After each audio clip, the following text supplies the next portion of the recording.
Part 1, Miscellaneous Maxims and Opinions. 1. To the disillusioned in philosophy. If you hitherto believed in the highest value of life and now find yourselves disillusioned, must you immediately get rid of life at the lowest possible price? 2. Overnice. One can even become overnice as regards the clearness of concepts. How disgusted one is then at having truck with the half-clear, the hazy, the aspiring, the doubting. How ridiculous and yet not mirth-provoking is their eternal fluttering and straining without ever being able to fly or to grasp. 3. The wooers of reality. He who realizes at last how long and how thoroughly he has been befooled, embraces out of spite even the ugliest reality. So that in the long run of the world's history the best men have always been wooers of reality, for the best have always been longest and most thoroughly deceived. 4. Advance of free thinking. The difference between past and present free thinking cannot better be characterized than by that aphorism for the recognition and expression of which all the fearlessness of the 18th century was needed, and which even then, if measured by our modern view, sinks into an unconscious naivete. I mean Voltaire's aphorism, Croyez-moi, mon ami, l'erreur aussi est son mérite. 5. A hereditary sin of philosophers. Philosophers have at all times appropriated and corrupted the maxims of censors of men, moralists. By taking them over without qualification and trying to prove as necessary what the moralists only meant as a rough indication or as a truth suited to their fellow countrymen or fellow townsmen for a single decade. Moreover, the philosophers thought that they were thereby raising themselves above the moralists. Thus it will be found that the celebrated teachings of Schopenhauer as to the supremacy of the will over the intellect, of the immutability of character, the negativity of pleasure, all errors, in the sense in which he understands them, rest upon principles of popular wisdom enunciated by the moralists. Take the very word will, which Schopenhauer twisted so as to become a common denotation of several human conditions and with which he filled a gap in the language, to his own great advantage, in so far as he was a moralist. For he became free to speak of the will as Pascal had spoken of it. In the hands of its creator, Schopenhauer's will, through the philosophic craze for generalization, already turned out to be a bane to knowledge. For this will was made into a poetic metaphor, when it was held that all things in nature possess will. Finally, that it might be applied to all kinds of disordered mysticism, the word was misused by a fraudulent convention. So now all our fashionable philosophers repeat it and seem to be perfectly certain that all things have a will and are in fact one will. According to the description generally given of this all one will, this is much as if one should positively try to have the stupid devil for one's God. 6. Against visionaries. The visionary denies the truth to himself, the liar only to others. 7. Enmity to light. If we make it clear to anyone that, strictly, he can never speak of truth, but only of probability and of its degrees, we generally discover, from the undisguised joy of our pupil, how greatly men prefer the uncertainty of their intellectual horizon, and how in their heart of hearts they hate truth because of its definiteness. Is this due to a secret fear felt by all that the light of truth may at some time be turned too brightly upon themselves? To their wish to be of some consequence, and accordingly their concealment from the world of what they are? Or is it to be traced to their horror of the all too brilliant light, to which their crepuscular, easily dazzled, bat-like souls are not accustomed, so that hate it they must? 8. Christian skepticism.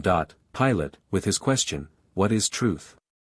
is now gleefully brought on the scene as an advocate of Christ, in order to cast suspicion on all that is known or knowable as being mere appearance, and to erect the cross on the appalling background of the impossibility of knowledge. 9. Natural law, a phrase of superstition. When you talk so delightedly of nature acting according to law, you must either assume that all things in nature follow their law from a voluntary obedience imposed by themselves, in which case you admire the morality of nature, or you are enchanted with the idea of a creative mechanician, who has made a most cunning watch with human beings as accessory ornaments. Necessity, through the expression, conformity to law, then becomes more human and a coin of refuge in the last instance for mythological reveries. 10. Fallen forfeit to history. All misty philosophers and obscurers of the world, in other words all metaphysicians of coarse or refined texture, are seized with eye-ache, earache, and toothache when they begin to suspect that there is truth in the saying, all philosophy has from now fallen forfeit to history. In view of their aches and pains we may pardon them for throwing stones and filth at him who talks like this, but this teaching may itself thereby become dirty and disreputable for a time and lose in effect. 11. The pessimist of the intellect. He whose intellect is really free will think freely about the intellect itself, and will not shut his eyes to certain terrible aspects of its source and tendency.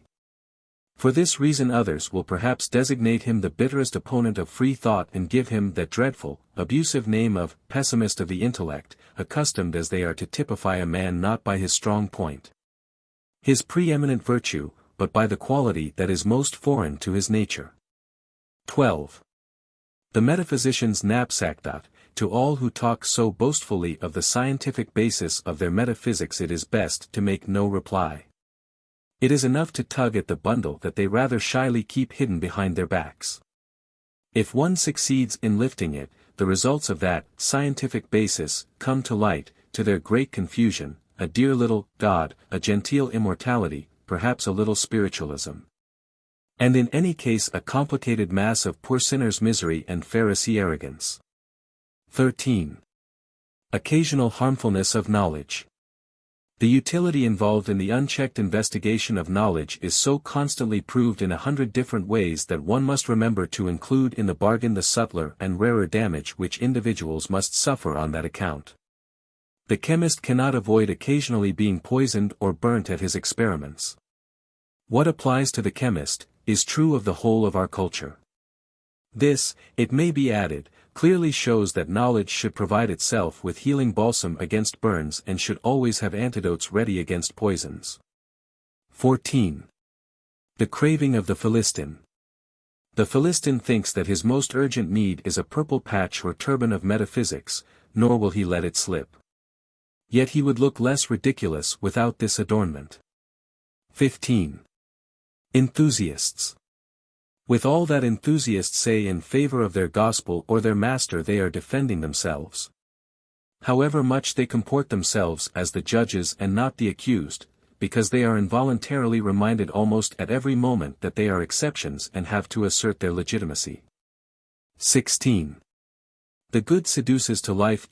All good things, even all good books that are written against life, are strong means of attraction to life. 17. The happiness of the historian.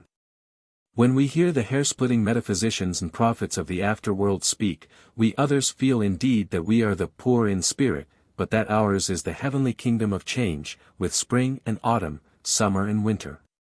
And there's the afterworld, with its grey, everlasting frosts and shadows. Thus soliloquized a man as he walked in the morning sunshine, a man who in his pursuit of history has constantly changed not only his mind but his heart. In contrast to the metaphysicians, he is happy to harbor in himself not an immortal soul, but many mortal souls. 18. 3 varieties of thinkers. There are streaming, flowing, trickling mineral springs, and 3 corresponding varieties of thinkers. The layman values them by the volume of the water, the expert by the contents of the water, in other words, by the elements in them that are not water. 19. The picture of life. The task of painting the picture of life, often as it has been attempted by poets and philosophers, is nevertheless irrational. Even in the hands of the greatest artist-thinkers, pictures and miniatures of one life only, their own, have come into being, and indeed no other result is possible. While in the process of developing, a thing that develops, cannot mirror itself as fixed and permanent, as a definite object. 20. Truth will have no gods before it. The belief in truth begins with the doubt of all truths in which one has previously believed. 21. Where silence is required. If we speak of free thinking as of a highly dangerous journey over glaciers and frozen seas, we find that those who do not care to travel on this track are offended, as if they had been reproached with cowardice and weak knees. The difficult, which we find to be beyond our powers, must not even be mentioned in our presence. 22. Historia in Nous. The most serious parody I ever heard was this: in the beginning was the nonsense, and the nonsense was with God, and the nonsense was God. 24. 23. Incurable. The idealist is incorrigible. If he be thrown out of his heaven, he makes himself a suitable ideal out of hell. Disillusion him, and lo! He will embrace disillusionment with no less ardor than he recently embraced hope. In so far as his impulse belongs to the great incurable impulses of human nature, he can bring about tragic destinies and later become a subject for tragedy himself, for such tragedies as deal with the incurable, implacable, inevitable in the lot and character of man. 24. Applause itself as the continuation of the play. Sparkling eyes and an amiable smile are the tributes of applause paid to all the great comedy of world and existence, but this applause is a comedy within a comedy, meant to tempt the other spectators to applaud amici. 25. Courage for tedium. He who has not the courage to allow himself and his work to be considered tedious, is certainly no intellect of the first rank, whether in the arts or in the sciences. A scoffer, who happened for once in a way to be a thinker, might add, with a glance at the world and at history, God did not possess this courage, for he wanted to make and he made all things so interesting. 26. From the most intimate experience of the thinker. Nothing is harder for a man than to conceive of an object impersonally, I mean to see in it an object and not a person. One may even ask whether it is possible for him to dispense for a single moment with the machinery of his instinct to create and construct a personality. After all, he associates with his thoughts, however abstract they may be, as with individuals, against whom he must fight or to whom he must attach himself, whom he must protect, support and nourish. Let us watch or listen to ourselves at the moment when we hear or discover a new idea. Perhaps it displeases us because it is so defiant and so autocratic, and we unconsciously ask ourselves whether we cannot place a contradiction of it by its side as an enemy. Or fasten on to it a, perhaps, or a, sometimes. The mere little word, probably, gives us a feeling of satisfaction, for it shatters the oppressive tyranny of the unconditional. If, on the other hand, the new idea enters in gentle shape, sweetly patient and humble, and falling at once into the arms of contradiction, we put our autocracy to the test in another way. Can we not come to the aid of this weak creature, stroke it and feed it, give it strength and fullness, and truth and even unconditionality? Is it possible for us to show ourselves parental or chivalrous or compassionate towards our idea? Then again, we see here a judgment and there a judgment, sundered from each other, never looking at or making any movement towards each other. So we are tickled by the thought, whether it be not here feasible to make a match, to draw a conclusion. With the anticipation that if a consequence follows this conclusion it is not only the two judgments united in wedlock but the matchmakers that will gain honor. If, however, we cannot acquire a hold upon that thought either on the path of defiance and ill will or on that of good will, if we hold it to be true, then we submit to it and do homage to it as a leader and a prince, give it a chair of honor. And speak not of it without a flourish of trumpets, for we are bright in its brightness. Woe to him who tries to dim this brightness. Perhaps we ourselves one day grow suspicious of our idea. Then we, the indefatigable kingmakers of the history of the intellect, cast it down from its throne and immediately exalt its adversary. Surely if this be considered and thought out a little further, no one will speak of an absolute impulse to knowledge. Why, then, does man prefer the true to the untrue, in this secret combat with thought personalities, in this generally clandestine matchmaking of thoughts, constitution founding of thoughts, child rearing of thoughts, nursing and almsgiving of thoughts? For the same reason that he practices honesty in intercourse with real persons, now from habit, heredity, and training, originally because the true, like the fair and the just, is more expedient and more reputable than the untrue. For in the realm of thought it is difficult to assume a power and glory that are built on error or on falsehood. The feeling that such an edifice might at some time collapse is humiliating to the self-esteem of the architect. He is ashamed of the fragility of the material, and, as he considers himself more important than the rest of the world, he would fain construct nothing that is less durable than the rest of the world. In his longing for truth he embraces the belief in a personal immortality, the most arrogant and defiant idea that exists, closely allied as it is to the underlying thought, perit mundus, dum ego salvus sim. His work has become his ego, he transforms himself into the imperishable with its universal challenge. It is his immeasurable pride that will only employ the best and hardest stones for the work, truths, or what he holds for such. Arrogance has always been justly called the vice of the sage, yet without this vice, fruitful in impulses, truth and her status on earth would be in a parlous plight. In our propensity to fear our thoughts, concepts and words, and yet to honor ourselves in them, unconsciously to ascribe to them the power of rewarding, despising, praising, and blaming us. And so to associate with them as with free intellectual personalities, as with independent powers, as with our equals, herein lie the roots of the remarkable phenomenon which I have called intellectual conscience. Thus something of the highest moral species has bloomed from a black root. 27. The obscurantists. The essential feature of the black art of obscurantism is not its intention of clouding the brain, but its attempt to darken the picture of the world and cloud our idea of existence. It often employs the method of thwarting all illumination of the intellect, but at times it uses the very opposite means, seeking by the highest refinement of the intellect to induce a satiety of the intellect's fruits. Hair-splitting metaphysicians, who pave the way for skepticism and by their excessive acumen provoke a distrust of acumen, are excellent instruments of the more subtle form of obscurantism. Is it possible that even Kant may be applied to this purpose? Did he even intend something of the sort, for a time at least, to judge from his own notorious exposition, to clear the way for belief by setting limitations to knowledge? Certainly he did not succeed, nor did his followers, on the wolf and fox tracks of this highly refined and dangerous form of obscurantism, the most dangerous of all, for the black art here appears in the garb of light. 28. By what kind of philosophy art is corrupted? When the mists of a metaphysical mystical philosophy succeed in making all aesthetic phenomena opaque, it follows that these phenomena cannot be comparatively valued, inasmuch as each becomes individually inexplicable. But when once they cannot be compared for the sake of valuation, there arises an entire absence of criticism, a blind indulgence. From this source springs a continual diminution of the enjoyment of art, which is only distinguished from the crude satisfaction of a need by the highest refinement of taste and appreciation.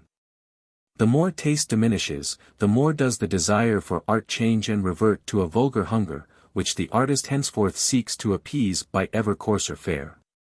29. On Gethsemane.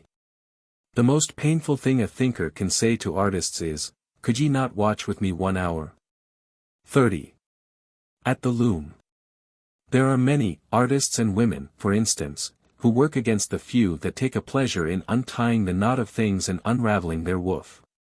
The former always want to weave the woof together again and entangle it and so turn the conceived into the unconceived and if possible inconceivable.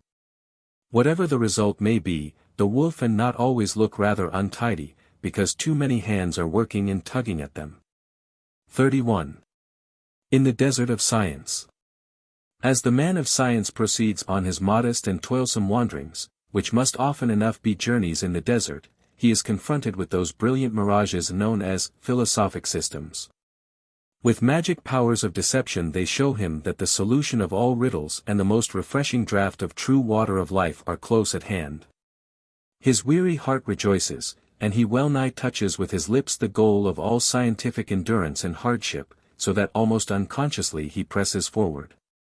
Other natures stand still, as if spellbound by the beautiful illusion, the desert swallows them up, they become lost to science. Other natures, again, that have often experienced these subjective consolations, become very disheartened and curse the salty taste which these mirages leave behind in the mouth and from which springs a raging thirst, without one's having come one step nearer to any sort of a spring. 32. The so-called real reality. When the poet depicts the various callings, such as those of the warrior, the silk weaver, the sailor, he feigns to know all these things thoroughly, to be an expert. Even in the exposition of human actions and destinies he behaves as if he had been present at the spinning of the whole web of existence. In so far he is an impostor. He practices his frauds on pure ignoramuses, and that is why he succeeds. They praise him for his deep, genuine knowledge, and lead him finally into the delusion that he really knows as much as the individual experts and creators, yes, even as the great world spinners themselves. In the end, the impostor becomes honest, and actually believes in his own sincerity. Emotional people say to his very face that he has the higher truth and sincerity, for they are weary of reality for the time being, and accept the poetic dream as a pleasant relaxation and a night's rest for head and heart. The visions of the dream now appear to them of more value, because, as has been said, they find them more beneficial, and mankind has always held that what is apparently of more value is more true, more real. All that is generally called reality, the poets, conscious of this power, proceed with intention to disparage and to distort into the uncertain, the illusory, the spurious, the impure, the sinful, sorrowful, and deceitful. They make use of all doubts about the limits of knowledge, of all skeptical excesses, in order to spread over everything the rumpled veil of uncertainty. For they desire that when this darkening process is complete their wizardry and soul magic may be accepted without hesitation as the path to true truth and real reality. 33. The wish to be just and the wish to be a judge. Schopenhauer. Whose profound understanding of what is human and all too human and original sense for facts was not a little impaired by the bright leopard skin of his metaphysic, the skin must first be pulled off him if one wants to find the real moralist genius beneath. Schopenhauer makes this admirable distinction, wherein he comes far nearer the mark than he would himself dare to admit. Insight into the stern necessity of human actions is the boundary line that divides philosophic from other brains. He worked against that wonderful insight of which he was sometimes capable by the prejudice that he had in common with the moral man, not the moralist. A prejudice that he expresses quite guilelessly and devoutly as follows: the ultimate and true explanation of the inner being of the entirety of things must of necessity be closely connected with that about the ethical significance of human actions. This connection is not necessary at all. Such a connection must rather be rejected by that principle of the stern necessity of human actions, that is, the unconditioned non-freedom and non-responsibility of the will. Philosophic brains will accordingly be distinguished from others by their disbelief in the metaphysical significance of morality. This must create between the two kinds of brain a gulf of a depth and unbridgeableness of which the much deplored gulf between cultured and uncultured scarcely gives a conception.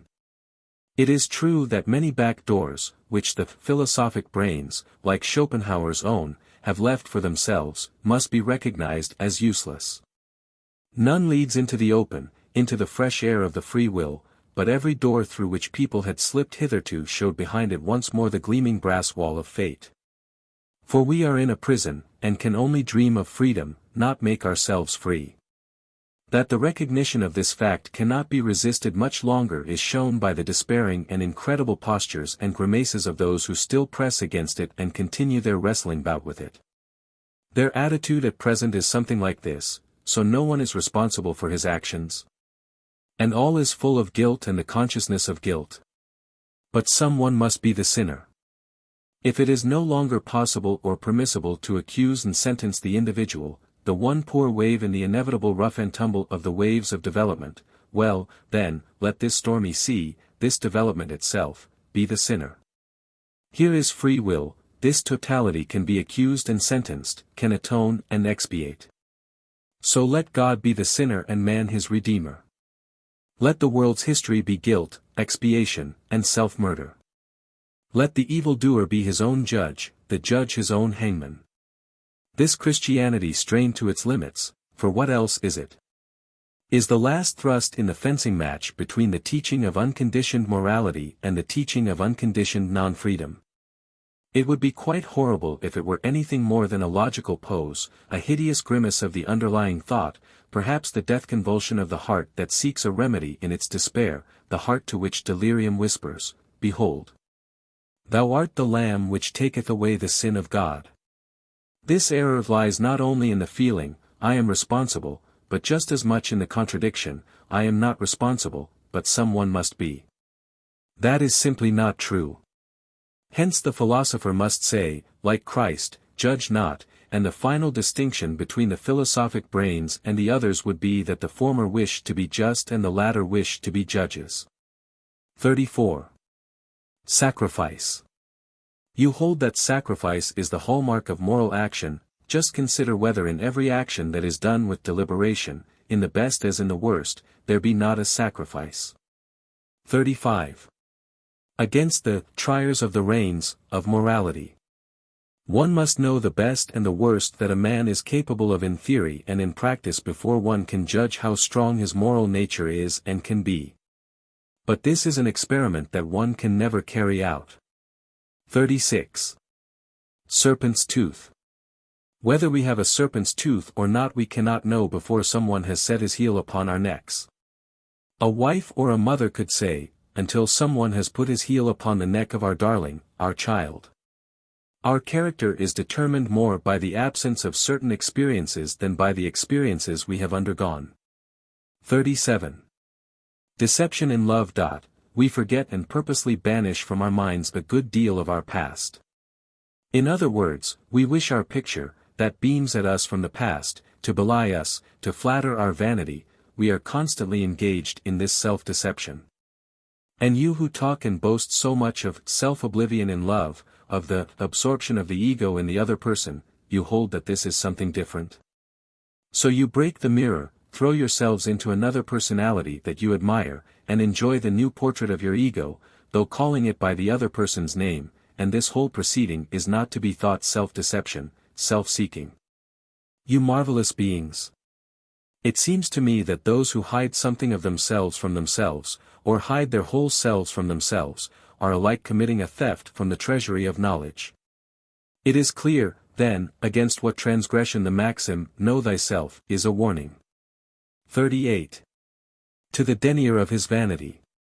He who denies his own vanity usually possesses it in so brutal a form that he instinctively shuts his eyes to avoid the necessity of despising himself. 39. Why the stupid so often become malignant. To those arguments of our adversary against which our head feels too weak our heart replies by throwing suspicion on the motives of his arguments. 40. The art of moral exceptions. An art that points out and glorifies the exceptional cases of morality, where the good becomes bad and the unjust just, should rarely be given a hearing, just as now and again we buy something from gypsies, with the fear that they are diverting to their own pockets much more than their mere profit from the purchase. 41. Enjoyment and non-enjoyment of poisons. The only decisive argument that has always deterred men from drinking a poison is not that it is deadly, but that it has an unpleasant taste. 42. The world without consciousness of sin. If men only committed such deeds as do not give rise to a bad conscience, the human world would still look bad and rascally enough, but not so sickly and pitiable as at present. Enough wicked men without conscience have existed at all times, and many good honest folk lacked the feeling of pleasure in a good conscience. 43. The conscientious. It is more convenient to follow one's conscience than one's intelligence, for at every failure conscience finds an excuse and an encouragement in itself. That is why there are so many conscientious and so few intelligent people. 44. Opposite means of avoiding bitterness. One temperament finds it useful to be able to give vent to its disgust in words, being made sweeter by speech. Another reaches its full bitterness only by speaking out. It is more advisable for it to have to gulp down something. The restraint that men of this stamp place upon themselves in the presence of enemies and superiors improves their character and prevents it from becoming too acrid and sour. 45. Not to be too dejected. To get bedsores is unpleasant, but no proof against the merits of the cure that prescribes that you should take to your bed. Men who have long lived outside themselves, and have at last devoted themselves to the inward philosophic life, know that one can also get sores of character and intellect. This, again, is on the whole no argument against the chosen way of life, but necessitates a few small exceptions and apparent relapses. 46. The human thing in itself. The most vulnerable and yet most unconquerable of things is human vanity, nay, through being wounded its strength increases and can grow to giant proportions. 47. The farce of many industrious persons. By an excess of effort they win leisure for themselves, and then they can do nothing with it but count the hours until the tale is ended. 48. The possession of joy abounding. He that has joy abounding must be a good man, but perhaps he is not the cleverest of men, although he has reached the very goal towards which the cleverest man is striving with all his cleverness. 49. In the mirror of nature. Is not a man fairly well described, when we are told that he likes to walk between tall fields of golden corn, that he prefers the forest and flower colors of sere and chilly autumn to all others? Because they point to something more beautiful than nature has ever attained, that he feels as much at home under big broad-leaved walnut trees as among his nearest kinsfolk, that in the mountains his greatest joy is to come across those tiny distant lakes from which the very eyes of solitude seem to peer at him, that he loves that grey calm of the misty twilight that steals along the windows on autumn and early winter evenings and shuts out all soulless sounds as with velvet curtains, that in unhewn stones he recognizes the last remaining traces of the primeval age. Eager for speech, and honors them from childhood upwards, that, lastly, the sea with its shifting serpent skin and wild beast beauty is, and remains to him, unfamiliar? Yes, something of the man is described herewith, but the mirror of nature does not say that the same man, with, and not even, in spite of, all his idyllic sensibilities, might be disagreeable, stingy, and conceited. Horace, who was a good judge of such matters, in his famous Beatus Ilca Procul Negotius puts the tenderest feeling for country life into the mouth of a Roman moneylender. 50. Power without victory.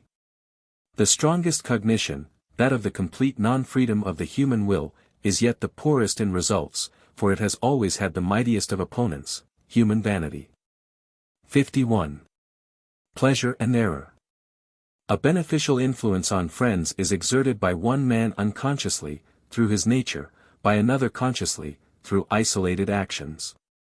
Although the former nature is held to be the higher, the latter alone is allied to good conscience and pleasure, the pleasure in justification by good works, which rests upon a belief in the volitional character of our good and evil doing, that is to say, upon a mistake. 52. The folly of committing injustice. The injustice we have inflicted ourselves is far harder to bear than the injustice inflicted upon us by others, not always from moral grounds, be it observed. After all, the doer is always the sufferer, that is, if he be capable of feeling the sting of conscience or of perceiving that by his action he has armed society against himself and cut himself off. For this reason we should beware still more of doing than of suffering injustice, for the sake of our own inward happiness, so as not to lose our feeling of well-being, quite apart from any consideration of the precepts of religion and morality. For in suffering injustice we have the consolation of a good conscience, of hope and of revenge, together with the sympathy and applause of the just, nay of the whole of society, which is afraid of the evil-doer. Not a few are skilled in the impure self-deception that enables them to transform every injustice of their own into an injustice inflicted upon them from without, and to reserve for their own acts the exceptional right to the plea of self-defense. Their object, of course, is to make their own burden lighter. 53. Envy with or without a mouthpiece. Ordinary envy is wont to cackle when the envied hen has laid an egg, thereby relieving itself and becoming milder.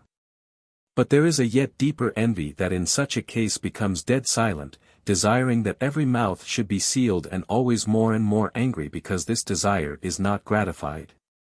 Silent envy grows in silence. 54. Anger as a spy. Anger exhausts the soul and brings its very dregs to light. Hence, if we know no other means of gaining certainty, we must understand how to arouse anger in our dependents and adversaries, in order to learn what is really done and thought to our detriment. 55. Defense morally more difficult than attack.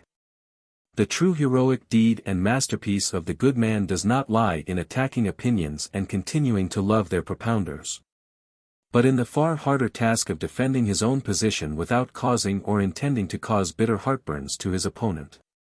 The sword of attack is honest and broad, the sword of defense usually runs out to a needle point. 56. Honest towards honesty. One who is openly honest towards himself ends by being rather conceited about this honesty. He knows only too well why he is honest, for the same reason that another man prefers outward show and hypocrisy. 57. Coals of fire. The heaping of coals of fire on another's head is generally misunderstood and falls flat, because the other knows himself to be just as much in the right, and on his side too has thought of collecting coals. 58. Dangerous books. A man says, judging from my own case, I find that this book is harmful.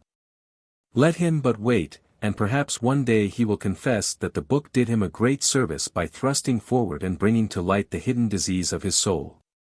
Altered opinions alter not at all, or very little, the character of a man, but they illuminate individual facets of his personality, which hitherto, in another constellation of opinions, had remained dark and unrecognizable. 59. Simulated pity. We simulate pity when we wish to show ourselves superior to the feeling of animosity, but generally in vain. This point is not noticed without a considerable enhancement of that feeling of animosity. 60. Open contradiction often conciliatory. At the moment when a man openly makes known his difference of opinion from a well-known party leader, the whole world thinks that he must be angry with the latter. Sometimes, however, he is just on the point of ceasing to be angry with him. He ventures to put himself on the same plane as his opponent, and is free from the tortures of suppressed envy. 61. Seeing our light shining. In the darkest hour of depression, sickness, and guilt, we are still glad to see others taking a light from us and making use of us as of the disk of the moon. By this roundabout route we derive some light from our own illuminating faculty. 62. Fellowship in joy. 25. The snake that stings us means to hurt us and rejoices in so doing. The lowest animal can picture to itself the pain of others. But to picture to oneself the joy of others and to rejoice thereat is the highest privilege of the highest animals, and again, amongst them, is the property only of the most select specimens, accordingly a rare, human thing. Hence there have been philosophers who denied fellowship in joy. 63. Supplementary pregnancy. Those who have arrived at works and deeds are in an obscure way, they know not how, all the more pregnant with them, as if to prove supplementarily that these are their children and not those of chance. 64. Hard-hearted from vanity. Just as justice is so often a cloak for weakness, so men who are fairly intelligent, but weak, sometimes attempt dissimulation from ambitious motives and purposely show themselves unjust and hard, in order to leave behind them the impression of strength. 65. Humiliation. If in a large sack of profit we find a single grain of humiliation we still make a wry face even at our good luck. 66. Extreme Herostratism. 26. There might be Herostratuses who set fire to their own temple, in which their images are honored. 67. A world of diminutives. The fact that all that is weak and in need of help appeals to the heart induces in us the habit of designating by diminutive and softening terms all that appeals to our hearts, and accordingly making such things weak and clinging to our imaginations. 68. The bad characteristic of sympathy. Sympathy has a peculiar impudence for its companion. For, wishing to help at all costs, sympathy is in no perplexity either as to the means of assistance or as to the nature and cause of the disease, and goes on courageously administering all its quack medicines to restore the health and reputation of the patient. 69. Importunacy. There is even an importunacy in relation to works, and the act of associating oneself from early youth on an intimate footing with the illustrious works of all times evinces an entire absence of shame. Others are only importunate from ignorance, not knowing with whom they have to do, for instance classical scholars young and old in relation to the works of the Greeks. 70. The will is ashamed of the intellect. In all coolness we make reasonable plans against our passions. But we make the most serious mistake in this connection in being often ashamed, when the design has to be carried out, of the coolness and calculation with which we conceived it. So we do just the unreasonable thing, from that sort of defiant magnanimity that every passion involves. 71. Why the skeptics offend morality. He who takes his morality solemnly and seriously is enraged against the skeptics in the domain of morals. For where he lavishes all his force, he wishes others to marvel but not to investigate in doubt. Then there are natures whose last shred of morality is just the belief in morals. They behave in the same way toward skeptics, if possible still more passionately. 72. Shyness. All moralists are shy, because they know they are confounded with spies and traitors, so soon as their penchant is noticed.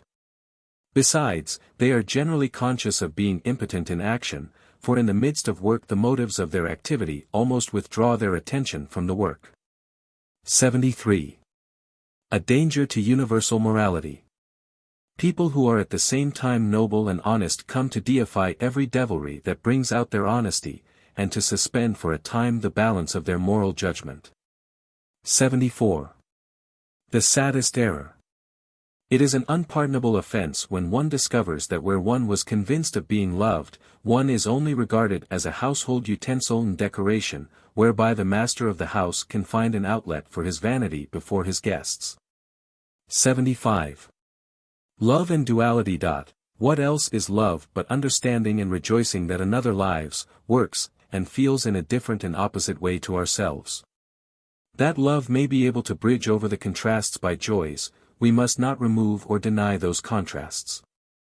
Even self-love presupposes an irreconcilable duality, or plurality, in one person. 76. Signs from dreams. What one sometimes does not know and feel accurately in waking hours, whether one has a good or a bad conscience as regards some person, is revealed completely and unambiguously by dreams. 77. Debauchery. Not joy but joylessness is the mother of debauchery. 78. Reward and punishment. No one accuses without an underlying notion of punishment and revenge, even when he accuses his fate or himself. All complaint is accusation, all self-congratulation is praise. Whether we do one or the other, we always make someone responsible. 79. Doubly unjust. We sometimes advance truth by a twofold injustice, when we see and represent consecutively the two sides of a case which we are not in a position to see together, but in such a way that every time we mistake or deny the other side, fancying that what we see is the whole truth. 80. Mistrust. Self-mistrust does not always proceed uncertainly and shyly, but sometimes in a furious rage, having worked itself into a frenzy in order not to tremble. 81. Philosophy of parvenus. If you want to be a personality you must even hold your shadow in honor. 82. Knowing how to wash oneself clean. We must know how to emerge cleaner from unclean conditions, and, if necessary, how to wash ourselves even with dirty water. 83. Letting yourself go. The more you let yourself go, the less others let you go. 84. The innocent rogue. There is a slow, gradual path to vice and rascality of every description. In the end, the traveler is quite abandoned by the insect swarms of a bad conscience, and although a thorough scoundrel he walks in innocence. 85. Making plans. Making plans and conceiving projects involves many agreeable sentiments. He that had the strength to be nothing but a contriver of plans all his life would be a happy man. But one must occasionally have a rest from this activity by carrying a plan into execution, and then comes anger and sobriety. 86. Wherewith we see the ideal. every efficient man is blocked by his efficiency and cannot look out freely from its prison. Had he not also a goodly share of imperfection, he could, by reason of his virtue, never arrive at an intellectual or moral freedom. Our shortcomings are the eyes with which we see the ideal. 87. Dishonest praise. Dishonest praise causes many more twinges of conscience than dishonest blame, probably only because we have exposed our capacity for judgment far more completely through excessive praise than through excessive and unjust blame. 88. How one dies is indifferent. The whole way in which a man thinks of death during the prime of his life and strength is very expressive and significant for what we call his character. But the hour of death itself, his behavior on the deathbed, is almost indifferent. The exhaustion of waning life, especially when old people die, the irregular or insufficient nourishment of the brain during this last period, the occasionally violent pain, the novel and untried nature of the whole position. And only too often the ebb and flow of superstitious impressions and fears, as if dying were of much consequence and meant the crossing of bridges of the most terrible kind, all this forbids our using death as a testimony concerning the living. Nor is it true that the dying man is generally more honest than the living. On the contrary, through the solemn attitude of the bystanders, the repressed or flowing streams of tears and emotions, every one is inveigled into a comedy of vanity, now conscious, now unconscious. The serious way in which every dying man is treated must have been to many a poor despised devil the highest joy of his whole life and a sort of compensation and repayment for many privations. 89. Morality and its sacrifice. The origin of morality may be traced to two ideas: the community is of more value than the individual, and the permanent interest is to be preferred to the temporary. The conclusion drawn is that the permanent interest of the community is unconditionally to be set above the temporary interest of the individual, especially his momentary well-being. But also his permanent interest and even the prolongation of his existence. Even if the individual suffers by an arrangement that suits the mass, even if he is depressed and ruined by it, morality must be maintained and the victim brought to the sacrifice. Such a trend of thought arises, however, only in those who are not the victims, for in the victim's case it enforces the claim that the individual might be worth more than the many, and that the present enjoyment, the moment in paradise. 27 should perhaps be rated higher than a tame succession of untroubled or comfortable circumstances. But the philosophy of the sacrificial victim always finds voice too late. And so victory remains with morals and morality, which are really nothing more than the sentiment for the whole concept of morals under which one lives and has been reared, and reared not as an individual but as a member of the whole. As a cipher in a majority. Hence it constantly happens that the individual makes himself into a majority by means of his morality. 90. The good and the good conscience. You hold that all good things have at all times had a good conscience. Science, which is certainly a very good thing, has come into the world without such a conscience and quite free from all pathos, rather clandestinely, by roundabout ways, walking with shrouded or masked face like a sinner. And always with the feeling at least of being a smuggler. Good conscience has bad conscience for its stepping stone, not for its opposite. For all that is good has at one time been new and consequently strange, against morals, immoral, and has gnawed like a worm at the heart of the fortunate discoverer. 91. Success sanctifies the intentions. We should not shrink from treading the road to a virtue, even when we see clearly that nothing but egotism, and accordingly utility, personal comfort, fear, considerations of health, reputation, or glory, are the impelling motives. These motives are styled ignoble and selfish. Very well, but if they stimulate us to some virtue, for example, self-denial, dutifulness, order, thrift, measure, and moderation, let us listen to them, whatever their epithets may be.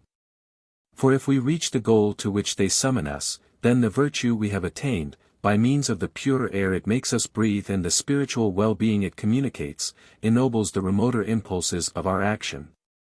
And afterwards we no longer perform those actions from the same coarse motives that inspired us before. Education should therefore force the virtues on the pupil, as far as possible, according to his disposition. Then virtue, the sunshine and summer atmosphere of the soul, can contribute her own share of work and add mellowness and sweetness. 92. Dabblers in Christianity, not Christians. So that is your Christianity. To annoy humanity you praise God and his saints, and again when you want to praise humanity you go so far that God and his saints must be annoyed. I wish you would at least learn Christian manners, as you are so deficient in the civility of the Christian heart. 93. The religious and irreligious impression of nature. A true believer must be to us an object of veneration, but the same holds good of a true, sincere, convinced unbeliever. With men of the latter stamp we are near to the high mountains where mighty rivers have their source, and with believers we are under vigorous, shady, restful trees. 94. Judicial murder. The two greatest judicial murders 28 in the world's history are, to speak without exaggeration, concealed and well-concealed suicide. In both cases a man willed to die, and in both cases he let his breast be pierced by the sword in the hand of human injustice. 95. Love. The finest artistic conception wherein Christianity had the advantage over other religious systems lay in one word, love. Hence it became the lyric religion, whereas in its two other creations Semitism bestowed heroico-epical religions upon the world. In the word love there is so much meaning, so much that stimulates and appeals to memory and hope, that even the meanest intelligence and the coldest heart feel some glimmering of its sense. The cleverest woman and the lowest man think of the comparatively unselfish moments of their whole life, even if with them eros never soared high, and the vast number of beings who miss love from their parents or children or sweethearts. Especially those whose sexual instincts have been refined away, have found their heart's desire in Christianity. 96. The fulfillment of Christianity. In Christianity there is also an Epicurean trend of thought, starting from the idea that God can only demand of man, his creation and his image, what it is possible for man to fulfill. And accordingly that Christian virtue and perfection are attainable and often attained. Now, for instance, the belief in loving one's enemies, even if it is only a belief or fancy, and by no means a psychological reality, a real love, gives unalloyed happiness, so long as it is genuinely believed. As to the reason of this, psychologist and Christian might well differ. Hence earthly life, through the belief, I mean the fancy, that it satisfies not only the injunction to love our enemies, but all the other injunctions of Christianity. And that it has really assimilated and embodied in itself the divine perfection according to the command, "Be perfect as your Father in heaven is perfect," might actually become a holy life. Thus error can make Christ's promise come true. 97. Of the future of Christianity. We may be allowed to form a conjecture as to the disappearance of Christianity and as to the places where it will be the slowest to retreat, if we consider where and for what reasons Protestantism spread with such startling rapidity. As is well known, Protestantism promised to do far more cheaply all that the old Church did, without costly masses, pilgrimages, and priestly pomp and circumstance. It spread particularly among the northern nations, which were not so deeply rooted as those of the South in the old Church's symbolism and love of ritual. In the South the more powerful pagan religion survived in Christianity, whereas in the North Christianity meant an opposition to and a break with the old-time creed, and hence was from the first more thoughtful and less sensual. But for that very reason, in times of peril, more fanatical and more obstinate. If from the standpoint of thought we succeed in uprooting Christianity, we can at once know the point where it will begin to disappear, the very point at which it will be most stubborn in defense. In other places it will bend but not break, lose its leaves but burst into leaf afresh, because the senses, and not thought, have gone over to its side. But it is the senses that maintain the belief that with all its expensive outlay the Church is more cheaply and conveniently managed than under the stern conditions of work and wages. Yet what does one hold leisure, or semi-idleness, to be worth, when once one has become accustomed to it? The senses plead against a de-Christianized world, saying that there would be too much work to do in it and an insufficient supply of leisure. They take the part of magic, that is, they let God work himself, Oremus nos, Deus laboret. 98. Theatricality and honesty of unbelievers. There is no book that contains in such abundance or expresses so faithfully all that man occasionally finds salutary, ecstatic inward happiness. Ready for sacrifice or death in the belief in and contemplation of his truth, as the book that tells of Christ. From that book a clever man may learn all the means whereby a book can be made into a world book, a vade mecum for all, and especially that master means of representing everything as discovered, nothing as future and uncertain. All influential books try to leave the same impression, as if the widest intellectual horizon were circumscribed here and as if about the sun that shines here every constellation visible at present or in the future must revolve. Must not then all purely scientific books be poor in influence on the same grounds as such books are rich in influence? Is not the book fated to live humble and among humble folk, in order to be crucified in the end and never resurrected? In relation to what the religious inform us of their knowledge and their Holy Spirit, are not all upright men of science poor in spirit? Can any religion demand more self-denial and draw the selfish out of themselves more inexorably than science? This and similar things we may say, in any case with a certain theatricality, when we have to defend ourselves against believers, for it is impossible to conduct a defense without a certain amount of theatricality. But between ourselves our language must be more honest, and we employ a freedom that those believers are not even allowed, in their own interests, to understand. Away, then, with the monastic cowl of self-denial, with the appearance of humility. Much more and much better, so rings our truth.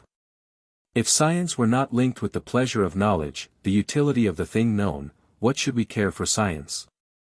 If a little faith, love, and hope did not lead our souls to knowledge, what would attract us to science?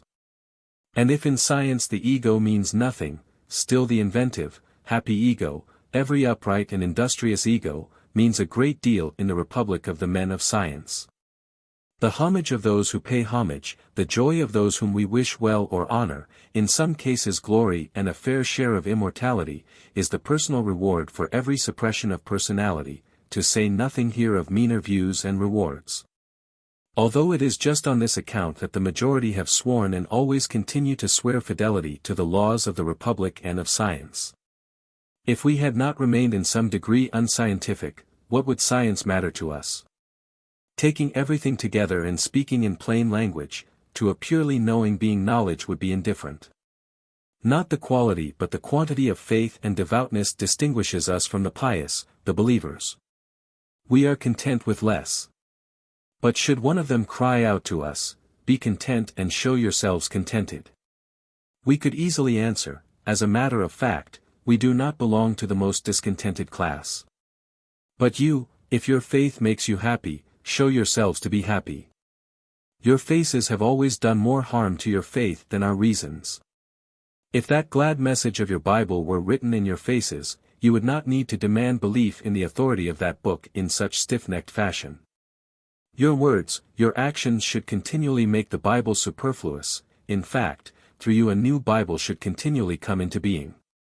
As it is, your apologia for Christianity is rooted in your unchristianity, and with your defense you write your own condemnation. If you, however, should wish to emerge from your dissatisfaction with Christianity, you should ponder over the experience of 2,000 years, which, clothed in the modest form of a question, may be voiced as follows: if Christ really intended to redeem the world, may he not be said to have failed? 99. The poet as guide to the future. All the surplus poetical force that still exists in modern humanity, but is not used under our conditions of life, should, without any deduction, be devoted to a definite goal, not to depicting the present nor to reviving and summarizing the past, but to pointing the way to the future. Nor should this be so done as if the poet, like an imaginative political economist, had to anticipate a more favorable national and social state of things and picture their realization. Rather will he, just as the earlier poets portrayed the images of the gods, portray the fair images of men. He will divine those cases where, in the midst of our modern world and reality, which will not be shirked or repudiated in the usual poetic fashion, a great, noble soul is still possible, where it may be embodied in harmonious, equable conditions. where it may become permanent, visible, and representative of a type, and so, by the stimulus to imitation and envy, help to create the future. The poems of such a poet would be distinguished by appearing secluded and protected from the heated atmosphere of the passions. The irremediable failure, the shattering of all the strings of the human instrument, the scornful laughter and gnashing of teeth, and all tragedy and comedy in the usual old sense, would appear by the side of this new art as mere archaic lumber. A blurring of the outlines of the world picture. Strength, kindness, gentleness, purity, and an unsought, innate moderation in the personalities and their action, a leveled soil. Giving rest and pleasure to the foot, a shining heaven mirrored in faces and events, science and art welded into a new unity, the mind living together with her sister, the soul, without arrogance or jealousy. And enticing from contrasts the grace of seriousness, not the impatience of discord, all this would be the general environment, the background on which the delicate differences of the embodied ideals would make the real picture. That of ever-growing human majesty.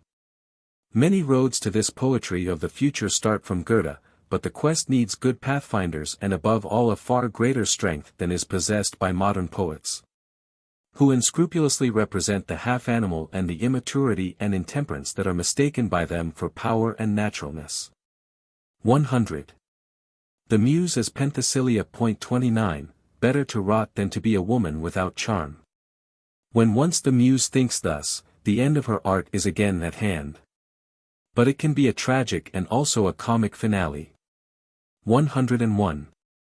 The circuitous path to the beautiful. If the beautiful is to be identified with that which gives pleasure, and thus sang the Muses once, the useful is often the necessary circuitous path to the beautiful, and has a perfect right to spurn the short-sighted censure of men who live for the moment, who will not wait, and who think that they can reach all good things without ever taking a circuitous path. 102. An excuse for many a transgression. The ceaseless desire to create, the eternal looking outward of the artist, hinders him from becoming better and more beautiful as a personality, unless his craving for glory be great enough to compel him to exhibit in his relations with other men a growth corresponding to the growing beauty and greatness of his works. In any case he has but a limited measure of strength, and how could the proportion of strength that he spends on himself be of any benefit to his work, or vice versa? 103. Satisfying the best people.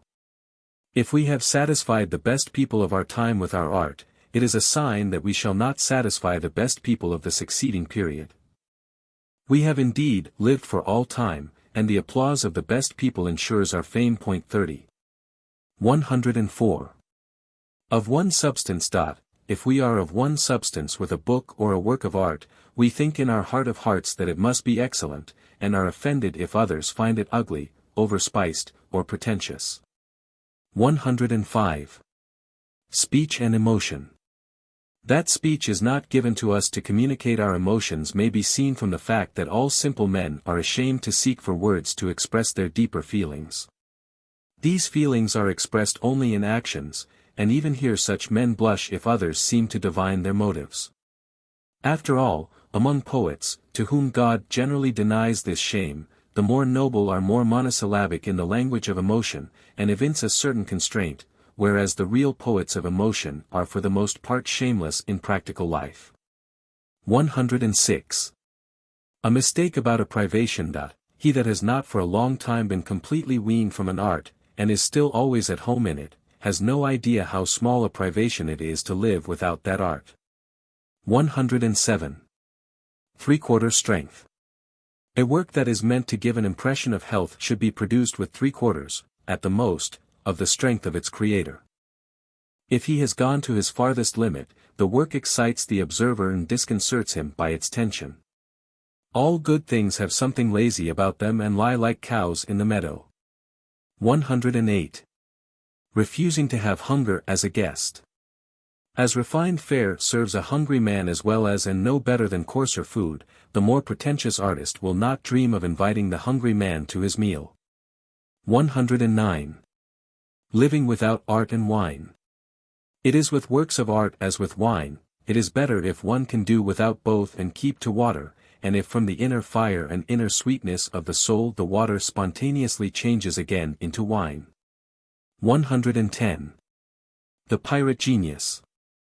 The pirate genius in art, who even knows how to deceive subtle minds, arises when someone unscrupulously and from youth upwards regards all good things, that are not protected by law, as the property of a particular person, as his legitimate spoil. Now all the good things of past ages and masters lie free around us, hedged about and protected by the reverential awe of the few who know them. To these few our robber genius, by the force of his impudence, bids defiance and accumulates for himself a wealth that once more calls forth homage and awe. 111. To the poets of great towns. In the gardens of modern poetry it will clearly be observed that the sewers of great towns are too near. With the fragrance of flowers is mingled something that betrays abomination and putrescence. With pain I ask, must you poets always request wit and dirt to stand godfather, when an innocent and beautiful sensation has to be christened by you? Are you obliged to dress your noble goddess in a hood of devilry and caricature? But whence this necessity, this obligation? The reason is, because you live too near the sewers. 112. Of the salt of speech. No one has ever explained why the Greek writers, having at command such an unparalleled wealth and power of language, made so sparing a use of their resources that every post-classical Greek book appears by comparison crude, overcolored, and extravagant. It is said that towards the North Polar ice and in the hottest countries salt is becoming less and less used, whereas on the other hand the dwellers on the plains and by the coast in the more temperate zones use salt in great abundance. Is it possible that the Greeks from a twofold reason, because their intellect was colder and clearer but their fundamental passionate nature far more tropical than ours, did not need salt and spice to the same extent that we do? 113. The freest writer. In a book for free spirits one cannot avoid mention of Lawrence Sterne, the man whom Goethe honored as the freest spirit of his century. May he be satisfied with the honor of being called the freest writer of all times, in comparison with whom all others appear stiff, square-toed, intolerant, and downright boorish.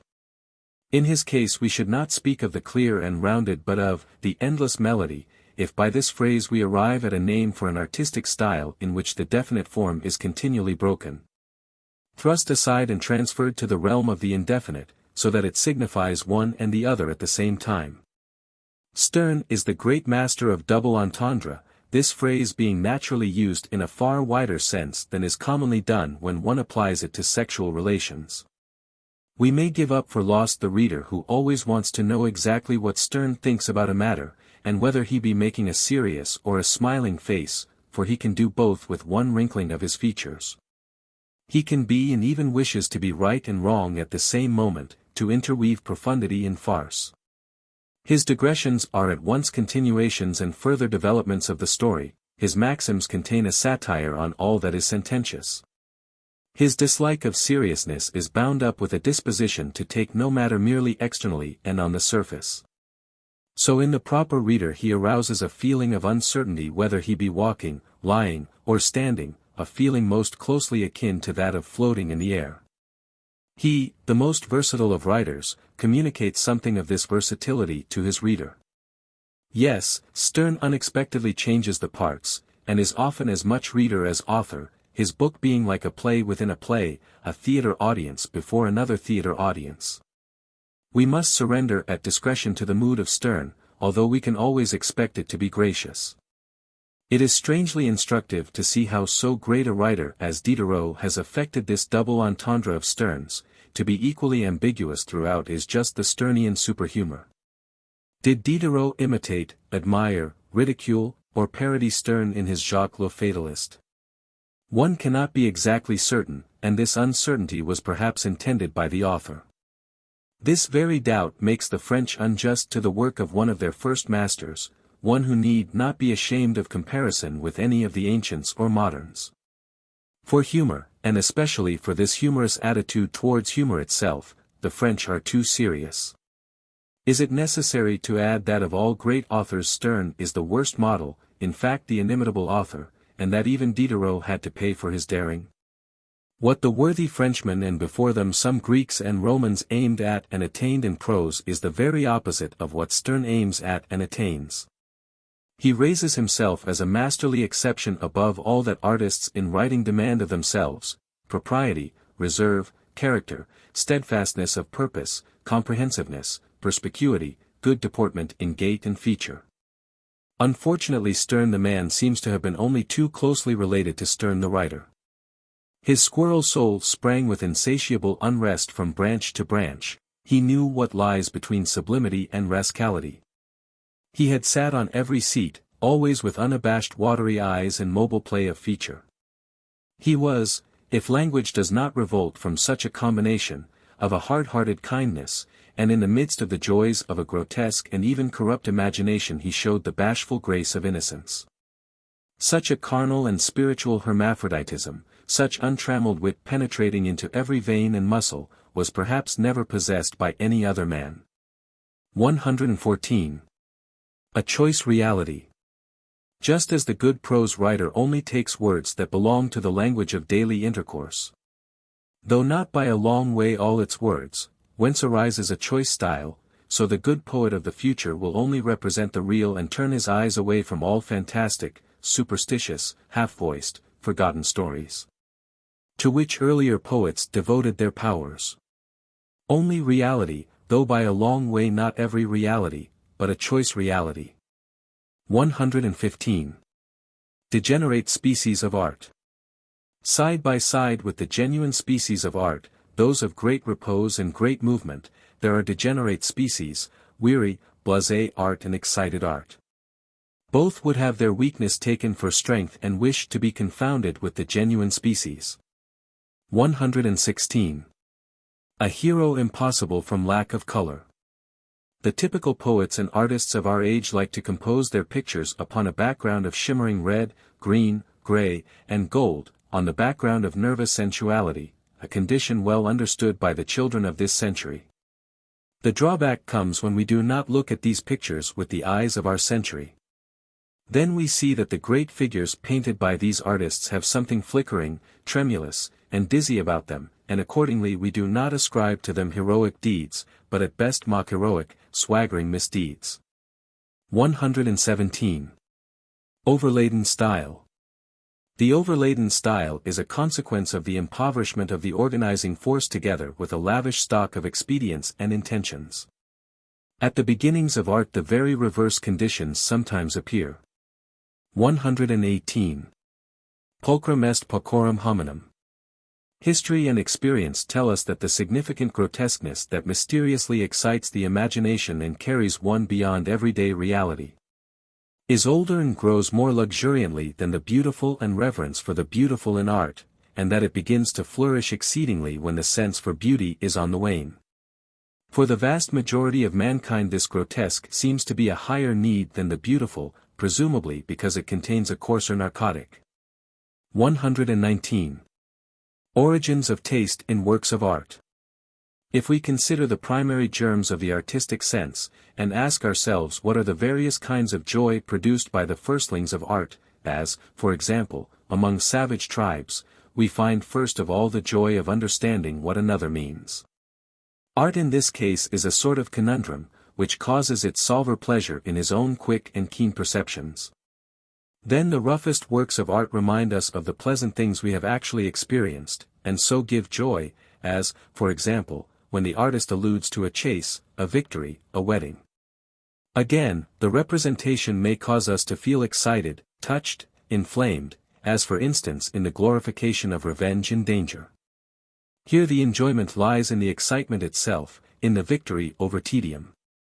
The memory, too, of unpleasant things, so far as they have been overcome or make us appear interesting to the listener as subjects for art, as when the singer describes the mishaps of a daring seaman, can inspire great joy. The credit for which is given to art. A more subtle variety is the joy that arises at the sight of all that is regular and symmetrical in lines, points, and rhythms. For by a certain analogy is awakened the feeling for all that is orderly and regular in life, which one has to thank alone for all well-being.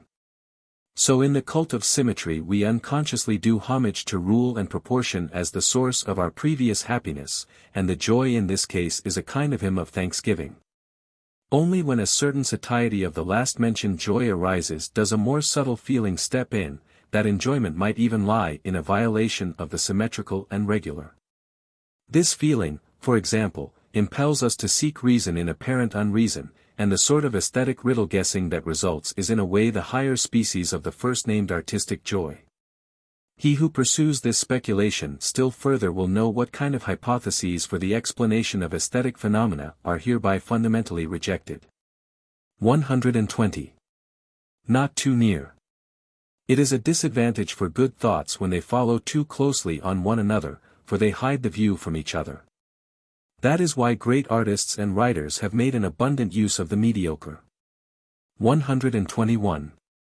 Roughness and weakness. Artists of all periods have made the discovery that in roughness lies a certain strength, and that not every one can be rough who wants to be, also that many varieties of weakness have a powerful effect on the emotions. From this source are derived many artistic substitutes, which not even the greatest and most conscientious artists can abstain from using. 122. Good memory. Many a man fails to become a thinker for the sole reason that his memory is too good. 123. Arousing instead of appeasing hunger. Great artists fancy that they have taken full possession of a soul. In reality, and often to their painful disappointment, that soul has only been made more capacious and insatiable, so that a dozen greater artists could plunge into its depths without filling it up. 124. Artists' anxiety. The anxiety lest people may not believe that their figures are alive can mislead many artists of declining taste to portray these figures so that they appear as if mad. From the same anxiety, on the other hand, Greek artists of the earliest ages gave even dead and sorely wounded men that smile which they knew as the most vivid sign of life, careless of the actual forms bestowed by nature on life at its last gasp. 125. The circle must be completed.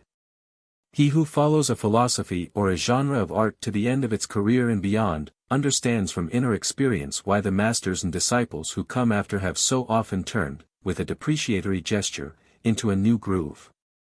The circle must be described, but the individual, even the greatest, sits firm on his point of the circumference, with an inexorable look of obstinacy, as if the circle ought never to be completed. 126. The older art and the soul of the present. Since every art becomes more and more adapted to the expression of spiritual states, of the more lively, delicate, energetic, and passionate states, the later masters, spoilt by these means of expression, do not feel at their ease in the presence of the old-time works of art. They feel as if the ancients had merely been lacking in the means of making their souls speak clearly, also perhaps in some necessary technical preliminaries. They think that they must render some assistance in this quarter, for they believe in the similarity or even unity of all souls. In truth, however, measure, symmetry, a contempt for graciousness and charm, an unconscious severity in mourning chilliness, an evasion of passion. As if passion meant the death of art, such are the constituents of sentiment and morality in all old masters, who selected and arranged their means of expression not at random but in a necessary connection with their morality. Knowing this, are we to deny those that come after the right to animate the older works with their soul? No, for these works can only survive through our giving them our soul, and our blood alone enables them to speak to us.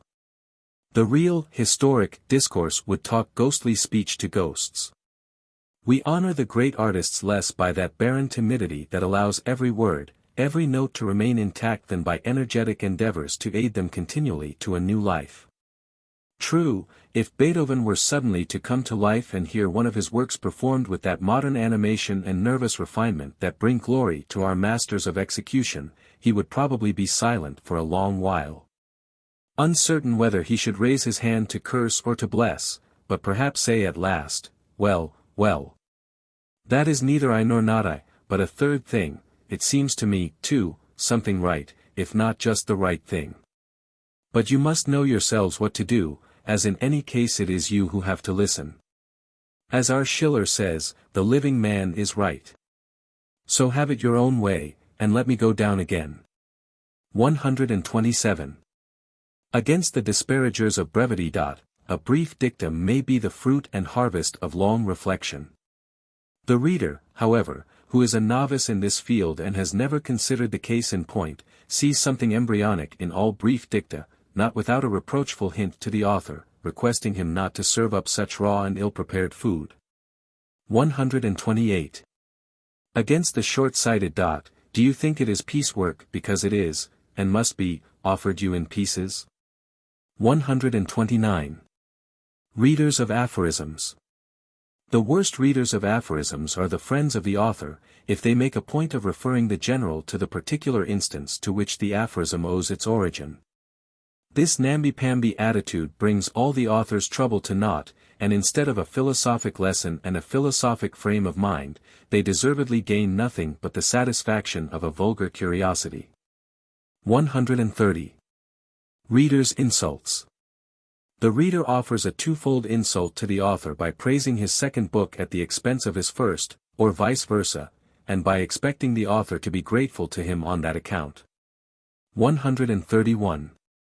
The exciting element in the history of art. We fall into a state of terrible tension when we follow the history of an art, as, for example, that of Greek oratory, and, passing from master to master. Observe their increasing precautions to obey the old and the new laws and all these self-imposed limitations. We see that the bow must snap, and that the so-called loose composition, with the wonderful means of expression smothered and concealed, in this particular case the florid style of Asianism, was once necessary and almost beneficial. 132. To the great in art. That enthusiasm for some object which you, O great man, introduce into this world causes the intelligence of the many to be stunted. The knowledge of this fact spells humiliation. But the enthusiast wears his hump with pride and pleasure, and you have the consolation of feeling that you have increased the world's happiness. 133.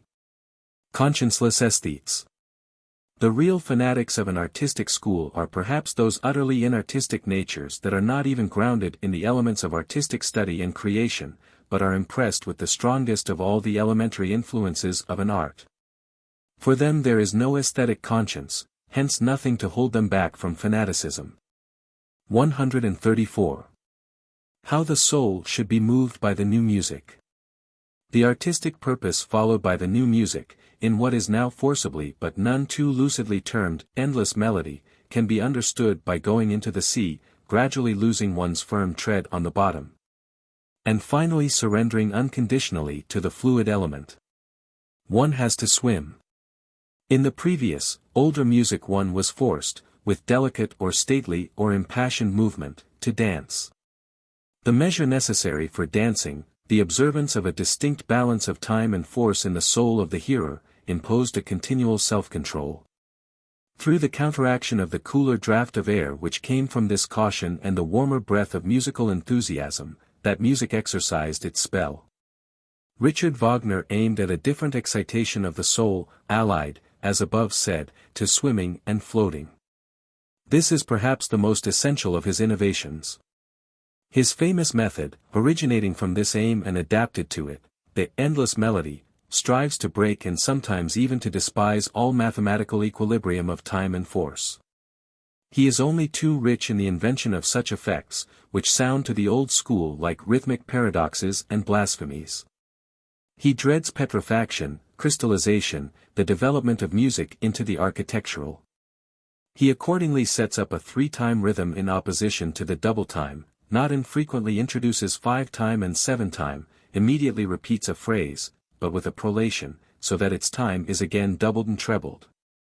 From an easygoing imitation of such art may arise a great danger to music, for by the side of the superabundance of rhythmic emotion demoralization and decadence lurk in ambush. The danger will become very great if such music comes to associate itself more and more closely with a quite naturalistic art of acting and pantomime, trained and dominated by no higher plastic models. An art that knows no measure in itself and can impart no measure to the kindred element, the all too womanish nature of music. 135. Poet and reality. The muse of the poet who is not in love with reality will not be reality, and will bear him children with hollow eyes and all too tender bones. 136. Means and end. In art the end does not justify the means, but holy means can justify the end. 137. The worst readers. The worst readers are those who act like plundering soldiers. They take out some things that they might use, cover the rest with filth and confusion, and blaspheme about the whole. 138. Signs of a good writer. Good writers have two things in common: they prefer being understood to being admired, and they do not write for the critical and overshrewd reader. 139. The mixed species. The mixed species in art bear witness to their author's distrust of their own strength. They seek auxiliary powers, advocates, hiding places, such is the case with the poet who calls in philosophy, the musician who calls in the drama, and the thinker who calls in rhetoric to his aid. 140. Shutting one's mouth. When his book opens its mouth, the author must shut his. 141. Badges of rank. All poets and men of letters who are in love with the superlative want to do more than they can. 142. Cold books. The deep thinker reckons on readers who feel with him the happiness that lies in deep thinking. Hence a book that looks cold and sober, if seen in the right light, may seem bathed in the sunshine of spiritual cheerfulness and become a genuine soul comforter. 143. A knack of the slow-witted. The slow-witted thinker generally allies himself with loquacity and ceremoniousness. By the former he thinks he is gaining mobility and fluency, by the latter he gives his peculiarity the appearance of being a result of free will and artistic purpose, with a view to dignity, which needs slow movement. 144. Le style baroque. 31. He who as thinker and writer is not born or trained to dialectic and the consecutive arrangement of ideas, will unconsciously turn to the rhetoric and dramatic forms. For, after all, his object is to make himself understood and to carry the day by force, and he is indifferent whether, as shepherd, he honestly guides to himself the hearts of his fellow men, or, as robber, he captures them by surprise. This is true of the plastic arts as of music, where the feeling of insufficient dialectic or a deficiency in expression or narration, together with an urgent, overpowerful impulse to form, gives birth to that species of style known as Baroque. Only the ill-educated and the arrogant will at once find a depreciatory force in this word. The Baroque style always arises at the time of decay of a great art, when the demands of art in classical expression have become too great. It is a natural phenomenon which will be observed with melancholy, for it is a forerunner of the night, but at the same time with admiration for its peculiar compensatory arts of expression and narration. To this style belongs already a choice of material and subjects of the highest dramatic tension, at which the heart trembles even when there is no art, because heaven and hell are all too near the emotions, then. The oratory of strong passion and gestures, of ugly sublimity, of great masses, in fact of absolute quantity per se, as is shown in Michelangelo, the father or grandfather of the Italian Baroque stylists, the lights of dusk. Illumination and conflagration playing upon those strongly molded forms, ever new ventures in means and aims, strongly underscored by artists for artists. While the layman must fancy he sees an unconscious overflowing of all the horns of plenty of an original nature art, all these characteristics that constitute the greatness of that style are neither possible nor permitted in the earlier anti-classical and classical periods of a branch of art. Such luxuries hang long on the tree like forbidden fruit. Just now, when music is passing into this last phase, we may learn to know the phenomenon of the Baroque style in peculiar splendor, and, by comparison, find much that is instructive for earlier ages. For from Greek times onward there has often been a Baroque style, in poetry, oratory, prose writing, sculpture, and, as is well known, in architecture. This style, though wanting in the highest nobility, the nobility of an innocent, unconscious, triumphant perfection, has nevertheless given pleasure to many of the best and most serious minds of their time. Hence, as aforesaid, it is presumptuous to depreciate it without reserve, however happy we may feel because our taste for it has not made us insensible to the purer and greater style. 145. The value of honest books. Honest books make the reader honest, at least by exciting his hatred and aversion, which otherwise cunning cleverness knows so well how to conceal.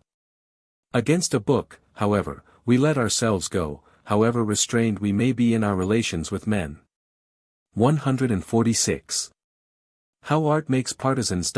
Individual fine passages, an exciting general tenor, a moving and absorbing finale, so much of a work of art is accessible even to most laymen. In an art period when it is desired to win over the great majority of the laymen to the side of the artists and to make a party perhaps for the very preservation of art, the creative artist will do well to offer nothing more than the above.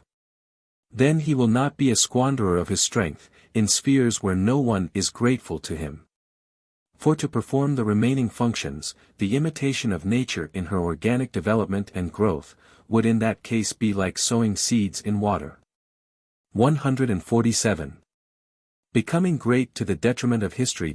Every later master who leads the taste of art lovers into his channel unconsciously gives rise to a selection and revaluation of the older masters and their works. Whatever in them is conformable and akin to him, and anticipates and foreshadows him, appears henceforth as the only important element in them and their works, a fruit in which a great error usually lies hidden like a worm. 148.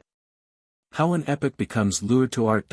If we teach people by all the enchantments of artists and thinkers to feel reverence for their defects, their intellectual poverty, their absurd infatuations and passions, as it is quite possible to do. If we show them only the lofty side of crime and folly, only the touching and appealing element in weakness and flabbiness and blind devotion, that too has often enough been done, we have employed the means for inspiring even an unphilosophical and inartistic age with an ecstatic love of philosophy and art, especially of thinkers and artists as personalities, and, in the worst case, perhaps with the only means of defending the existence of such tender and fragile beings. 149. Criticism and joy. Criticism, one-sided and unjust as well as intelligent criticism, gives so much pleasure to him who exercises it that the world is indebted to every work and every action that inspires much criticism and many critics. For criticism draws after it a glittering train of joyousness, wit, self-admiration, pride, instruction, designs of improvement. The God of joy created the bad and the mediocre for the same reason that he created the good. 150. Beyond his limits. When an artist wants to be more than an artist, for example, the moral awakener of his people, he at last falls in love, as a punishment, with a monster of moral substance. The muse laughs, for, though a kind-hearted goddess, she can also be malignant from jealousy. Milton and Klopstock are cases in point. 151. A glass eye. The tendency of a talent towards moral subjects, characters, motives, towards the beautiful soul of the work of art, is often only a glass eye put on by the artist who lacks a beautiful soul. It may result, though rarely, that his eye finally becomes living nature, if indeed it be nature with a somewhat troubled look. But the ordinary result is that the whole world thinks it sees nature where there is only cold glass. 152. Writing and desire for victory. Writing should always indicate a victory, indeed a conquest of oneself which must be communicated to others for their behoof. There are, however, dyspeptic authors who only write when they cannot digest something, or when something has remained stuck in their teeth. Through their anger they try unconsciously to disgust the reader too, and to exercise violence upon him, that is, they desire victory, but victory over others. 153. A good book needs time. Every good book tastes bitter when it first comes out, for it has the defect of newness. Moreover, it suffers damage from its living author, if he is well known and much talked about. For all the world is accustomed to confuse the author with his work. Whatever of profundity, sweetness, and brilliance the work may contain must be developed as the years go by, under the care of growing, then old, and lastly traditional reverence. Many hours must pass, many a spider must have woven its web about the book. A book is made better by good readers and clearer by good opponents. 154. Extravagance as an artistic means. Artists well understand the idea of using extravagance as an artistic means in order to convey an impression of wealth. This is one of those innocent wiles of soul seduction that the artist must know, for in his world, which has only appearance in view, the means to appearance need not necessarily be genuine. 155. The hidden barrel organ. Genius, by virtue of its more ample drapery, knows better than talent how to hide its barrel organ. Yet after all it too can only play its 7 old pieces over and over again. 156. The name on the title page. It is now a matter of custom and almost of duty for the author's name to appear on the book, and this is a main cause of the fact that books have so little influence. If they are good, they are worth more than the personalities of their authors, of which they are the quintessences. But as soon as the author makes himself known on the title page, the quintessence, from the reader's point of view, becomes diluted with the personal, the most personal element, and the aim of the book is frustrated. It is the ambition of the intellect no longer to appear individual. 157. The most cutting criticism. We make the most cutting criticism of a man or a book when we indicate his or its ideal. 158. Little or no love. Every good book is written for a particular reader and men of his stamp, and for that very reason is looked upon unfavorably by all other readers, by the vast majority. Its reputation accordingly rests on a narrow basis and must be built up by degrees. The mediocre and bad book is mediocre and bad because it seeks to please, and does please, a great number. 159. Music and disease. The danger of the new music lies in the fact that it puts the cup of rapture and exaltation to the lips so invitingly, and with such a show of moral ecstasy, that even the noble and temperate man always drinks a drop too much. This minimum of intemperance, constantly repeated, can in the end bring about a deeper convulsion and destruction of mental health than any coarse excess could do. Hence nothing remains but some day to fly from the grotto of the nymph, and through perils and billowy seas to forge one's way to the smoke of Ithaca and the embraces of a simpler and more human spouse. 160. Advantage for opponents. A book full of intellect communicates something thereof even to its opponents. 161. Youth and criticism. To criticize a book means, for the young, not to let oneself be touched by a single productive thought therefrom, and to protect one's skin with hands and feet. The youngster lives in opposition to all novelty that he cannot love in the lump, in a position of self-defense, and in this connection he commits, as often as he can, a superfluous sin. 162. Effect of quantity. The greatest paradox in the history of poetic art lies in this, that in all that constitutes the greatness of the old poets a man may be a barbarian, faulty and deformed from top to toe, and still remain the greatest of poets. This is the case with Shakespeare, who, as compared with Sophocles, is like a mine of immeasurable wealth in gold, lead, and rubble, whereas Sophocles is not merely gold, but gold in its noblest form. One that almost makes us forget the money value of the metal. But quantity in its highest intensity has the same effect as quality. That is a good thing for Shakespeare. 163. All beginning is dangerous.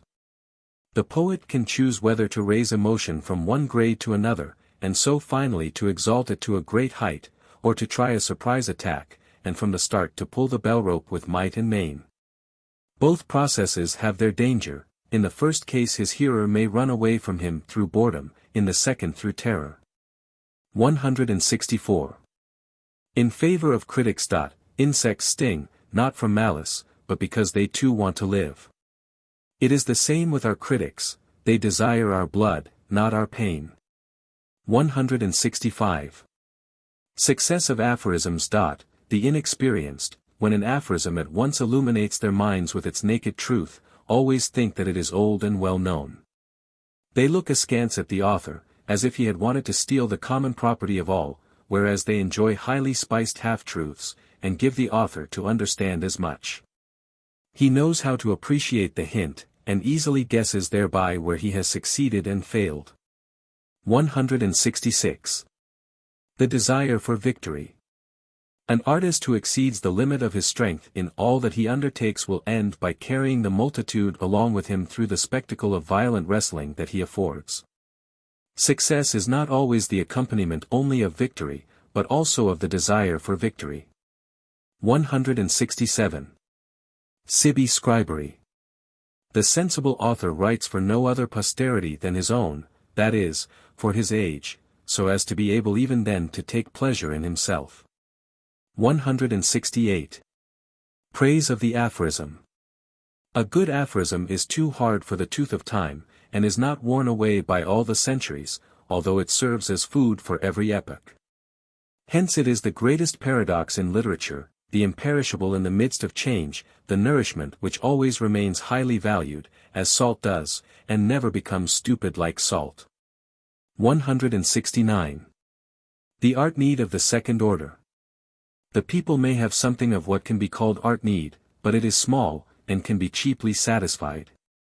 On the whole, the remnant of art, it must be honestly confessed, suffices for this need. Let us consider, for example, the kind of melodies and songs in which the most vigorous, unspoiled, and true-hearted classes of the population find genuine delight. Let us live among shepherds, cowherds, peasants, huntsmen, soldiers, and sailors, and give ourselves the answer. And in the country town, just in the houses that are the homes of inherited civic virtue, is it not the worst music at present produced that is loved and, one might say, cherished? He who speaks of deeper needs and unsatisfied yearnings for art among the people, as it is a crank or an impostor. Be honest.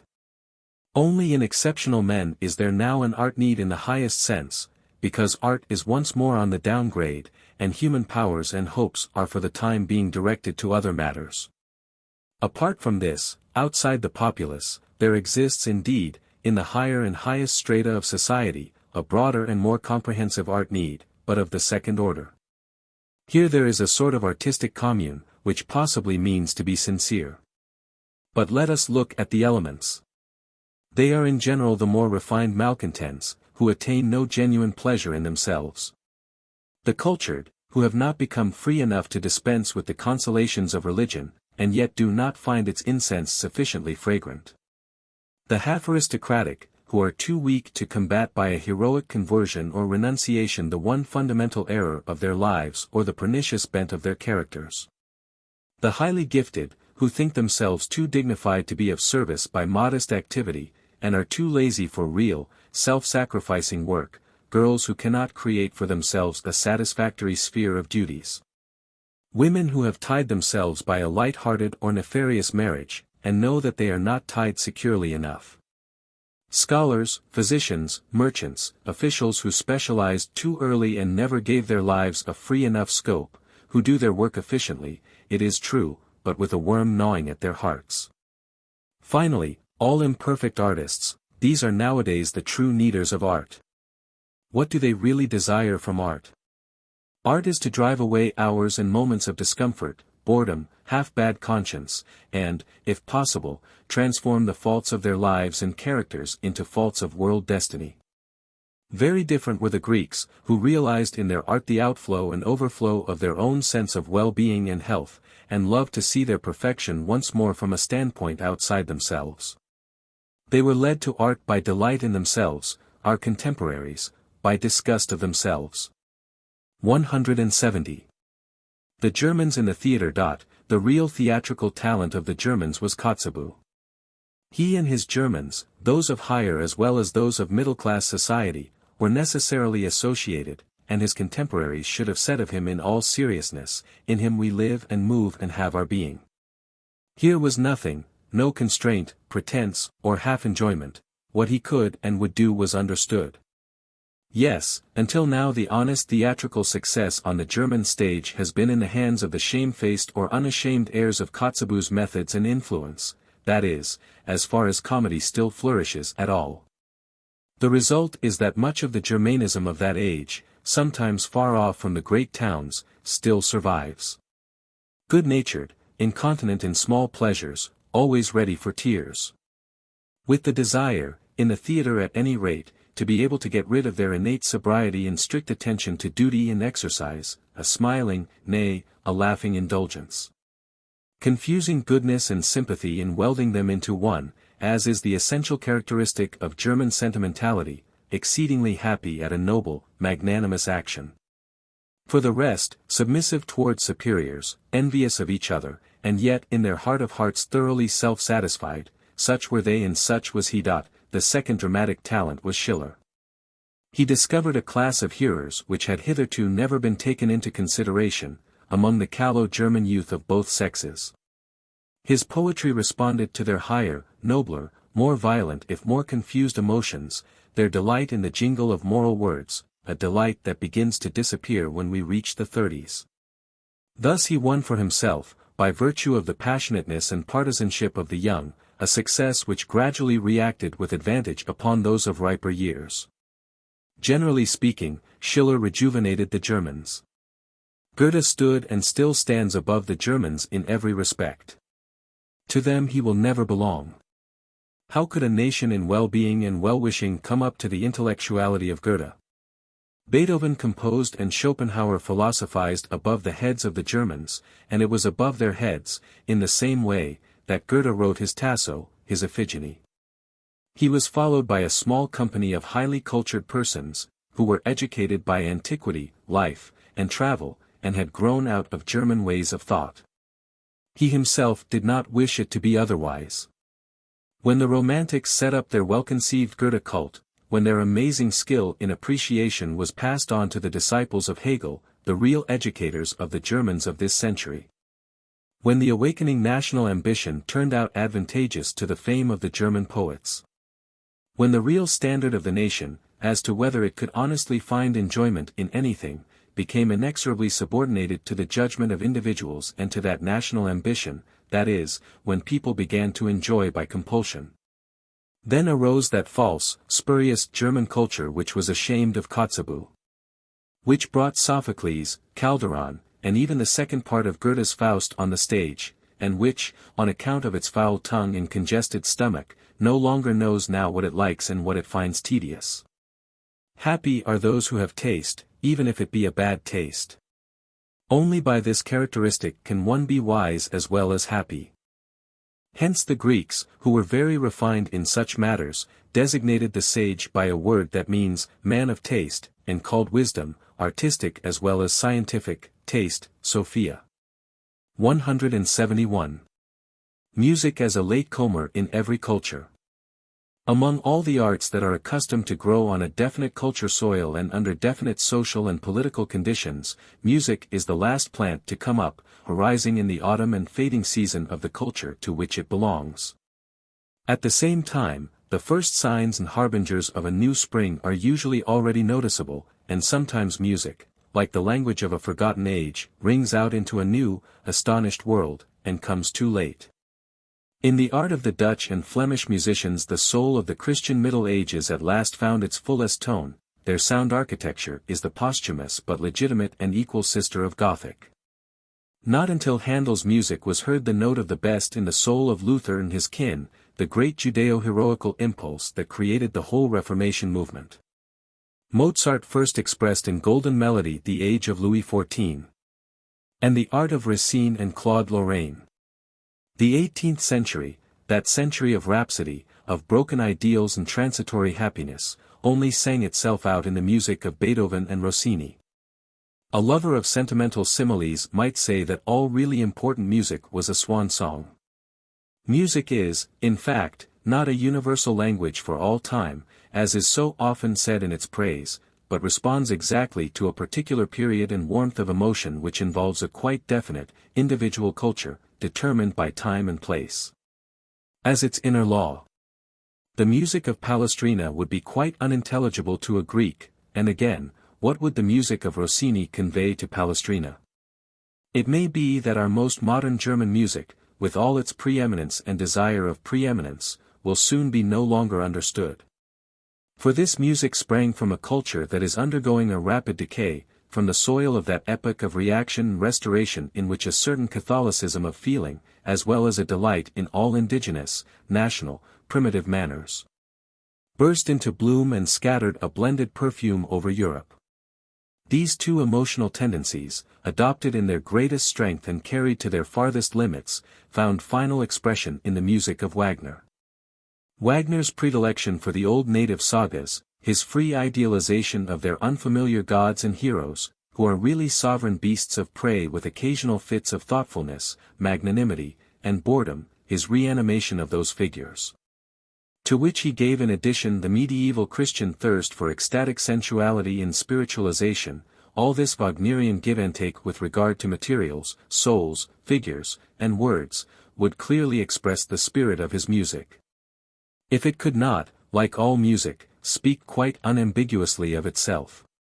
This spirit wages the last campaign of reaction against the spirit of illumination which passed into this century from the last, and also against the supranational ideas of French revolutionary romanticism and of English and American insipidity in the reconstruction of state and society. But is it not evident that the spheres of thought and emotion apparently suppressed by Wagner and his school have long since acquired fresh strength, and that his late musical protest against them generally rings into ears that prefer to hear different and opposite notes?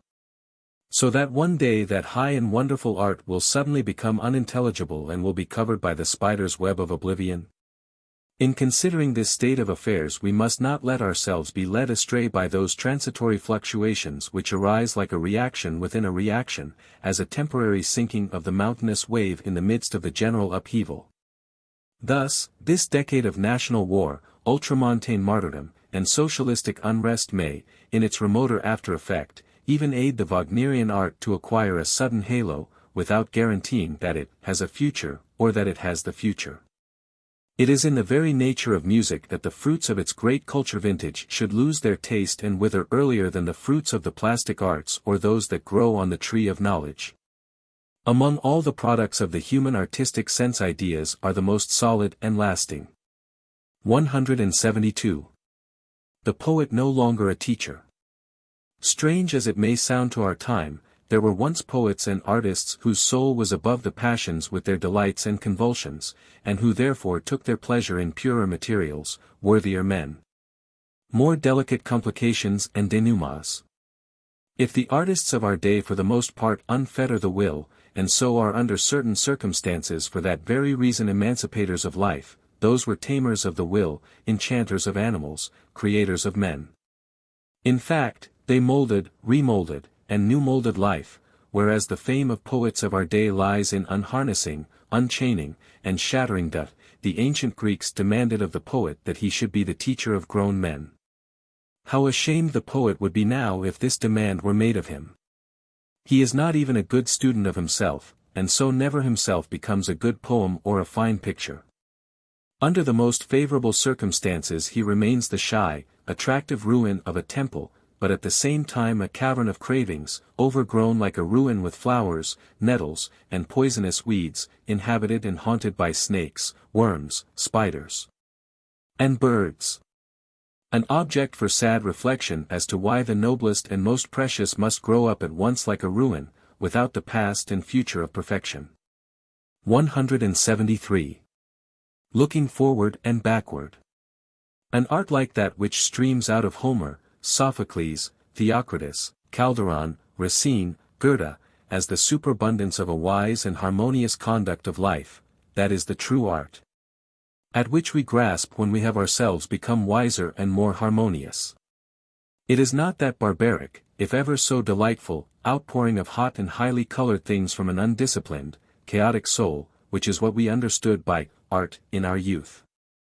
It is obvious from the nature of the case that for certain periods of life an art of overstrain, excitement, antipathy to the orderly, monotonous, simple, logical, is an inevitable need, to which artists must respond. Lest the soul of such periods should unburden itself in other ways, through all kinds of disorder and impropriety. Hence youths as they generally are, full, fermenting, tortured above all things by boredom, and women who lack work that fully occupies their soul, require that art of delightful disorder. All the more violently on that account are they inflamed with a desire for satisfaction without change, happiness without stupor and intoxication. 174. Against the art of works of art. Art is above all and first of all meant to embellish life, to make us ourselves endurable and if possible agreeable in the eyes of others. With this task in view, art moderates us and holds us in restraint, creates forms of intercourse, binds over the uneducated to laws of decency, cleanliness, politeness, well-timed speech and silence. Hence art must conceal or transfigure everything that is ugly, the painful, terrible, and disgusting elements which in spite of every effort will always break out afresh in accordance with the very origin of human nature. Art has to perform this duty especially in regard to the passions and spiritual agonies and anxieties, and to cause the significant factor to shine through unavoidable or unconquerable ugliness. To this great, super-great task the so-called art proper, that of works of art, is a mere accessory. A man who feels within himself a surplus of such powers of embellishment, concealment, and transfiguration will finally seek to unburden himself of this surplus in works of art. The same holds good, under special circumstances, of a whole nation. But as a rule we nowadays begin art at the end, hang on to its tail, and think that works of art constitute art proper, and that life should be improved and transformed by this means, fools that we are. If we begin a dinner with dessert, and try sweet after sweet, small wonder that we ruin our digestions and even our appetites for the good, hearty, nourishing meal to which art invites us. 175. Continued existence of art. Why, really, does a creative art nowadays continue to exist? Because the majority who have hours of leisure, and such an art is for them only, think that they cannot fill up their time without music, theaters and picture galleries, novels and poetry. Granted that one could keep them from this indulgence, either they would strive less eagerly for leisure, and the invidious sight of the rich would be less common, a great gain for the stability of society, or they would have leisure. But would learn to reflect on what can be learnt and unlearnt, on their work, for instance, their associations, the pleasure they could bestow. All the world, with the exception of the artist, would in both cases reap the advantage. Certainly, there are many vigorous, sensible readers who could take objection to this. Still, it must be said on behalf of the coarse and malignant that the author himself is concerned with this protest, and that there is in his book much to be read that is not actually written down therein. 176. The mouthpiece of the gods. The poet expresses the universal higher opinions of the nation, he is its mouthpiece and flute. But by virtue of meter and all other artistic means he so expresses them that the nation regards them as something quite new and wonderful, and believes in all seriousness that he is the mouthpiece of the gods. Yes, under the clouds of creation the poet himself forgets whence he derives all his intellectual wisdom, from father and mother, from teachers and books of all kinds, from the street and particularly from the priest. He is deceived by his own art, and really believes, in a naive period, that a god is speaking through him, that he is creating in a state of religious inspiration. As a matter of fact, he is only saying what he has learnt, a medley of popular wisdom and popular foolishness. Hence, so far as a poet is really vox populi he is held to be vox Dei. 177. What all art wants to do and cannot. The last and hardest task of the artist is the presentment of what remains the same, reposes in itself, is lofty and simple and free from the bizarre. Hence the noblest forms of moral perfection are rejected as inartistic by weaker artists, because the sight of these fruits is too painful for their ambition. The fruit gleams at them from the topmost branches of art, but they lack the ladder, the courage, the grip to venture so high. In himself a Phidias is quite possible as a poet, but, if modern strength be taken into consideration, almost solely in the sense that to God nothing is impossible. The desire for a poetical Claude Lorraine is already an immodesty at present, however earnestly one man's heart may yearn for such a consummation. The presentment of the highest man, the most simple and at the same time the most complete, has hitherto been beyond the scope of all artists.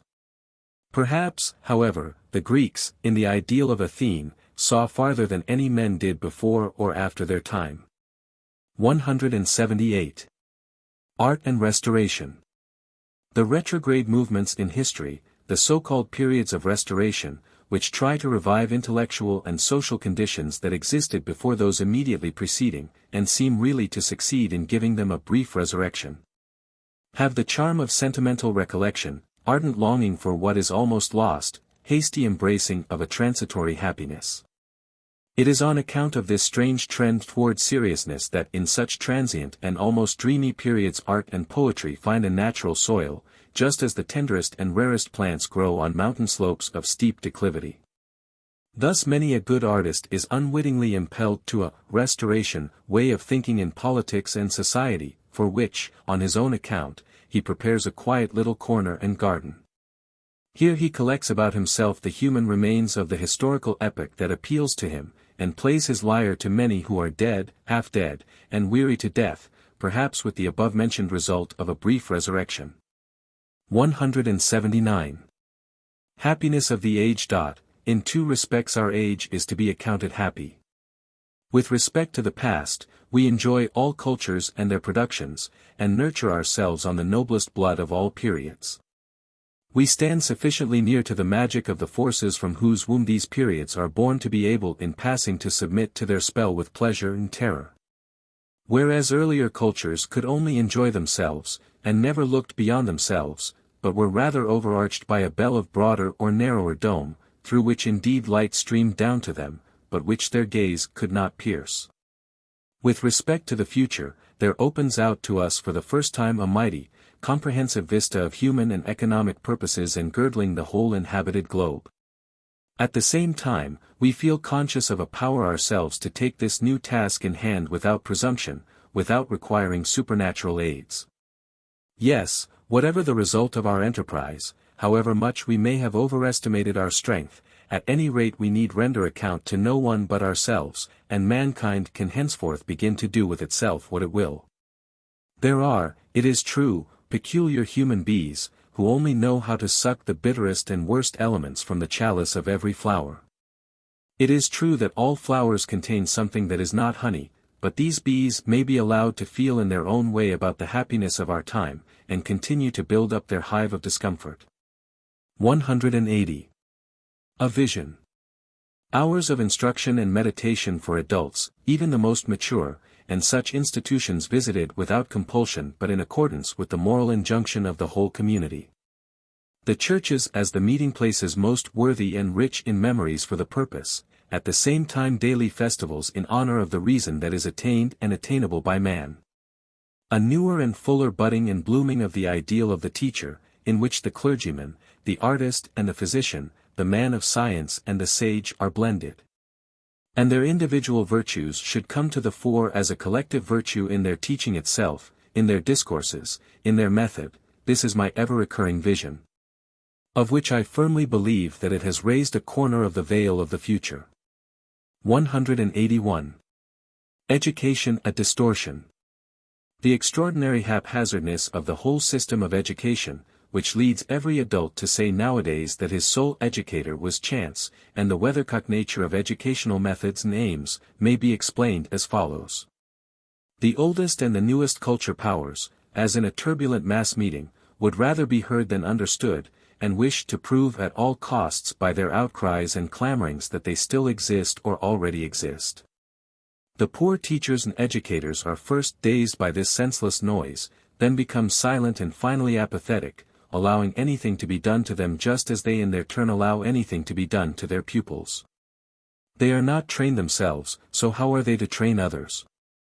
They are themselves no straight-growing, vigorous, succulent trees, and he who wishes to attach himself to them must wind and bend himself and finally become distorted and deformed as they. 182. Philosophers and artists of the age. Rhapsody and frigidity, burning desires and waning of the heart's glow, this wretched medley is to be found in the picture of the highest European society of the present day. There the artist thinks that he is achieving a great deal when through his art he lights the torch of the heart as well as the torch of desire. The philosopher has the same notion, when in the chilliness of his heart, which he has in common with his age, He cools hot desires in himself and his following by his world-denying judgments. 183. Not to be a soldier of culture without necessity. At last people are learning what it costs us so dear not to know in our youth, that we must first do superior actions and secondly seek the superior wherever and under whatever names it is to be found. That we must at once go out of the way of all badness and mediocrity without fighting it. And that even doubt as to the excellence of a thing, such as quickly arises in one of practiced taste, should rank as an argument against it and a reason for completely avoiding it. We must not shrink from the danger of occasionally making a mistake and confounding the less accessible good with the bad and imperfect. Only he who can do nothing better should attack the world's evils as the soldier of culture.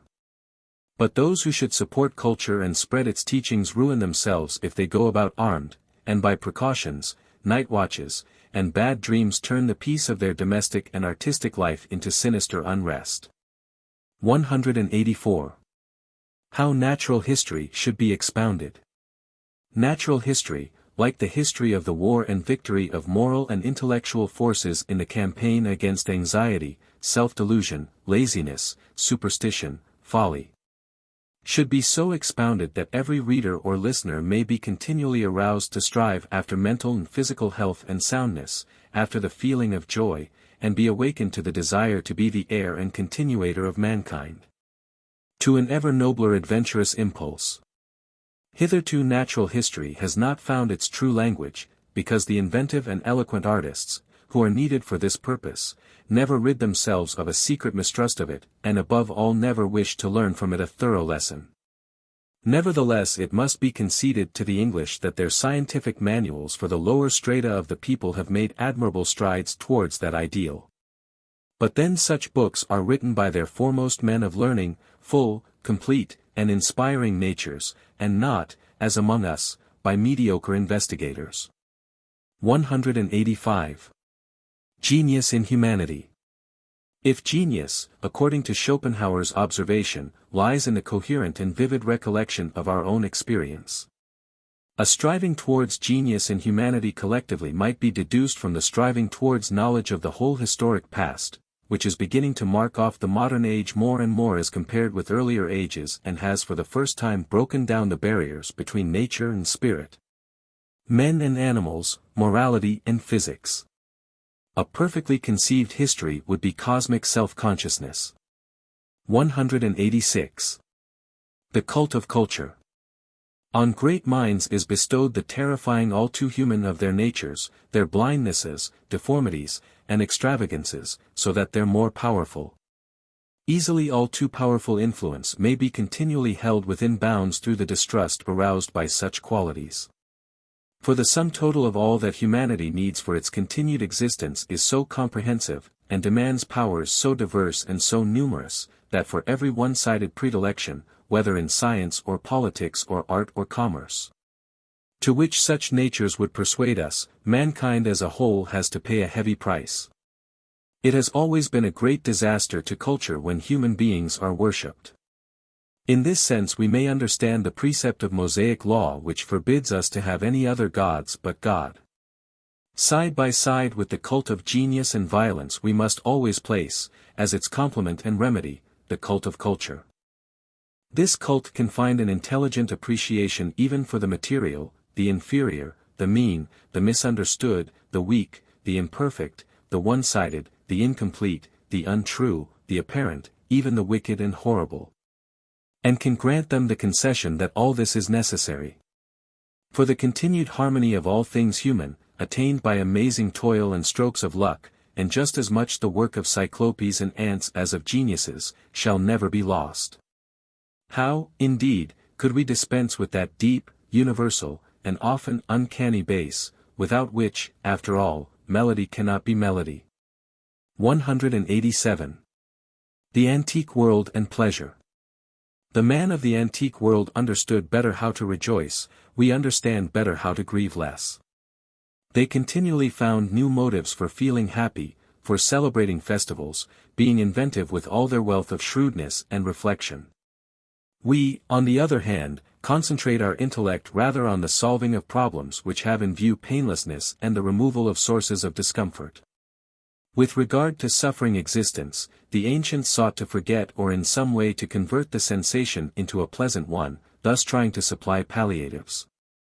We attack the causes of suffering, and on the whole prefer to use prophylactics. Perhaps we are only building upon a foundation whereon a later age will once more set up the temple of joy. 188. The Muses as liars. We know how to tell many lies, so sang the Muses once, when they revealed themselves to Hesiod.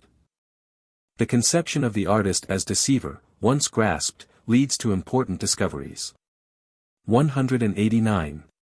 How paradoxical Homer can be. Is there anything more desperate, more horrible, more incredible, shining over human destiny like a winter sun, than that idea of Homer's? So the decree of the gods willed it, and doomed man to perish. That it might be a matter for song even to distant generations. In other words, we suffer and perish so that poets may not lack material, and this is the dispensation of those very gods of Homer who seem much concerned about the joyousness of generations to come, but very little about us men of the present. To think that such ideas should ever have entered the head of a Greek. 190. Supplementary justification of existence. Many ideas have come into the world as errors and fancies but have turned out truths, because men have afterwards given them a genuine basis to rest upon. 191. Pro and con necessary. He who has not realized that every great man must not only be encouraged but also, for the sake of the common welfare, opposed, is certainly still a great child, or himself a great man. 192. Injustice of genius. Genius is most unjust towards geniuses, if they be contemporary. Either it thinks it has no need of them and considers them superfluous, for it can do without them, or their influence crosses the path of its electric current, in which case it even calls them pernicious. 193. The saddest destiny of a prophet. He has worked 20 years to convince his contemporaries, and succeeds at last, but in the meantime his adversaries have also succeeded, he is no longer convinced of himself. 194. Three thinkers like one spider. In every philosophical school three thinkers follow one another in this relation, the first produces from himself sap and seed, the second draws it out in threads and spins a cunning web. The third waits in this web for the victims who are caught in it, and tries to live upon this philosophy. 195. From association with authors. It is as bad a habit to go about with an author grasping him by the nose as grasping him by the horn, and every author has his horn. 196. A team of two. Vagueness of thought and outbursts of sentimentality are as often wedded to the reckless desire to have one's own way by hook or by crook, to make oneself alone of any consequence, as a genuinely helpful, gracious, and kindly spirit is wedded to the impulse towards clearness and purity of thought and towards emotional moderation and self-restraint. 197. Binding and separating forces. Surely it is in the heads of men that there arises the force that binds them, an understanding of their common interest or the reverse. And in their hearts the force that separates them, a blind choosing and groping in love and hate, a devotion to one at the expense of all, and a consequent contempt for the common utility. 198. Marksmen and thinkers. There are curious marksmen who miss their mark, but leave the shooting gallery with secret pride in the fact that their bullet at any rate flew very far, beyond the mark, it is true, or that it did not hit the mark but hit something else. There are thinkers of the same stamp. 199. Attack from two sides. We act as enemies towards an intellectual tendency or movement when we are superior to it and disapprove of its aim, or when its aim is too high and unrecognizable to our eye, in other words, when it is superior to us. So the same party may be attacked from two sides, from above and from below. Not infrequently the assailants, from common hatred, form an alliance which is more repulsive than all that they hate. 200. Original minds are distinguished not by being the first to see a new thing, but by seeing the old, well-known thing, which is seen and overlooked by every one, as something new. The first discoverer is usually that quite ordinary and unintellectual visionary, chance. 201. Error of philosophers. The philosopher believes that the value of his philosophy lies in the whole, in the structure. Posterity finds it in the stone with which he built and with which, from that time forth, men will build oftener and better, in other words, in the fact that the structure may be destroyed and yet have value as material. 202. Wit. Wit is the epitaph of an emotion. 203. The moment before solution. In science it occurs every day and every hour that a man, immediately before the solution, remains stuck, being convinced that his efforts have been entirely in vain, like one who, in untying a noose, hesitates at the moment when it is nearest to coming loose, because at that very moment it looks most like a knot. 204. Among the visionaries. The thoughtful man, and he who is sure of his intelligence, may profitably consort with visionaries for a decade and abandon himself in their torrid zone to a moderate insanity. He will thus have traveled a good part of the road towards that cosmopolitanism of the intellect which can say without presumption, nothing intellectual is alien to me. 205. Keen air. The best and healthiest element in science as amid the mountains is the keen air that plays about it. Intellectual mollycoddles, such as artists, dread and abuse science on account of this atmosphere. 206. Why savants are nobler than artists. Science requires nobler natures than does poetry. Natures that are more simple, less ambitious, more restrained, calmer, that think less of posthumous fame and can bury themselves in studies which, in the eye of the many, scarcely seem worthy of such a sacrifice of personality. There is another loss of which they are conscious. The nature of their occupation, its continual exaction of the greatest sobriety, weakens their will. The fire is not kept up so vigorously as on the hearths of poetic minds. As such, they often lose their strength and prime earlier than artists do, and, as has been said, they are aware of their danger. Under all circumstances they seem less gifted because they shine less, and thus they will always be rated below their value. 207. How far piety obscures. In later centuries the great man is credited with all the great qualities and virtues of his century. Thus all that is best is continually obscured by piety, which treats the picture as a sacred one, to be surrounded with all manner of votive offerings. In the end the picture is completely veiled and covered by the offerings, and thenceforth is more an object of faith than of contemplation. 208. Standing on one's head. If we make truth stand on its head, we generally fail to notice that our own head, too, is not in its right position. 209. Origin and utility of fashion. The obvious satisfaction of the individual with his own form excites imitation and gradually creates the form of the many, that is, fashion. The many desire, and indeed attain, that same comforting satisfaction with their own form.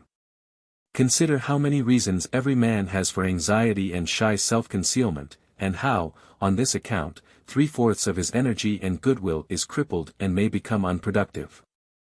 So we must be very grateful to fashion for unfettering that 3/4 and communicating self-confidence and the power of cheerful compromise to those who feel themselves bound to each other by its law. Even foolish laws give freedom and calm of the spirit, so long as many persons have submitted to their sway. 210. Looseners of tongues. The value of many men and books rests solely on their faculty for compelling all to speak out the most hidden and intimate things. They are looseners of tongues and crowbars to open the most stubborn teeth. Many events and misdeeds which are apparently only sent as a curse to mankind possess this value and utility. 211. Intellectual freedom of domicile. 32. Who of us could dare to call himself a free spirit, if he could not render homage after his fashion, by taking on his own shoulders a portion of that burden of public dislike and abuse, to men to whom this name is attached as a reproach? We might as well call ourselves in all seriousness, spirits free of domicile, Friesegate, and without that arrogant or high-spirited defiance, because we feel the impulse to freedom, Zug zur Freiheit, as the strongest instinct of our minds and, in contrast to fixed and limited minds, practically see our ideal in an intellectual nomadism, to use a modest and almost depreciatory expression. 212. Yes, the favor of the Muses, what Homer says on this point goes right to our heart, so true, so terrible is it. The Muse loved him with all her heart and gave him good and evil, for she took away his eyes and vouchsafed him sweet song. This is an endless text for thinking men, she gives good and evil, that is her manner of loving with all her heart and soul. And each man will interpret specially for himself why we poets and thinkers have to give up our eyes in her service. 33. 213. Against the cultivation of music. The artistic training of the eye from childhood upwards by means of drawing, painting, landscape sketching, figures, scenes, involves an estimable gain in life, making the eyesight keen, calm, and enduring in the observation of men and circumstances. No similar secondary advantage arises from the artistic cultivation of the ear, whence public schools will generally do well to give the art of the eye a preference over that of the ear. 214. The discoverers of trivialities. Subtle minds, from which nothing is farther than trivialities, often discover a triviality after taking all manner of circuitous routes and mountain paths, and, to the astonishment of the non-subtle, rejoice exceedingly. 215. Morals of savants. A regular and rapid advance in the sciences is only possible when the individual is compelled to be not so distrustful as to test every calculation and assertion of others, in fields which are remote from his own. A necessary condition, however, is that every man should have competitors in his own sphere, who are extremely distrustful and keep a sharp eye upon him. From this juxtaposition of not too distrustful and extremely distrustful arises sincerity in the Republic of Learning. 216. Reasons for sterility. There are highly gifted minds which are always sterile only because, from temperamental weakness, they are too impatient to wait for their pregnancy. 217. The perverted world of tears. The manifold discomforts which the demands of higher culture cause to man finally pervert his nature to such an extent that he usually keeps himself stoical and unbending. Thus he has tears in reserve only for rare occasions of happiness, so that many must weep even at the enjoyment of painlessness, only when happy does his heart still beat. 218. The Greeks as interpreters. When we speak of the Greeks we unwittingly speak of today and yesterday. Their universally known history is a blank mirror, always reflecting something that is not in the mirror itself. We enjoy the freedom of speaking about them in order to have the right of being silent about others, so that these Greeks themselves may whisper something in the ear of the reflective reader. Thus the Greeks facilitate to modern men the communication of much that is debatable and hard to communicate. 219. Of the acquired character of the Greeks. We are easily led astray by the renowned Greek clearness, transparency, simplicity, and order, by their crystal-like naturalness and crystal-like art, into believing that all these gifts were bestowed on the Greeks, for instance. That they could not but write well, as Lichtenberg expressed it on one occasion. Yet no statement could be more hasty and more untenable. The history of prose from Gorgias to Demosthenes shows a course of toiling and wrestling towards light from the obscure, overloaded, and tasteless, reminding one of the labor of heroes who had to construct the first roads through forest and bog. The dialogue of tragedy was the real achievement of the dramatist, owing to its uncommon clearness and precision, whereas the national tendency was to riot in symbolism and innuendo, a tendency expressly fostered by the great choral lyric. Similarly it was the achievement of Homer to liberate the Greeks from Asiatic pomp and gloom, and to have attained the clearness of architecture in details great and small. Nor was it by any means thought easy to say anything in a pure and illuminating style. How else should we account for the great admiration for the epigram of Simonides, which shows itself so simple, with no gilded points or arabesques of wit, but says all that it has to say plainly and with the calm of the sun, not with the straining after effect of the lightning. Since the struggle towards light from an almost native twilight is Greek, a thrill of jubilation runs through the people when they hear a laconic sentence, the language of elegy or the maxims of the 7 wise men. Hence they were so fond of giving precepts in verse, a practice that we find objectionable. This was the true Apolline task of the Hellenic spirit, with the aim of rising superior to the perils of meter and the obscurity which is otherwise characteristic of poetry. Simplicity, flexibility, and sobriety were wrestled for and not given by nature to this people. The danger of a relapse into Asianism constantly hovered over the Greeks, and really overtook them from time to time like a murky, overflowing tide of mystical impulses, primitive savagery and darkness. We see them plunge in. We see Europe, as it were, flooded, washed away, for Europe was very small then, but they always emerge once more to the light, good swimmers and divers that they are, those fellow countrymen of Odysseus. 220. The pagan characteristic. Perhaps there is nothing more astonishing to the observer of the Greek world than to discover that the Greeks from time to time held festivals, as it were, for all their passions and evil tendencies alike. And in fact even established a kind of series of festivals, by order of the state, for their all too human. This is the pagan characteristic of their world, which Christianity has never understood and never can understand, and has always combated and despised. They accepted this all too human as unavoidable, and preferred, instead of railing at it, to give it a kind of secondary right by grafting it on to the usages of society and religion. All in man that has power they called divine, and wrote it on the walls of their heaven. They do not deny this natural instinct that expresses itself in evil characteristics, but regulate and limit it to definite cults and days, so as to turn those turbulent streams into as harmless a course as possible, after devising sufficient precautionary measures. That is the root of all the moral broad-mindedness of antiquity. To the wicked, the dubious, the backward, the animal element, as to the barbaric, pre-Hellenic and Asiatic, which still lived in the depths of Greek nature, they allowed a moderate outflow, and did not strive to destroy it utterly. The whole system was under the domain of the state, which was built up not on individuals or castes, but on common human qualities. In the structure of the state the Greeks show that wonderful sense for typical facts which later on enabled them to become investigators of nature, historians, geographers, and philosophers. It was not a limited moral law of priests or castes, which had to decide about the constitution of the state and state worship, but the most comprehensive view of the reality of all that is human. Whence do the Greeks derive this freedom, this sense of reality? Perhaps from Homer and the poets who preceded him. For just those poets whose nature is generally not the most wise or just possess, in compensation, that delight in reality and activity of every kind, and prefer not to deny even evil.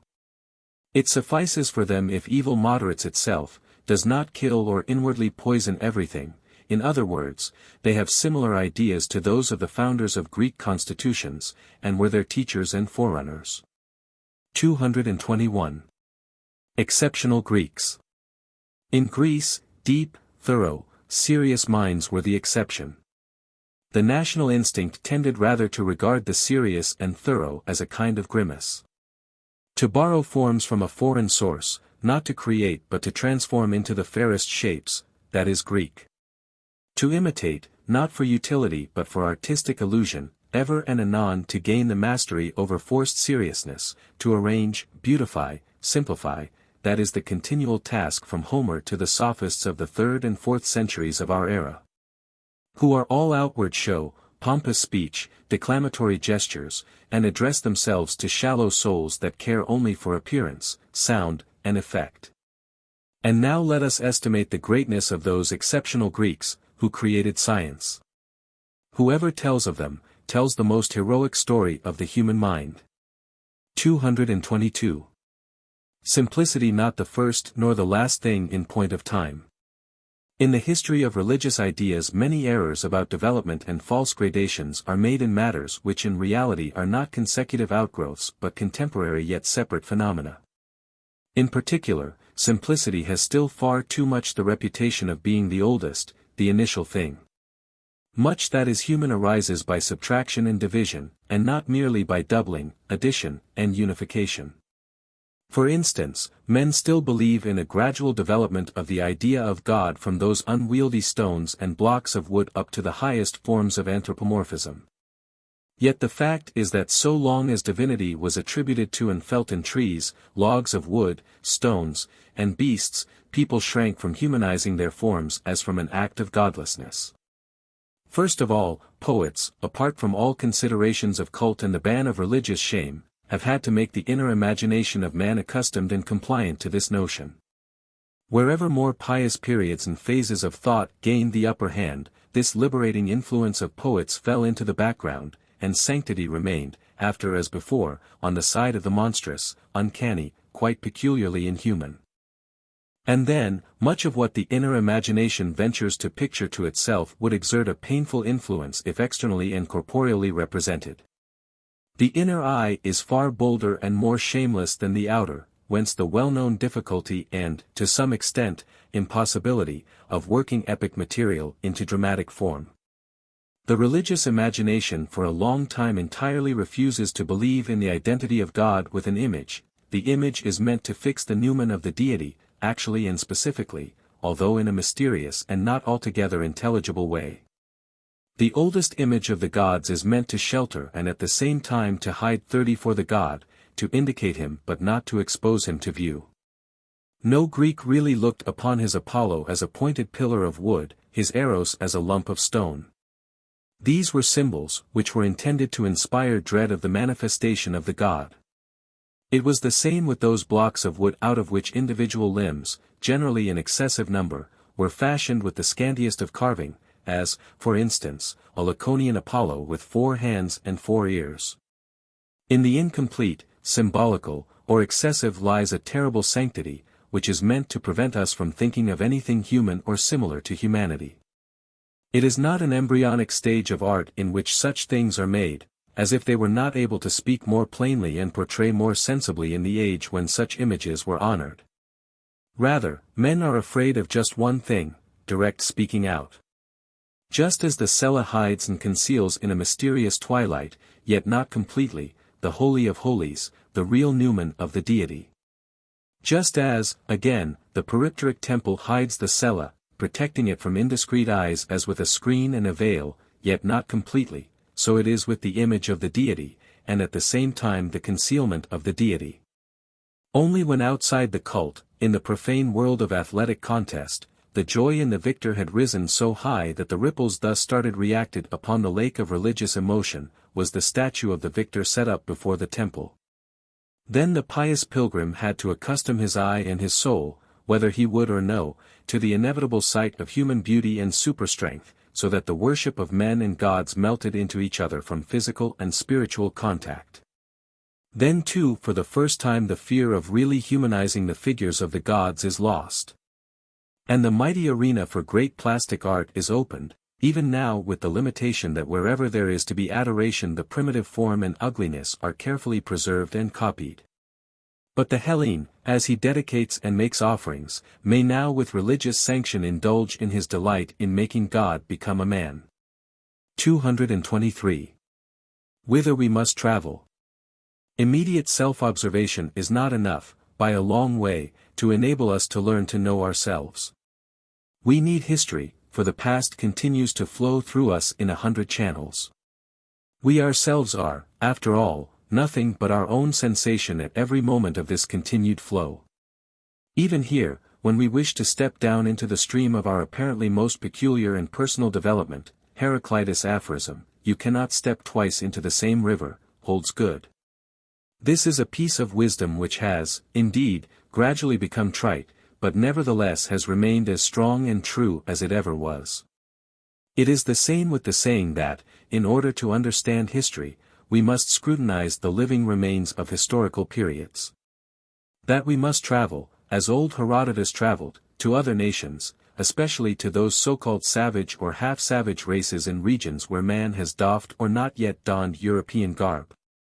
For they are ancient and firmly established steps of culture on which we can stand.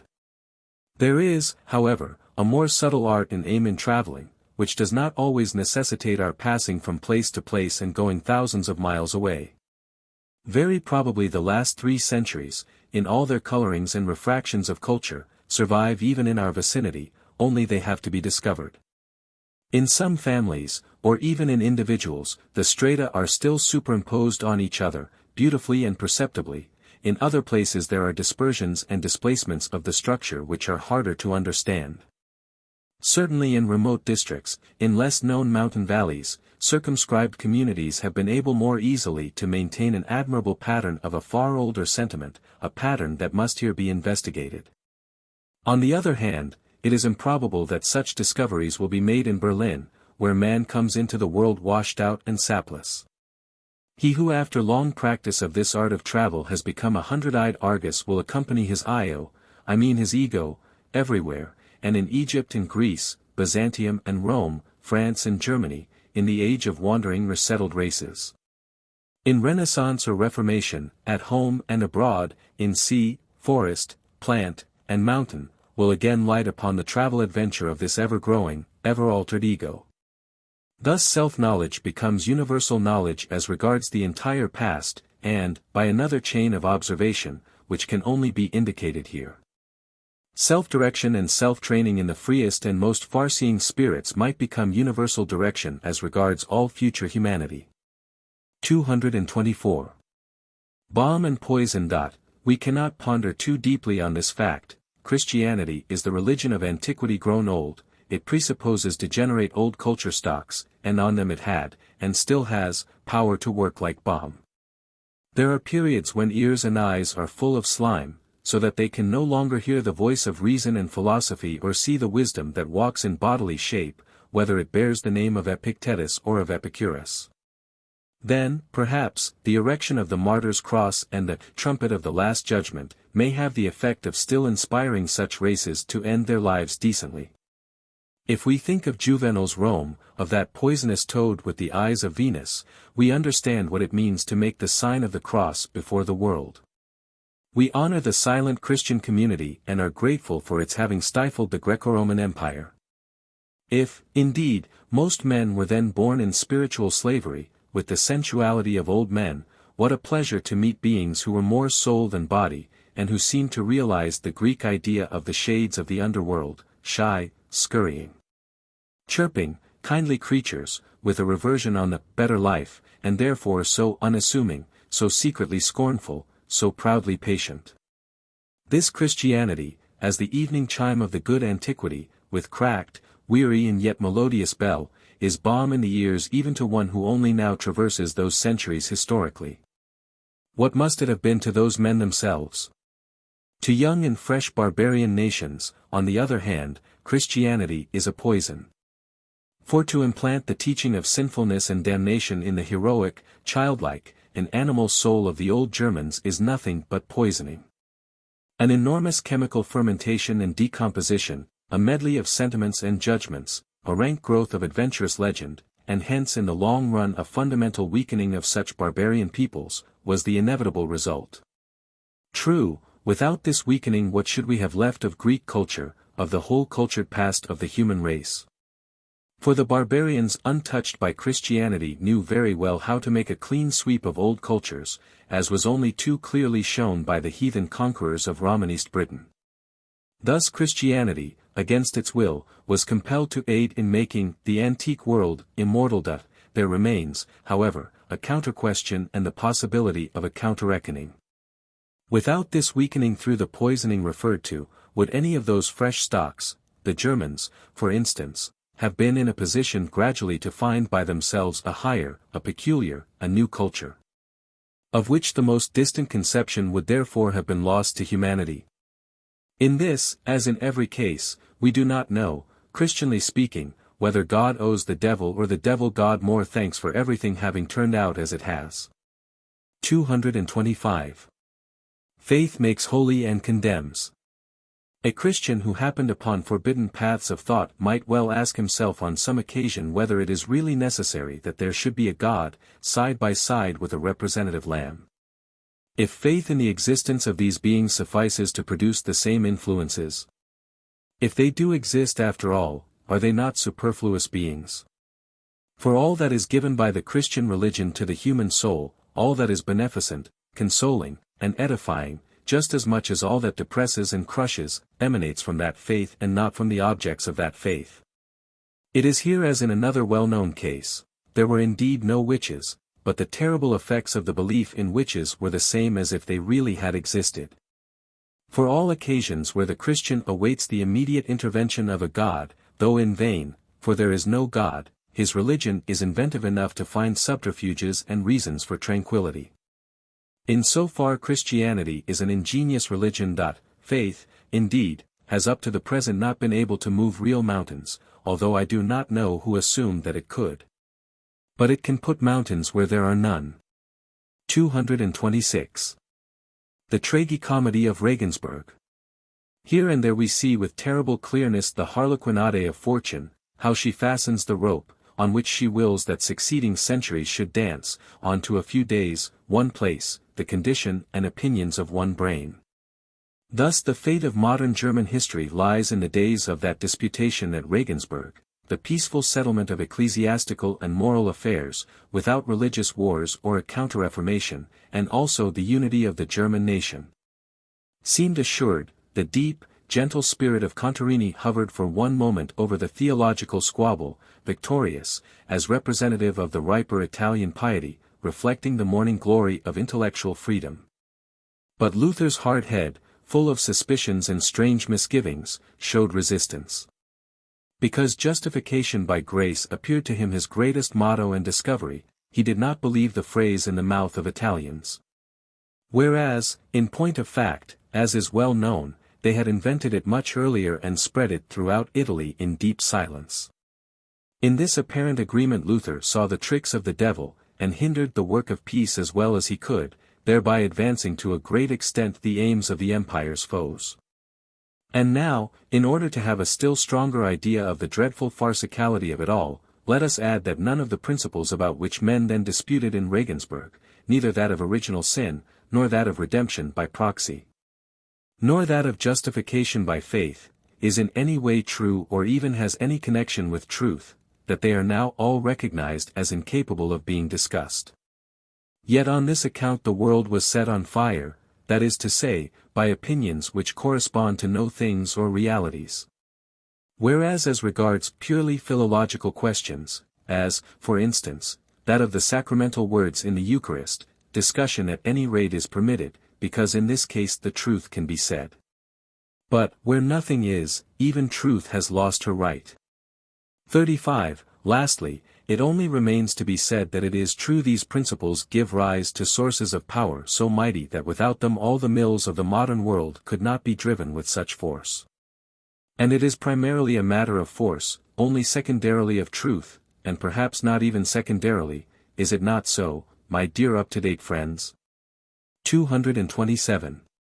Goethe's errors.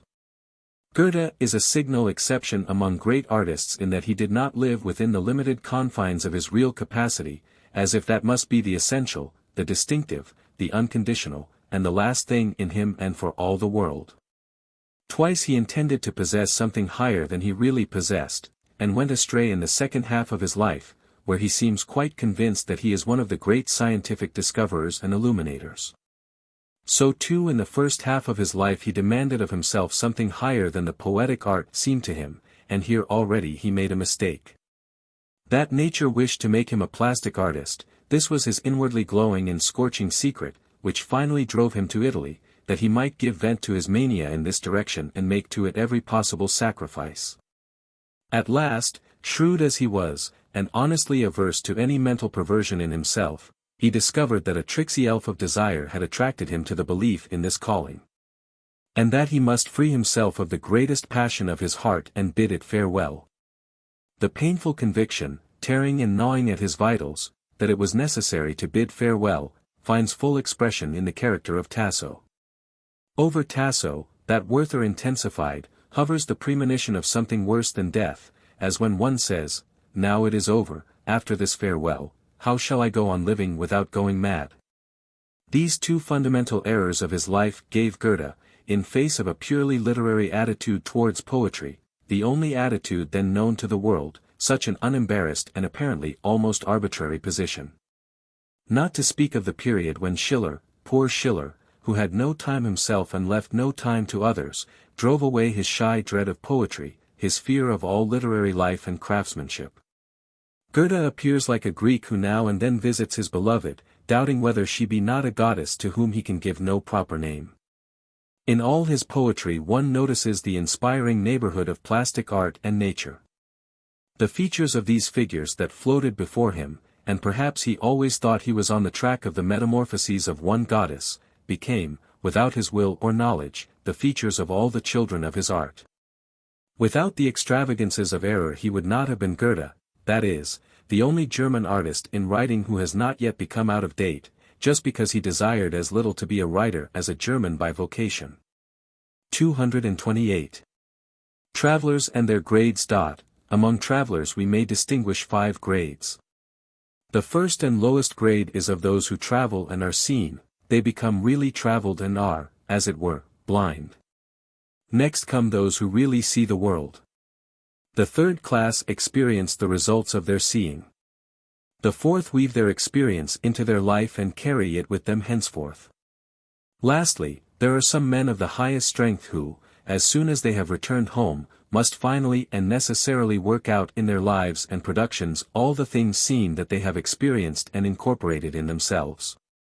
Like these 5 species of travelers, all mankind goes through the whole pilgrimage of life, the lowest as purely passive, the highest as those who act and live out their lives without keeping back any residue of inner experiences. 229. In climbing higher. So soon as we climb higher than those who hitherto admired us, we appear to them as sunken and fallen. For they imagined that under all circumstances they were on the heights in our company, maybe also through our agency. 230. Measure and moderation. Of 2 quite lofty things, measure and moderation, it is best never to speak. A few know their force and significance, from the mysterious paths of inner experiences and conversions. They honor in them something quite godlike, and are afraid to speak aloud. All the rest hardly listen when they are spoken about, and think the subjects under discussion are tedium and mediocrity. We must perhaps except those who have once heard a warning note from that realm but have stopped their ears against the sound. The recollection of it makes them angry and exasperated. 231. Humanity of friendship and comradeship. If thou wilt take the left hand, then I will go to the right. 36. That feeling is the hallmark of humanity in intimate intercourse, and without that feeling every friendship, every band of apostles or disciples, sooner or later becomes a fraud. 232. The profound. Men of profound thought appear to themselves in intercourse with others like comedians, for in order to be understood they must always simulate superficiality. 233. For the scorners of herd humanity. He who regards human beings as a herd, and flies from them as fast as he can, will certainly be caught up by them and gored upon their horns. 234. The main transgression against the vain. In society, he who gives another an opportunity of favorably setting forth his knowledge, sentiments, and experience sets himself above him. Unless he is felt by the other to be a superior being without limitation, he is guilty of an attack upon his vanity, while what he aimed at was the gratification of the other man's vanity. 235. Disappointment. When a long life of action distinguished by speeches and writings gives publicity to a man's personality, personal intercourse with him is generally disappointing on 2 grounds. Firstly, one expects too much from a brief period of intercourse, namely, all that the 1001 opportunities of life can alone bring out. Secondly, no recognized person gives himself the trouble to woo recognition in individual cases. He is too careless, and we are at too high attention. 236. 2 sources of kindness. To treat all men with equal good humor, and to be kind without distinction of persons, may arise as much from a profound contempt for mankind as from an ingrained love of humanity. 237. The wanderer in the mountains to himself. There are certain signs that you have gone farther and higher. There is a freer, wider prospect before you, the air blows cooler yet milder in your face, you have unlearned the folly of confounding mildness with warmth, your gait is more firm and vigorous, courage and discretion have waxed together. On all these grounds your journey may now be more lonely and in any case more perilous than heretofore, if indeed not to the extent believed by those who from the misty valley see you, the roamer, striding on the mountains. 238. With the exception of our neighbor. I admit that my head is set wrong on my neck only, for every other man, as is well known, knows better than I what I should do or leave alone. The only one who cannot help me is myself, poor beggar. Are we not all like statues on which false heads have been placed? Dear neighbor, ah no, you, just you, are the exception. 239. Caution. We must either not go about at all with people who are lacking in the reverence for personalities, or inexorably fetter them beforehand with the manacles of convention. 240. The wish to appear vain. In conversation with strangers or little-known acquaintances, to express only selected thoughts, to speak of one's famous acquaintances, and important experiences and travels, is a sign that one is not proud. Or at least would not like to appear proud. Vanity is the polite mask of pride. 241. Good friendship. A good friendship arises when the one man deeply respects the other, more even than himself, loves him also, though not so much as himself. And finally, to facilitate intercourse, knows how to add the delicate bloom and veneer of intimacy, but at the same time wisely refrains from a true, real intimacy, from the confounding of meum and tuum. 242. Friends as ghosts.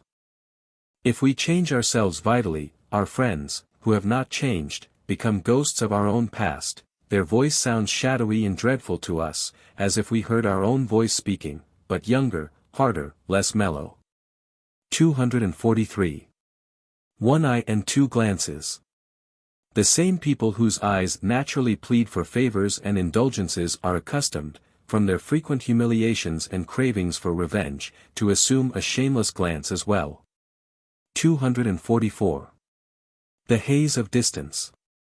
A child throughout life, that sounds very touching, but is only the verdict from the distance.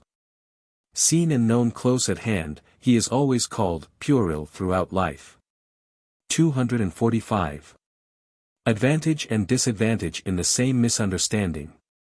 The mute perplexity of the subtle brain is usually understood by the non-subtle as a silent superiority, and is much dreaded, whereas the perception of perplexity would produce goodwill.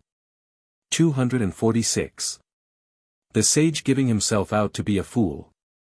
The philanthropy of the sage sometimes makes him decide to pretend to be excited, enraged, or delighted, so that he may not hurt his surroundings by the coldness and rationality of his true nature. 247. Forcing oneself to attention.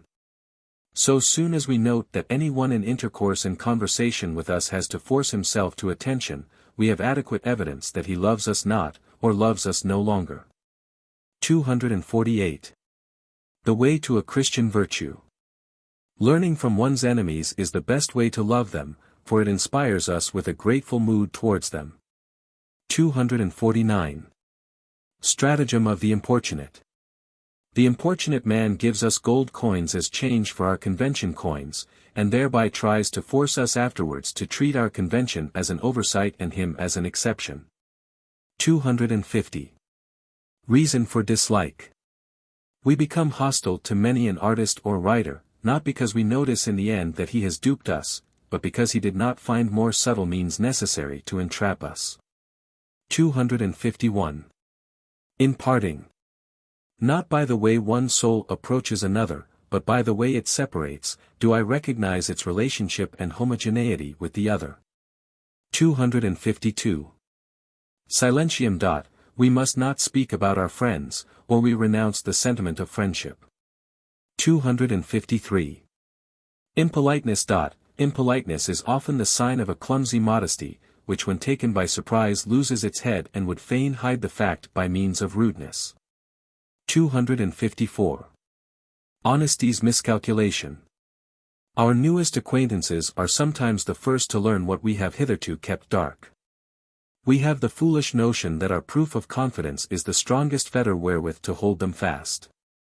But they do not know enough about us to feel so strongly the sacrifice involved in our speaking out, and betray our secrets to others without any idea of betrayal. Hereby we possibly lose our old friends. 255. In the antechamber of favor. All men whom we let stand long in the antechamber of our favor get into a state of fermentation or become bitter. 256. Warning to the despised. When we have sunk unmistakably in the estimation of mankind, we should cling tooth and nail to modesty in intercourse, or we shall betray to others that we have sunk in our own estimation as well. Cynicism in intercourse is a sign that a man, when alone, treats himself too as a dog. 257. Ignorance often ennobles. With regard to the respect of those who pay respect, it is an advantage ostensibly not to understand certain things. Ignorance, too, confers privileges. 258. The opponent of grace. The impatient and arrogant man does not care for grace, feeling it to be a corporeal, visible reproach against himself. For grace is heartfelt toleration in movement and gesture. 259. On seeing again. When old friends see each other again after a long separation, it often happens that they affect an interest in matters to which they have long since become indifferent. Sometimes both remark this, but dare not raise the veil, from a mournful doubt. Hence arise conversations as in the realm of the dead. 260. Making friends only with the industrious. The man of leisure is dangerous to his friends, for, having nothing to do, he talks of what his friends are doing or not doing, interferes, and finally makes himself a nuisance. The clever man will only make friends with the industrious. 261. One weapon twice as much as two. It is an unequal combat when one man defends his cause with head and heart, the other with head alone. The first has sun and wind against him, as it were, and his two weapons interfere with each other. He loses the prize, in the eyes of truth. True, the victory of the second, with his one weapon, is seldom a victory after the hearts of all the other spectators, and makes him unpopular. 262. Depth and troubled waters. The public easily confounds him who fishes in troubled waters with him who pumps up from the depths. 263. Demonstrating one's vanity to friend and foe. Many a man, from vanity, maltreats even his friends, when in the presence of witnesses to whom he wishes to make his own preponderance clear. Others exaggerate the merits of their enemies, in order to point proudly to the fact that they are worthy of such foes. 264. Cooling off. The overheating of the heart is generally allied with illness of the head and judgment. He who is concerned for a time with the health of his head must know what he has to cool, careless of the future of his heart. For if we are capable at all of giving warmth, we are sure to become warm again and then have our summer. 265. Mingled feelings. Towards science women and self-seeking artists entertain a feeling that is composed of envy and sentimentality. 266. Where danger is greatest. We seldom break our legs so long as life continues a toilsome upward climb. The danger comes when we begin to take things easily and choose the convenient paths. 267. Not too early. We must beware of becoming sharp too early, or we shall also become thin too early. 268. Joy in refractoriness. The good teacher knows cases where he is proud that his pupil remains true to himself in opposition to him, at times when the youth must not understand the man or would be harmed by understanding him. 269. The experiment of honesty. Young men, who wish to be more honest than they have been, seek as victims some one acknowledged to be honest. Attacking him first with an attempt to reach his height by abuse, with the underlying notion that this first experiment at any rate is void of danger. For just such a one has no right to chastise the impudence of the honest man. 270. The eternal child. We think, short-sighted that we are, that fairy tales and games belong to childhood.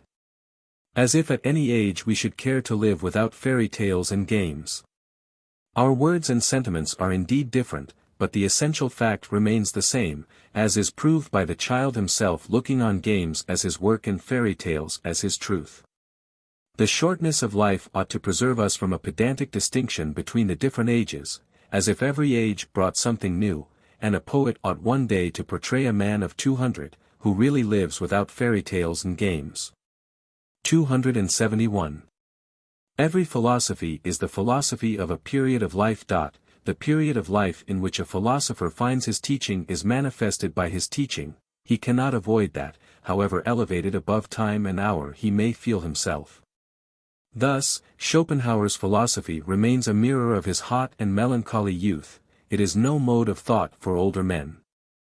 Plato's philosophy reminds one of the middle 30s, when a warm and a cold current generally rush together, so that spray in delicate clouds and, under favorable circumstances and glimpses of sunshine, enchanting rainbow pictures result. 272. Of the intellect of women. The intellectual strength of a woman is best proved by the fact that she offers her own intellect as a sacrifice out of love for a man and his intellect, and that nevertheless in the new domain, which was previously foreign to her nature. A second intellect at once arises as an aftergrowth, to which the man's mind impels her. 273. Raising and lowering in the sexual domain. The storm of desire will sometimes carry a man up to a height where all desire is silenced, where he really loves and lives in a better state of being rather than in a better state of choice. On the other hand, a good woman, from true love, often climbs down to desire, and lowers herself in her own eyes. The latter action in particular is one of the most pathetic sensations which the idea of a good marriage can involve. 274. Man promises, woman fulfills. By woman nature shows how far she has hitherto achieved her task of fashioning humanity, by man she shows what she has had to overcome and what she still proposes to do for humanity. The most perfect woman of every age is the holiday task of the Creator on every seventh day of culture, the recreation of the artist from his work. 275. Transplanting. If we have spent our intellect in order to gain mastery over the intemperance of the passions, the sad result often follows that we transfer the intemperance to the intellect. And from that time forth are extravagant in thought and desire of knowledge. 276. Laughter as treachery. How and when a woman laughs is a sign of her culture, but in the ring of laughter her nature reveals itself, and in highly cultured women perhaps even the last insoluble residue of their nature. Hence the psychologist will say with Horace, though from different reasons, ridit puelli. 277. From the youthful soul. Youths varyingly show devotion and impudence towards the same person, because at bottom they only despise or admire themselves in that other person, and between the two feelings but stagger to and fro in themselves. So long as they have not found and experienced the measure of their will and ability. 278. For the amelioration of the world. If we forbade the discontented, the sullen, and the atrabilious to propagate, we might transform the world into a garden of happiness. This aphorism belongs to a practical philosophy for the female sex. 279. Not to distrust your emotions. The feminine phrase, do not distrust your emotions, does not mean much more than, eat what tastes good to you. This may also, especially for moderate natures, be a good everyday rule. But other natures must live according to another maxim, you must eat not only with your mouth but also with your brain, in order that the greediness of your mouth may not prove your undoing. 280. A cruel fancy of love. Every great love involves the cruel thought of killing the object of love, so that it may be removed once for all from the mischievous play of change. For love is more afraid of change than of destruction. 281. Doors. In everything that is learnt or experienced, the child, just like the man, sees doors, but for the former they are places to go to, for the latter to go through. 282. Sympathetic women. The sympathy of women, which is talkative, takes the sick bed to market. 283. Early merit.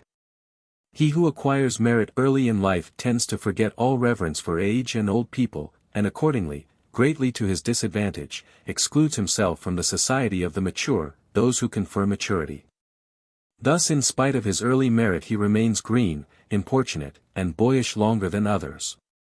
284. Souls all of a piece. Women and artists think that where we do not contradict them we cannot. Reverence on 10 counts and silent disapproval on 10 others appears to them an impossible combination, because their souls are all of a piece. 285. Young talents. With respect to young talents we must strictly follow Goethe's maxim, that we should often avoid harming error in order to avoid harming truth. Their condition is like the diseases of pregnancy, and involves strange appetites. These appetites should be satisfied and humored as far as possible, for the sake of the fruit they may be expected to produce. It is true that, as nurse of these remarkable invalids, one must learn the difficult art of voluntary self-abasement. 286. Disgust with truth.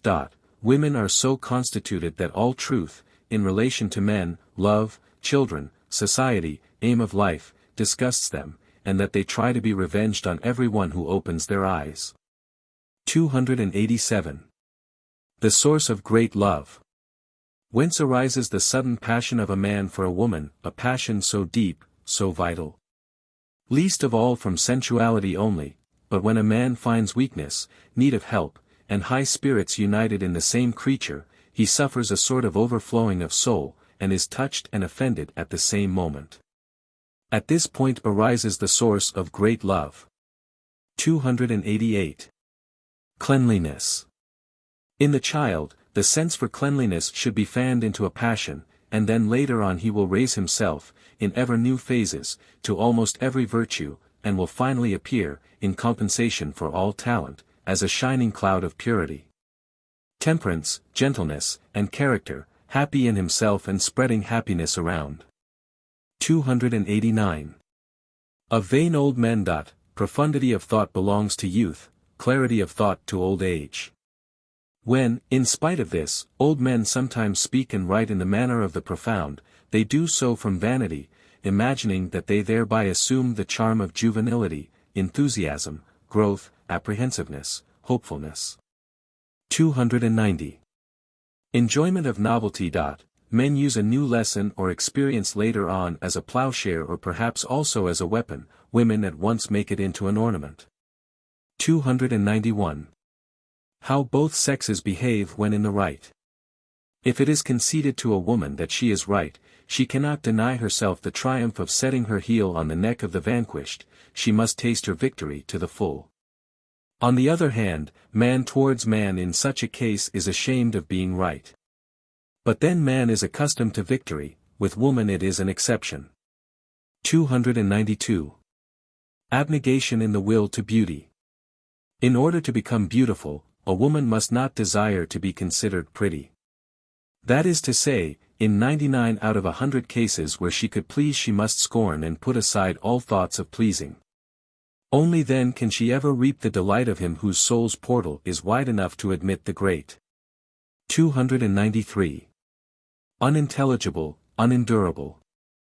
A youth cannot understand that an old man has also had his delights, his dawns of feeling, his changings and soarings of thought. It offends him to think that such things have existed before. But it makes him very bitter to hear that, to become fruitful, he must lose those buds and dispense with their fragrance. 294. The party with the air of martyrdom. Every party that can assume an air of martyrdom wins good-natured souls over to its side and thereby itself acquires an air of good nature, greatly to its advantage. 295. Assertions surer than arguments. An assertion has, with the majority of men at any rate, more effect than an argument, for arguments provoke mistrust. Hence demagogues seek to strengthen the arguments of their party by assertions. 296. The best concealers.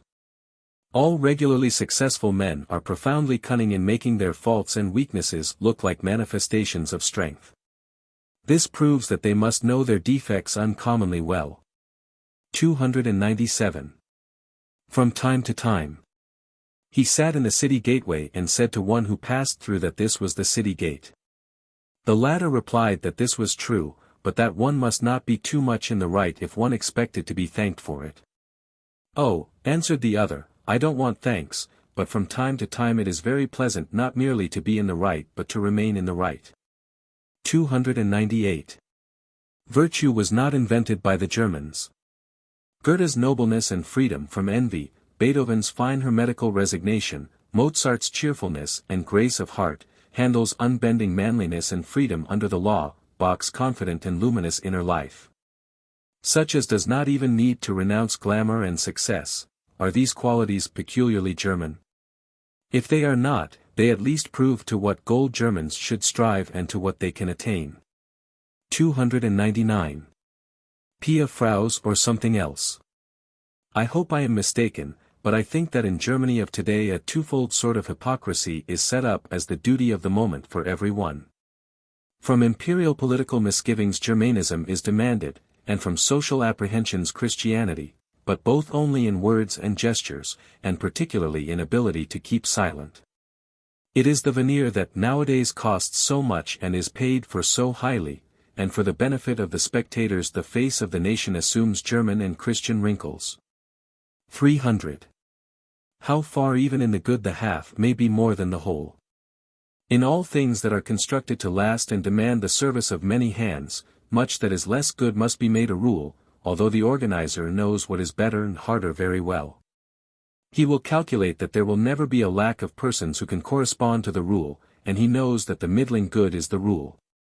The youth seldom sees this point, and as an innovator thinks how marvelously he is in the right and how strange is the blindness of others. 301. The partisan. The true partisan learns nothing more, he only experiences and judges. It is significant that Solon, who was never a partisan but pursued his aims above and apart from parties or even against them, was the father of that simple phrase wherein lies the secret of the health and vitality of Athens, I grow old. But I am always learning. 302. What is German according to Goethe? They are really intolerable people of whom one cannot even accept the good, who have freedom of disposition but do not remark that they are lacking in freedom of taste and spirit. Yet just this, according to Goethe's well-weighed judgment, is German.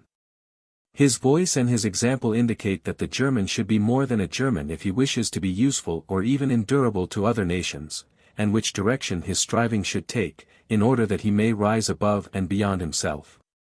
303. When it is necessary to remain stationary.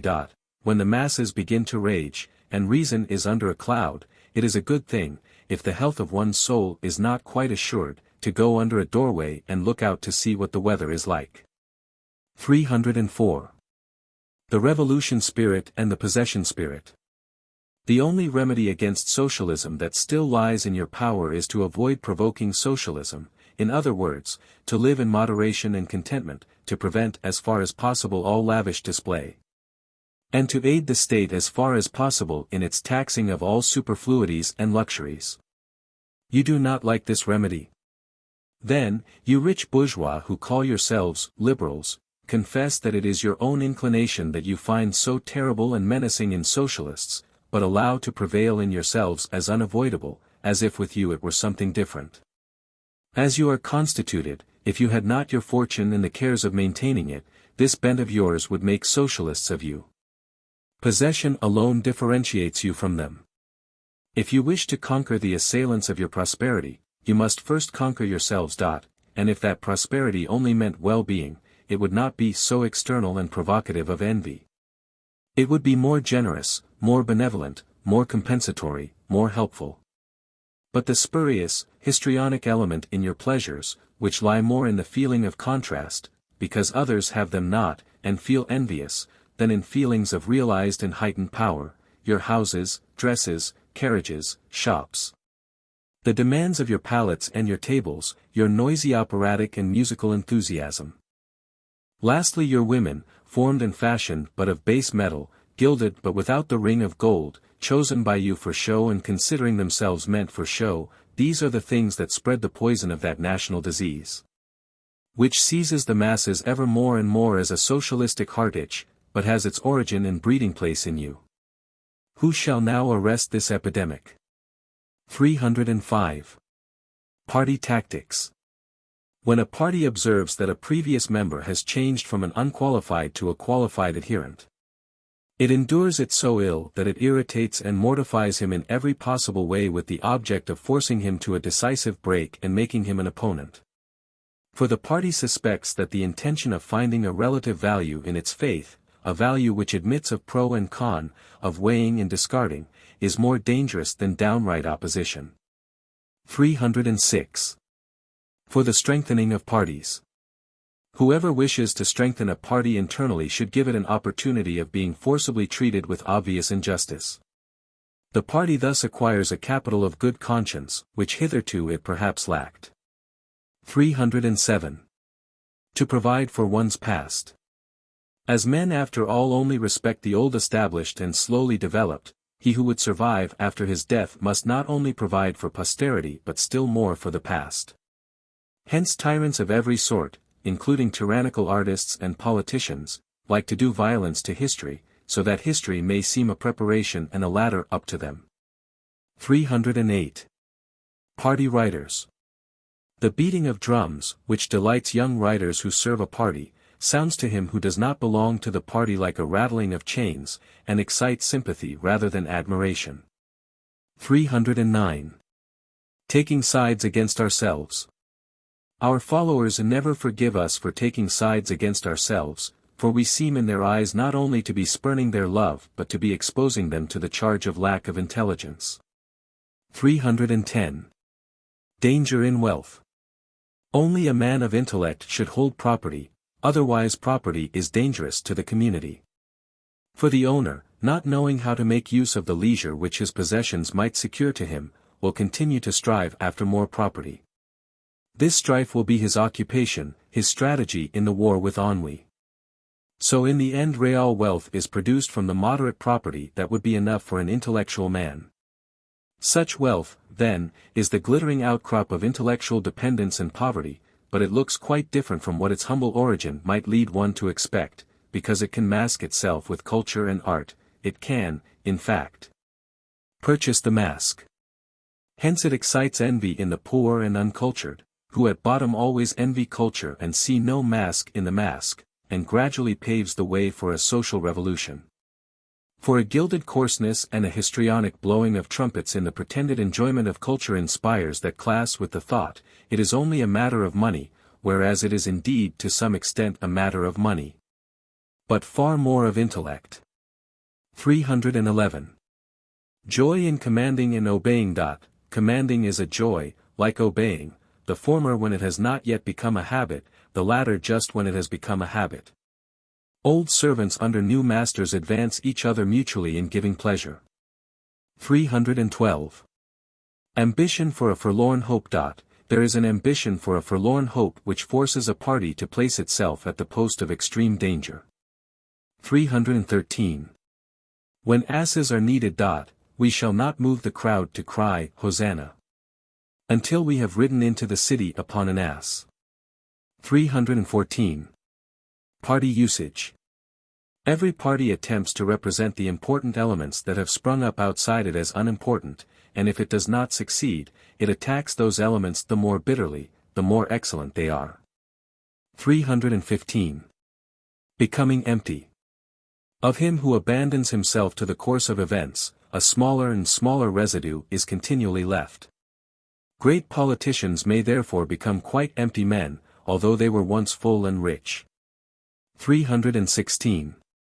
Welcome enemies. The socialistic movements are nowadays becoming more and more agreeable rather than terrifying to the dynastic governments, because by these movements they are provided with a right and a weapon for making exceptional rules, and can thus attack their real bogies, democrats and anti-dynasts. Towards all that such governments professedly detest they feel a secret cordiality and inclination. But they are compelled to draw the veil over their soul. 317. Possession possesses. Only up to a certain point does possession make men feel freer and more independent. One step farther, and possession becomes lord, the possessor a slave. The latter must sacrifice his time, his thoughts to the former, and feels himself compelled to an intercourse, nailed to a spot, incorporated with the state, perhaps quite in conflict with his real and essential needs. 318. Of the mastery of them that know. It is easy, ridiculously easy, to set up a model for the choice of a legislative body. First of all, the honest and reliable men of the nation, who at the same time are masters and experts in some one branch, have to become prominent by mutual scenting out and recognition. From these, by a narrower process of selection, the learned and expert of the first rank in each individual branch must again be chosen, also by mutual recognition and guarantee. If the legislative body be composed of these, it will finally be necessary, in each individual case, that only the voices and judgments of the most specialized experts should decide. The honesty of all the rest should have become so great that it is simply a matter of decency to leave the voting also in the hands of these men. The result would be that the law, in the strictest sense, would emanate from the intelligence of the most intelligent.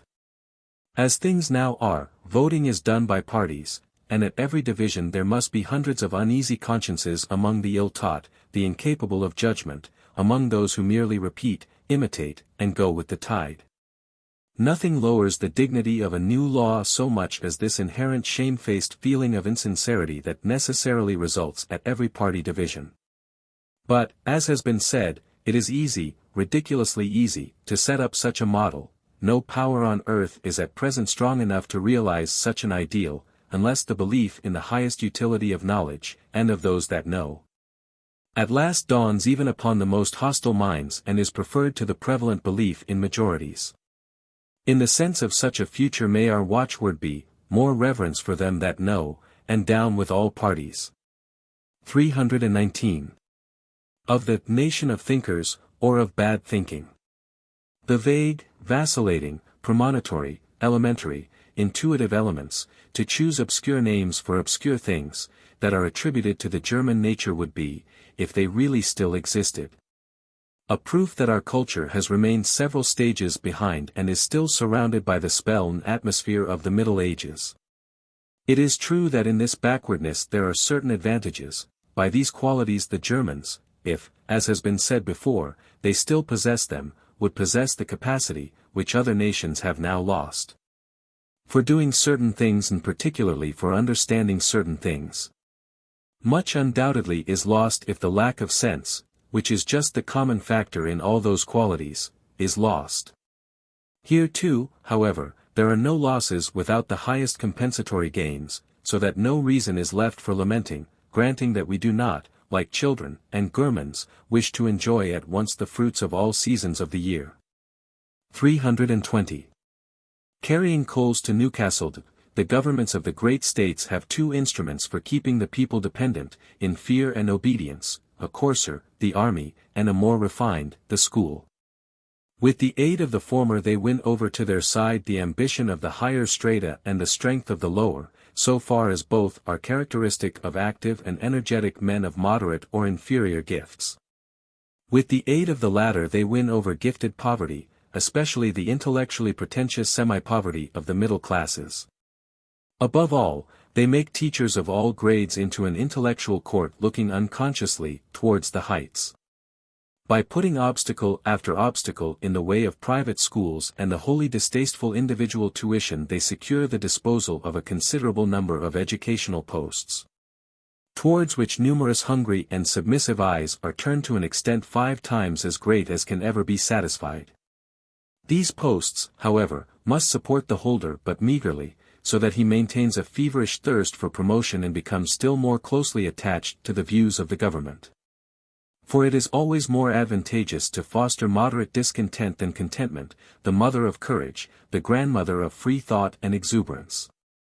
By means of this physically and mentally bridled body of teachers, the youth of the country is as far as possible raised to a certain level of culture that is useful to the state and arranged on a suitable sliding scale.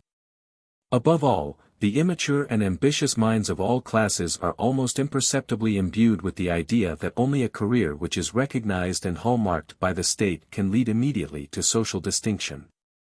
The effect of this belief in government examinations and titles goes so far that even men who have remained independent and have risen by trade or handicraft still feel a pang of discontent in their hearts until their position too is marked and acknowledged by a gracious bestowal of rank and orders from above, until one becomes a somebody. Finally, the state connects all these hundreds of offices and posts in its hands with the obligation of being trained and hallmarked in these state schools if one ever wishes to enter this charmed circle. Honor in society, daily bread, the possibility of a family, protection from above, the feeling of community in a common culture, all this forms a network of hopes into which every young man walks. How should he feel the slightest breath of mistrust? In the end, perhaps, the obligation of being a soldier for 1 year has become with every one, after the lapse of a few generations, an unreflecting habit, an understood thing, with an eye to which we construct the plan of our lives quite early. Then the state can venture on the masterstroke of weaving together school and army, talent, ambition and strength by means of common advantages, that is, by attracting the more highly gifted on favorable terms to the army and inspiring them with the military spirit of joyful obedience. So that finally, perhaps, they become attached permanently to the flag and endow it by their talents with an ever new and more brilliant luster. Then nothing more is wanted but an opportunity for great wars. These are provided from professional reasons, and so in all innocence, by diplomats, aided by newspapers and stock exchanges. For, the nation, as a nation of soldiers, need never be supplied with a good conscience in war, it has one already. 321. The press. If we consider how even today all great political transactions glide upon the stage secretly and stealthily, how they are hidden by unimportant events, and seem small when close at hand. How they only show their far-reaching effect, and leave the soil still quaking, long after they have taken place. What significance can we attach to the press in its present position, with its daily expenditure of lung power in order to bawl, to deafen, to excite, to terrify? Is it anything more than an everlasting false alarm, which tries to lead our ears and our wits into a false direction? 322. After a great event. A nation and a man whose soul has come to light through some great event generally feel the immediate need of some act of childishness or coarseness, as much from shame as for purposes of recreation. 323. To be a good German means to de-Germanize oneself. National differences consist, far more than has hitherto been observed, only in the differences of various grades of culture, and are only to a very small extent permanent, nor even that in a strict sense. For this reason all arguments based on national character are so little binding on one who aims at the alteration of convictions, in other words, at culture. If, for instance, we consider all that has already been German, we shall improve upon the hypothetical question, what is German, by the counter-question, what is now German? And every good German will answer it practically, by overcoming his German characteristics. For when a nation advances and grows, it bursts the girdle previously given to it by its national outlook. When it remains stationary or declines, its soul is surrounded by a fresh girdle, and the crust, as it becomes harder and harder, builds a prison around, with walls growing ever higher. Hence if a nation has much that is firmly established, this is a sign that it wishes to petrify and would like to become nothing but a monument. This happened, from a definite date, in the case of Egypt. So he who is well disposed towards the Germans may for his part consider how he may more and more grow out of what is German. The tendency to be un-German has therefore always been a mark of efficient members of our nation. 324. Foreignisms. A foreigner who traveled in Germany found favor or the reverse by certain assertions of his, according to the districts in which he stayed. All intelligent Swabians, he used to say, are coquettish. The other Swabians still believed that Uhland was a poet and Goethe a moral. The best about German novels now in vogue was that one need not read them, for one knew already what they contained. The native of Berlin seemed more good-humored than the South German, for he was all too fond of mocking, and so could endure mockery himself, which the South German could not. The intellect of the Germans was kept down by their beer and their newspapers. he recommended them tea and pamphlets, of course as a cure. He advised us to contemplate the different nations of worn-out Europe and see how well each displayed some particular quality of old age. To the delight of those who sit before the great spectacle, how the French successfully represent the cleverness and amiability of old age, the English the experience and reserve, the Italians the innocence and candor. Can the other masks of old age be wanting? Where is the proud old man, the domineering old man, the covetous old man? The most dangerous region in Germany was Saxony and Thuringia, nowhere else was there more mental nimbleness, more knowledge of men, side by side with freedom of thought. And all this was so modestly veiled by the ugly dialect and the zealous officiousness of the inhabitants that one hardly noticed that one here had to deal with the intellectual drill sergeants of Germany, her teachers for good or evil. The arrogance of the North Germans was kept in check by their tendency to obey, that of the South Germans by their tendency to make themselves comfortable. It appeared to him that in their women German men possessed awkward but self-opinionated housewives, who belauded themselves so perseveringly that they had almost persuaded the world, and at any rate their husbands, of their peculiarly German housewifely virtue. When the conversation turned on Germany's home and foreign policy, he used to say, he called it, betray the secret, that Germany's greatest statesmen did not believe in great statesmen. The future of Germany he found menaced and menacing, for Germans had forgotten how to enjoy themselves, an art that the Italians understood so well, but, by the great games of chance called wars and dynastic revolutions, had accustomed themselves to emotionalism, and consequently would one day have an émeute. For that is the strongest emotion that a nation can procure for itself. The German socialist was all the more dangerous because impelled by no definite necessity, his trouble lay in not knowing what he wanted.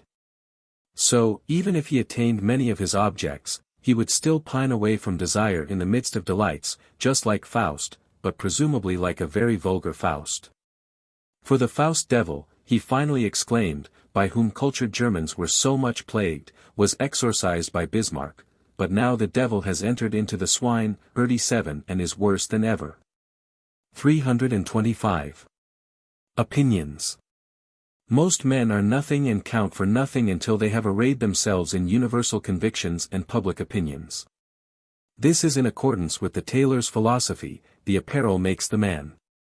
Of exceptional men, however, it must be said, the wearer primarily makes the apparel. Here opinions cease to be public, and become something else than masks, ornament, and disguise. 326. Two kinds of sobriety. In order not to confound the sobriety arising from mental exhaustion with that arising from moderation, one must remark that the former is peevish, the latter cheerful. 327. Debasement of joy. To call a thing good not a day longer than it appears to us good, and above all not a day earlier, that is the only way to keep joy pure. Otherwise, joy all too easily becomes insipid and rotten to the taste, and counts, for whole strata of the people, among the adulterated foodstuffs. 328. The scapegoat of virtue. When a man does his very best, those who mean well towards him, but are not capable of appreciating him, speedily seek a scapegoat to immolate, thinking it is the scapegoat of sin, but it is the scapegoat of virtue. 329. Sovereignty. To honor and acknowledge even the bad, when it pleases one, and to have no conception of how one could be ashamed of being pleased thereat, is the mark of sovereignty in things great and small. 330.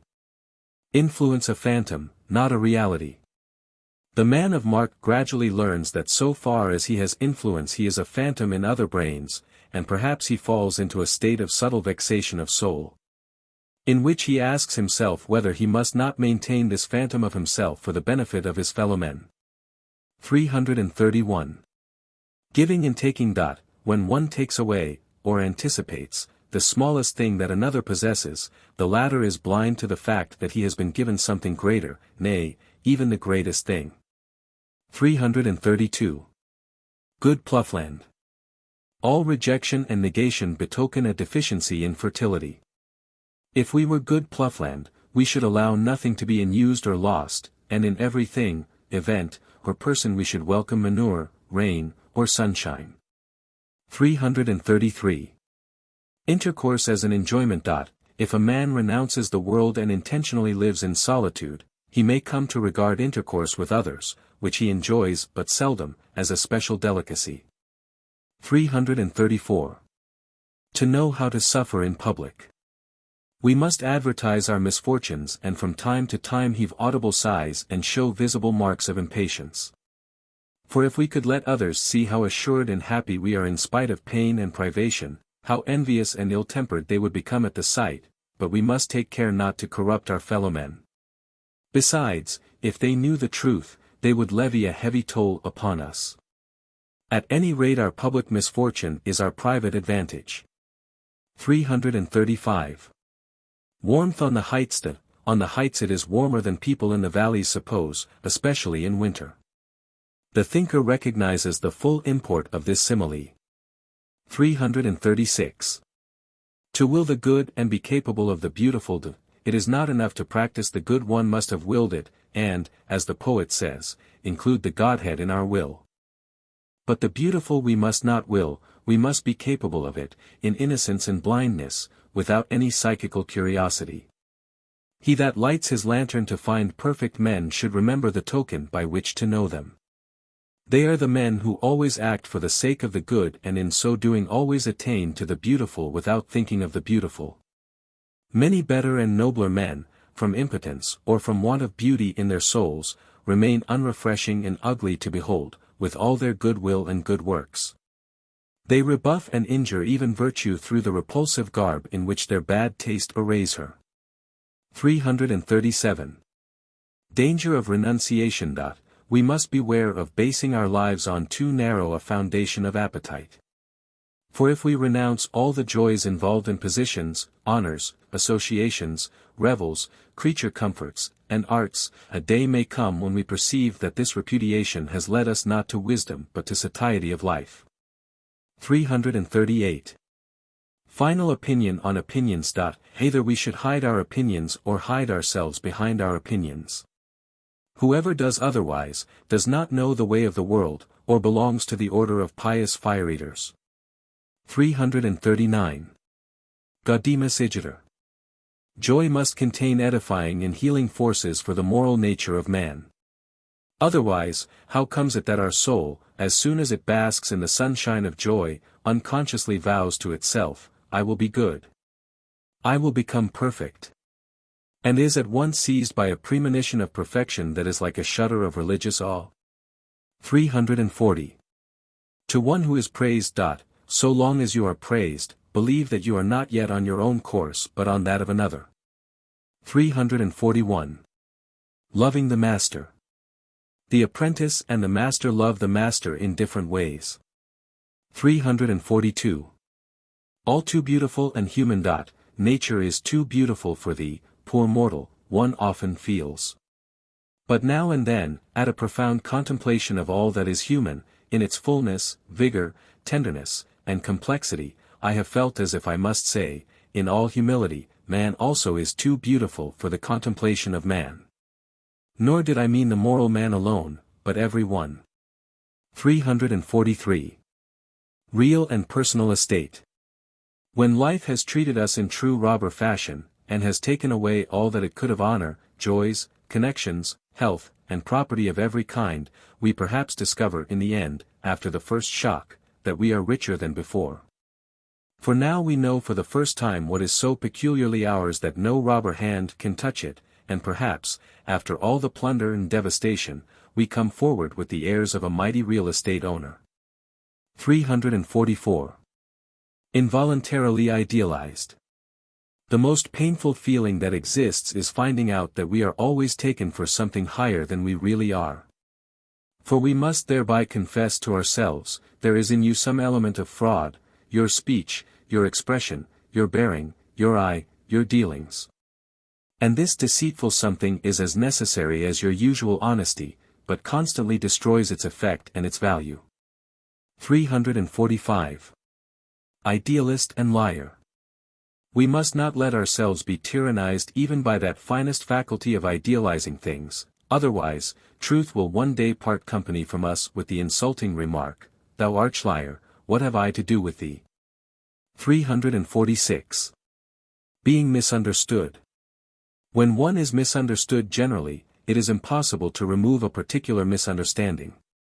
This point must be recognized, to save superfluous expenditure of energy in self-defense.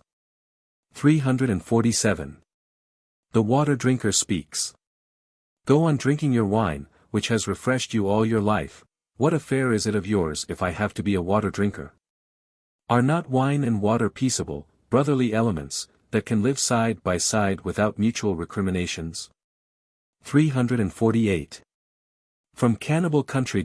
In solitude the lonely man is eaten up by himself, among crowds by the many. Choose which you prefer. 349. The freezing point of the will. Sometime the hour will come at last, the hour that will envelop you in the golden cloud of painlessness.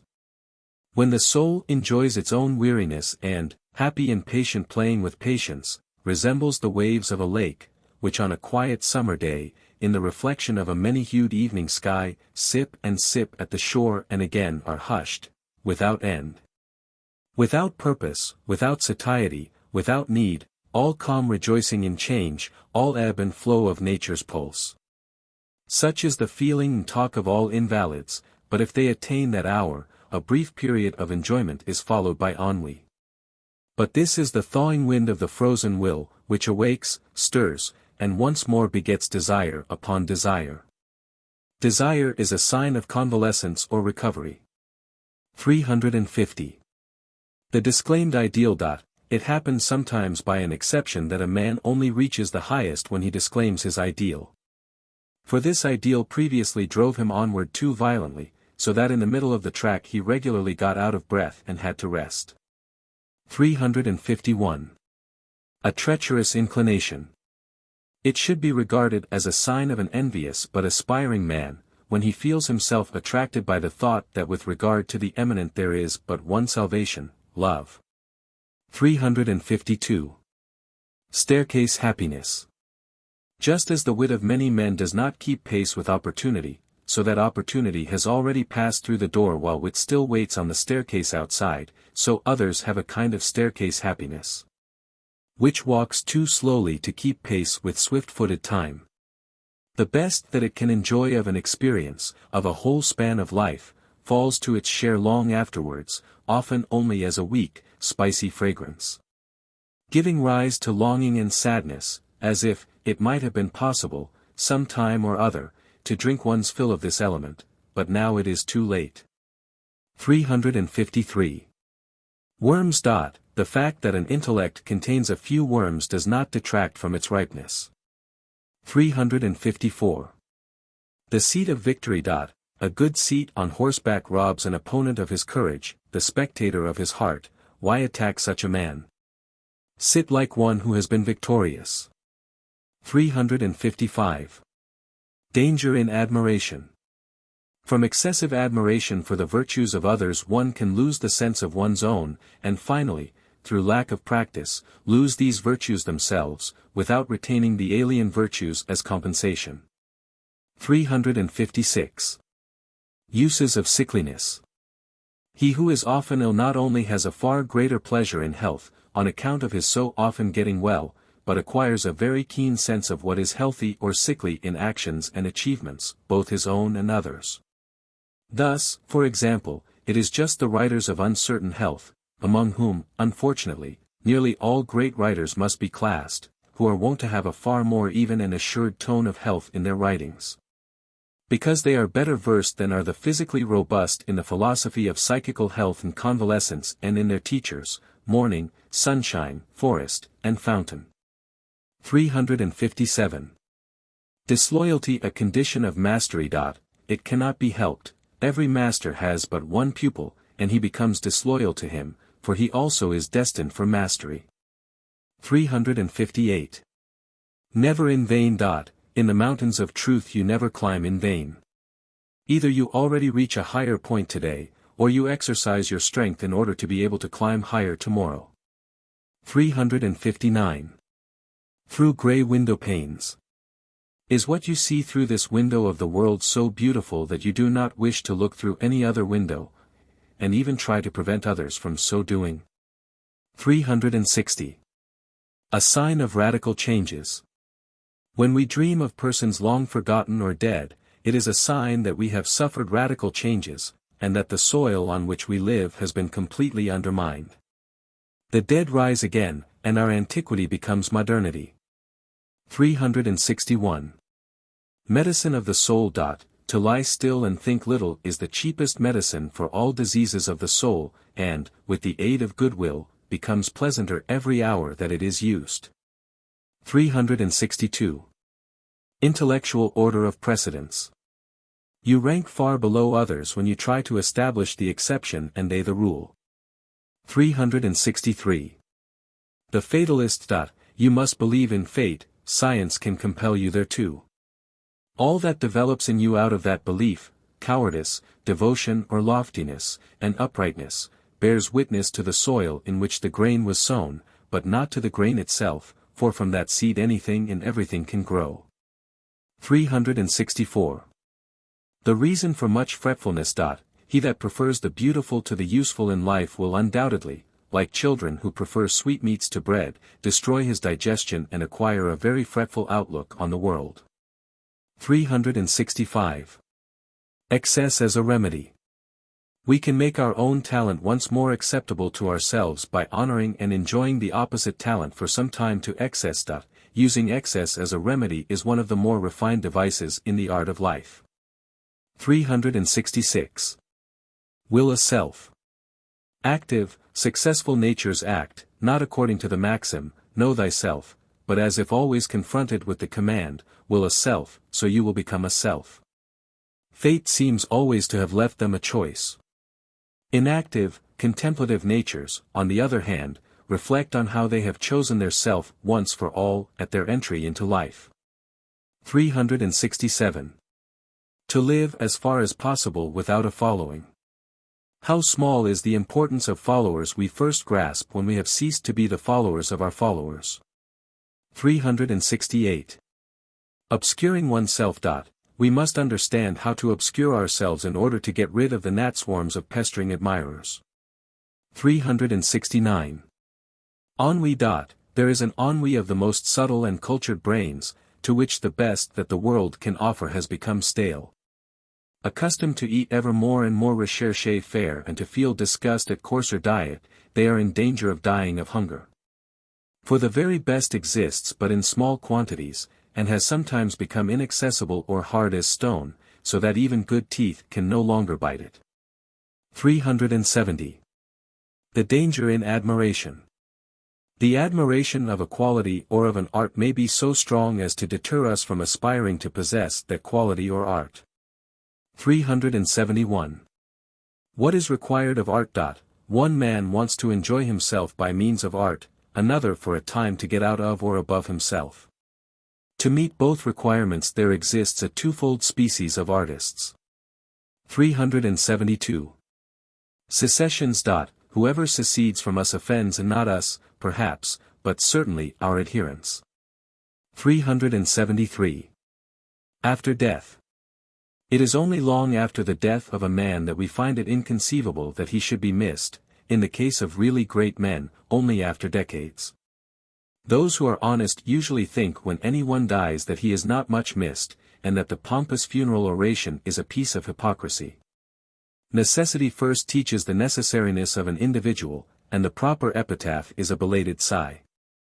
374. Leaving in Hades.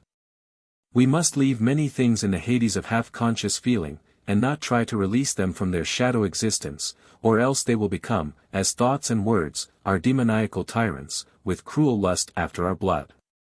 375. Near to beggary. Even the richest intellect sometimes mislays the key to the room in which his hoarded treasures repose. He is then like the poorest of the poor, who must beg to get a living. 376. Chain thinkers. To him who has thought a great deal, every new thought that he hears or reads at once assumes the form of a chain. 377. Pity. In the gilded sheath of pity is sometimes hidden the dagger of envy. 378. What is genius? To aspire to a lofty aim and to will the means to that aim. 379. Vanity of combatants. He who has no hope of victory in a combat, or who is obviously worsted, is all the more desirous that his style of fighting should be admired. 380. The philosophic life misinterpreted. At the moment when one is beginning to take philosophy seriously, the whole world fancies that one is doing the reverse. 381. Imitation. By imitation, the bad gains, the good loses credit, especially in art. 382. Final teaching of history. Oh that I had but lived in those times, is the exclamation of foolish and frivolous men. At every period of history that we seriously review, even if it be the most belauded era of the past, we shall rather cry out at the end anything but a return to that. The spirit of that age would oppress you with the weight of 100 atmospheres, the good and beautiful in it you would not enjoy, its evil you could not digest. Depend upon it, posterity will pass the same verdict on our own epoch, and say that it was unbearable, that life under such conditions was intolerable. And yet every one can endure his own times. Yes, because the spirit of his age not only lies upon him but is in him. The spirit of the age offers resistance to itself and can bear itself. 383. Greatness as a mask. By greatness in our comportment we embitter our foes. By envy that we do not conceal we almost reconcile them to us. For envy levels and makes equal, it is an unconscious, plaintive variety of modesty. It may be indeed that here and there, for the sake of the above-named advantage, envy has been assumed as a mask by those who are not envious. Certainly, however, greatness in comportment is often used as the mask of envy by ambitious men who would rather suffer drawbacks and embitter their foes than let it be seen that they place them on an equal footing with themselves. 384. Unpardonable. You gave him an opportunity of displaying the greatness of his character, and he did not make use of the opportunity. He will never forgive you for that. 385. Contrasts. The most senile thought ever conceived about men lies in the famous saying, the ego is always hateful, the most childish in the still more famous saying, love thy neighbor as thyself. With the one knowledge of men has ceased, with the other it has not yet begun. 386. A defective ear. We still belong to the mob so long as we always shift the blame on to others. We are on the track of wisdom when we always make ourselves alone responsible, but the wise man finds no one to blame, neither himself nor others. Who said that? Epictetus, 1800 years ago. The world has heard but forgotten the saying. No, the world has not heard and not forgotten it, everything is not forgotten. But we had not the necessary ear, the ear of Epictetus. So he whispered it into his own ear. Even so, wisdom is the whispering of the sage to himself in the crowded marketplace. 387. A defect of standpoint, not of vision. We always stand a few paces too near ourselves and a few paces too far from our neighbor. Hence we judge him too much in the lump, and ourselves too much by individual, occasional, insignificant features and circumstances. 388. Ignorance about weapons. How little we care whether another knows a subject or not. Whereas he perhaps sweats blood at the bare idea that he may be considered ignorant on the point. Yes, there are exquisite fools, who always go about with a quiverful of mighty, excommunicatory utterances, ready to shoot down anyone who shows freely that there are matters in which their judgment is not taken into account. 389. At the drinking table of experience. People whose innate moderation leads them to drink but the half of every glass, will not admit that everything in the world has its lees and sediment. 390. Singing birds. The followers of a great man often put their own eyes out, so that they may be the better able to sing his praise. 391. Beyond our ken. The good generally displeases us when it is beyond our ken. 392. Rule as mother or as child. There is one condition that gives birth to rules, another to which rules give birth. 393. Comedy. We sometimes earn honor or love for actions and achievements which we have long since sloughed as the snake sloughs his skin. We are hereby easily seduced into becoming the comic actors of our own past, and into throwing the old skin once more about our shoulders, and that not merely from vanity, but from goodwill towards our admirers. 394. A mistake of biographers. The small force that is required to launch a boat into the stream must not be confounded with the force of the stream that carries the boat along. Yet this mistake is made in nearly all biographies. 395. Not buying too dear. The things that we buy too dear we generally turn to bad use, because we have no love for them but only a painful recollection. Thus they involve a twofold drawback.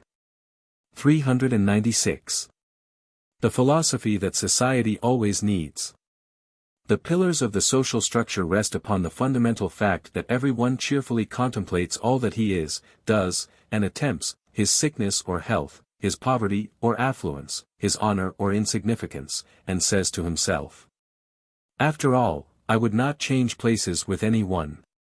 Whoever wishes to add a stone to the social structure should always try to implant in mankind this cheerful philosophy of contentment and refusal to change places. 397.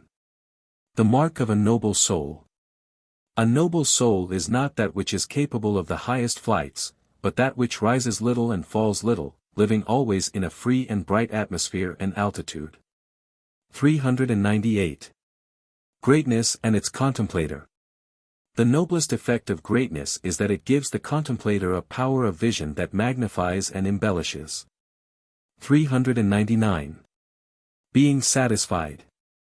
We show that we have attained maturity of understanding when we no longer go where rare flowers lurk under the thorniest hedges of knowledge, but are satisfied with gardens, forests, meadows, and ploughlands.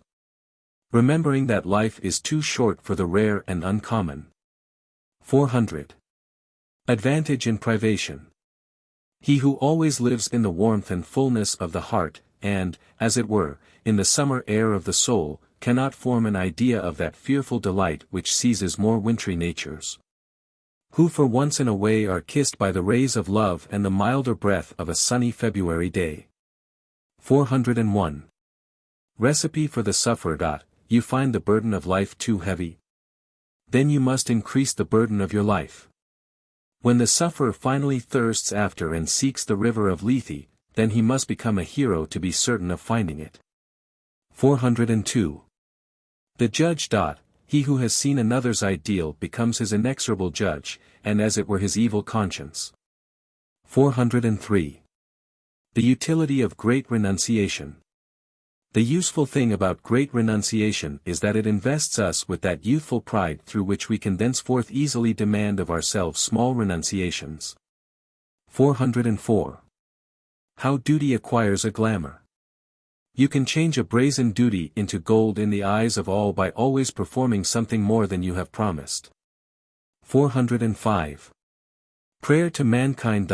Forgive us our virtues, so should we pray to mankind. 406. They that create and they that enjoy. Every one who enjoys thinks that the principal thing to the tree is the fruit, but in point of fact the principal thing to it is the seed.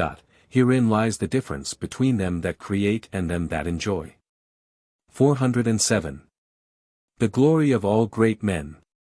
What is the use of genius if it does not invest him who contemplates and reveres it with such freedom and loftiness of feeling that he no longer has need of genius? To make themselves superfluous is the glory of all great men. 408. The journey to Hades. I too have been in the underworld, even as Odysseus, and I shall often be there again.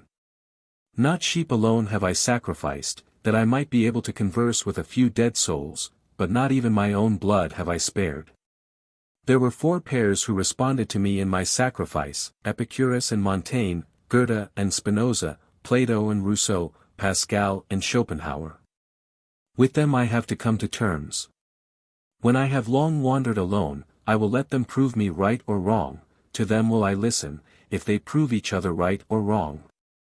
In all that I say, conclude, or think out for myself and others, I fasten my eyes on those 8 and see their eyes fastened on mine.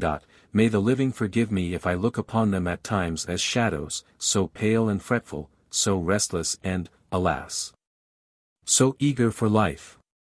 Those 8, on the other hand, seem to me so living that I feel as if even now, after their death, they could never become weary of life. But eternal vigor of life is the important point.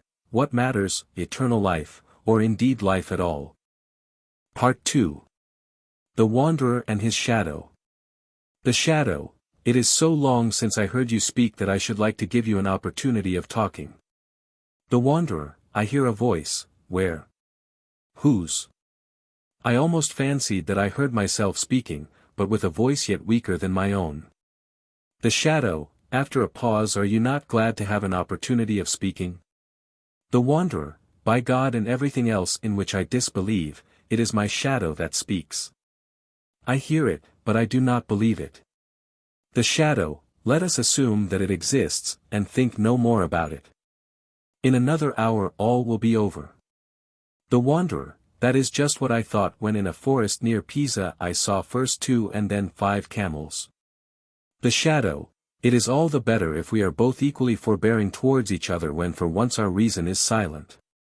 Thus we shall avoid losing our tempers in conversation, and shall not at once apply mutual thumbscrews in the event of any word sounding for once unintelligible to us. If one does not know exactly how to answer, it is enough to say something. Those are the reasonable terms on which I hold conversation with any person. During a long talk the wisest of men becomes a fool once and a simpleton thrice. The Wanderer. Your moderation is not flattering to those to whom you confess it. The shadow. Am I, then, to flatter? The Wanderer. I thought a man's shadow was his vanity. Surely vanity would never say, am I, then, to flatter? The shadow. Nor does human vanity, so far as I am acquainted with it, ask, as I have done twice, whether it may speak. It simply speaks. The Wanderer. Now I see for the first time how rude I am to you, my beloved shadow. I have not said a word of my supreme delight in hearing and not merely seeing you. You must know that I love shadows even as I love light. For the existence of beauty of face, clearness of speech, kindliness and firmness of character, the shadow is as necessary as the light. They are not opponents, rather do they hold each other's hands like good friends. And when the light vanishes, the shadow glides after it. The shadow, yes, and I hate the same thing that you hate, night. I love men because they are votaries of life. I rejoice in the gleam of their eyes when they recognize and discover, they who never weary of recognizing and discovering. That shadow which all things cast when the sunshine of knowledge falls upon them, that shadow too am I. The Wanderer. I think I understand you, although you have expressed yourself in somewhat shadowy terms. You are right. Good friends give to each other here and there, as a sign of mutual understanding, an obscure phrase which to any third party is meant to be a riddle. And we are good friends, you and I. So enough of preambles. Some few hundred questions oppress my soul, and the time for you to answer them is perchance but short. Let us see how we may come to an understanding as quickly and peaceably as possible. The shadow. But shadows are more shy than men. You will not reveal to any man the manner of our conversation. The Wanderer. The manner of our conversation. Heaven preserve me from wire-drawn, literary dialogues. If Plato had found less pleasure in spinning them out, his readers would have found more pleasure in Plato. A dialogue that in real life is a source of delight, when turned into writing and read, is a picture with nothing but false perspectives. Everything is too long or too short. Yet perhaps I may reveal the points on which we have come to an understanding. The shadow. With that I am content. For every one will only recognize your views once more, and no one will think of the shadow. The Wanderer. Perhaps you are wrong, my friend. Hitherto they have observed in my views more of the shadow than of me.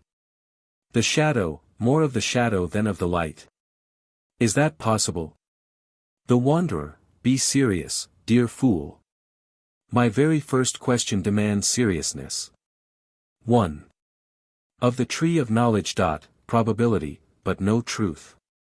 The semblance of freedom, but no freedom, these are the two fruits by virtue of which the tree of knowledge cannot be confounded with the tree of life. 2. The world's reason. That the world is not the abstract essence of an eternal reasonableness is sufficiently proved by the fact that that bit of the world which we know, I mean our human reason, is none too reasonable.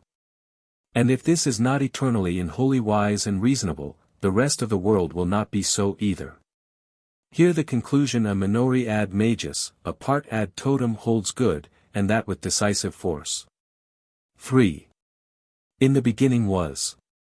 To glorify the origin, that is the metaphysical aftershoot which sprouts again at the contemplation of history, and absolutely makes us imagine that in the beginning of things lies all that is most valuable and essential. 4. Standard for the value of truth. The difficulty of climbing mountains is no gauge of their height. Yet in the case of science it is different. We are told by certain persons who wish to be considered the initiated, the difficulty in finding truth is to determine the value of truth. This insane morality originates in the idea that truths are really nothing more than gymnastic appliances, with which we have to exercise ourselves until we are thoroughly tired. It is a morality for the athletes and gymnasts of the intellect. 5. Use of words and reality. There exists a simulated contempt for all the things that mankind actually holds most important, for all everyday matters. For instance, we say, we only eat to live, an abominable lie, like that which speaks of the procreation of children as the real purpose of all sexual pleasure. Conversely, the reverence for the most important things is hardly ever quite genuine. The priests and metaphysicians have indeed accustomed us to a hypocritically exaggerated use of words regarding these matters. But they have not altered the feeling that these most important things are not so important as those despised, everyday matters. A fatal consequence of this twofold hypocrisy is that we never make these everyday matters, such as eating, housing, clothes, and intercourse, the object of a constant unprejudiced and universal reflection and revision, but, as such a process appears degrading, we divert from them our serious intellectual and artistic side. Hence in such matters habit and frivolity win an easy victory over the thoughtless, especially over inexperienced youth. On the other hand, our continual transgressions of the simplest laws of body and mind reduce us all, young and old, to a disgraceful state of dependence and servitude, I mean to that fundamentally superfluous dependence upon physicians, teachers and clergymen, whose dead weight still lies heavy upon the whole of society. 6. Earthly infirmities and their main cause. If we look about us, we are always coming across men who have eaten eggs all their lives without observing that the oblong-shaped taste the best. Who do not know that a thunderstorm is beneficial to the stomach, that perfumes are most fragrant in cold, clear air, that our sense of taste varies in different parts of our mouths. That every meal at which we talk well or listen well does harm to the digestion. If we are not satisfied with these examples of defective powers of observation, we shall concede all the more readily that the everyday matters are very imperfectly seen and rarely observed by the majority. Is this a matter of indifference? Let us remember, after all, that from this defect are derived nearly all the bodily and spiritual infirmities of the individual. Ignorance of what is good and bad for us, in the arrangement of our mode of life, the division of our day, the selection of our friends and the time we devote to them, in business and leisure, commanding and obeying. Our feeling for nature and for art, our eating, sleeping, and meditation. Ignorance and lack of keen perceptions in the smallest and most ordinary details, this it is that makes the world a vale of tears for so many. Let us not say that here as everywhere the fault lies with human unreason. Of reason there is enough and to spare, but it is wrongly directed and artificially diverted from these little intimate things. Priests and teachers, and the sublime ambition of all idealists, coarser and subtler, din it even into the child's ears that the means of serving mankind at large depend upon altogether different things, upon the salvation of the soul, the service of the state, the advancement of science, or even upon social position and property. Whereas the needs of the individual, his requirements great and small during the 24 hours of the day, are quite paltry or indifferent. Even Socrates attacked with all his might this arrogant neglect of the human for the benefit of humanity, and loved to indicate by a quotation from Homer the true sphere and conception of all anxiety and reflection, all that really matters. He said, "Is the good and evil hap I find at home." 7. Two means of consolation. Epicurus, the sole comforter of later antiquity, said, with that marvelous insight which to this very day is so rarely to be found, that for the calming of the spirit the solution of the final and ultimate theoretical problems is by no means necessary. Hence, instead of raising a barren and remote discussion of the final question, whether the gods existed, it sufficed him to say to those who were tormented by fear of the gods, if there are gods, they do not concern themselves with us. The latter position is far stronger and more favorable, for, by conceding a few points to the other, one makes him readier to listen and to take to heart. But as soon as he sets about proving the opposite, that the gods do concern themselves with us, into what thorny jungles of error must the poor man fall, quite of his own accord, and without any cunning on the part of his interlocutor. The latter must only have enough subtlety and humanity to conceal his sympathy with this tragedy. Finally, the other comes to feel disgust, the strongest argument against any proposition, disgust with his own hypothesis. He becomes cold, and goes away in the same frame of mind as the pure atheist who says, "What do the gods matter to me? The devil take them." In other cases, especially when a half-physical, half-moral assumption had cast a gloom over his spirit, Epicurus did not refute the assumption. He agreed that it might be true, but that there was a second assumption to explain the same phenomenon, and that it could perhaps be maintained in other ways. The plurality of hypotheses, for example, that concerning the origin of conscientious scruples, suffices even in our time to remove from the soul the shadows that arise so easily from pondering over a hypothesis which is isolated, merely visible, and hence overvalued 100-fold. Thus whoever wishes to console the unfortunate, the criminal, the hypochondriac, the dying, may call to mind the two soothing suggestions of Epicurus, which can be applied to a great number of problems. In their simplest form they would run, firstly, granted the thing is so, it does not concern us, secondly, the thing may be so, but it may also be otherwise. 8. In the night. So soon as night begins to fall our sensations concerning everyday matters are altered. There is the wind, prowling as if on forbidden paths, whispering as if in search of something, fretting because he cannot find it. There is the lamplight, with its dim red glow, its weary look, unwillingly fighting against night, a sullen slave to wakeful man. There are the breathings of the sleeper, with their terrible rhythm, to which an ever-recurring care seems to blow the trumpet melody. We do not hear it, but when the sleeper's bosom heaves we feel our heartstrings tighten. And when the breath sinks and almost dies away into a deathly stillness, we say to ourselves, "Rest awhile, poor troubled spirit." All living creatures bear so great a burden that we wish them an eternal rest. Night invites to death. If human beings were deprived of the sun and resisted night by means of moonlight and oil lamps, what a philosophy would cast its veil over them. We already see only too plainly how a shadow is thrown over the spiritual and intellectual nature of man by that moiety of darkness and sunlessness that envelopes life. 9. Origin of the doctrine of free will. Necessity sways one man in the shape of his passions, another as a habit of hearing and obeying, a third as a logical conscience, a fourth as a caprice and a mischievous delight in evasions. These four, however, seek the freedom of their will at the very point where they are most securely fettered. It is as if the silkworm sought freedom of will in spinning. What is the reason? Clearly this, that every one thinks himself most free where his vitality is strongest, hence, as I have said, now in passion, now in duty, now in knowledge, now in caprice. A man unconsciously imagines that where he is strong, where he feels most thoroughly alive, the element of his freedom must lie. He thinks of dependence and apathy, independence and vivacity as forming inevitable pairs.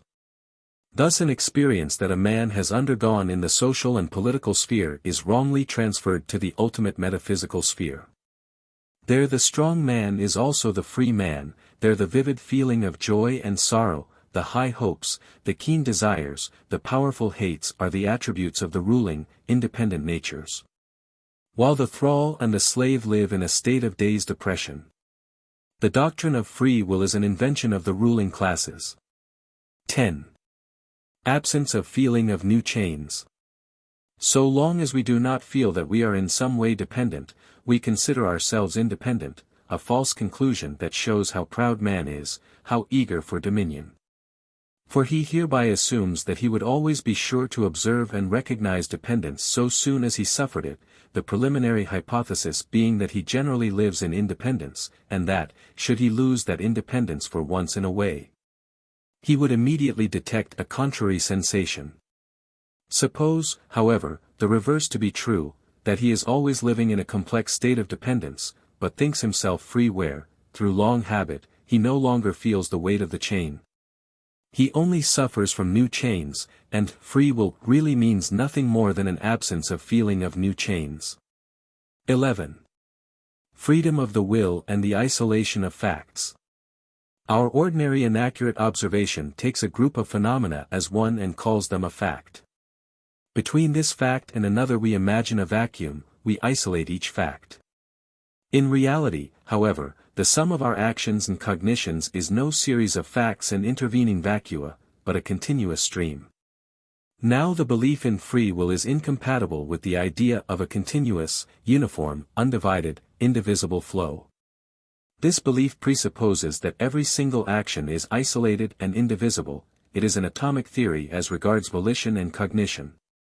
We misunderstand facts as we misunderstand characters, speaking of similar characters and similar facts, whereas both are non-existent. Further, we bestow praise and blame only on this false hypothesis, that there are similar facts, that a graduated order of species of facts exists, corresponding to a graduated order of values. Thus we isolate not only the single fact, but the groups of apparently equal facts, good, evil, compassionate, envious actions, and so forth. In both cases we are wrong.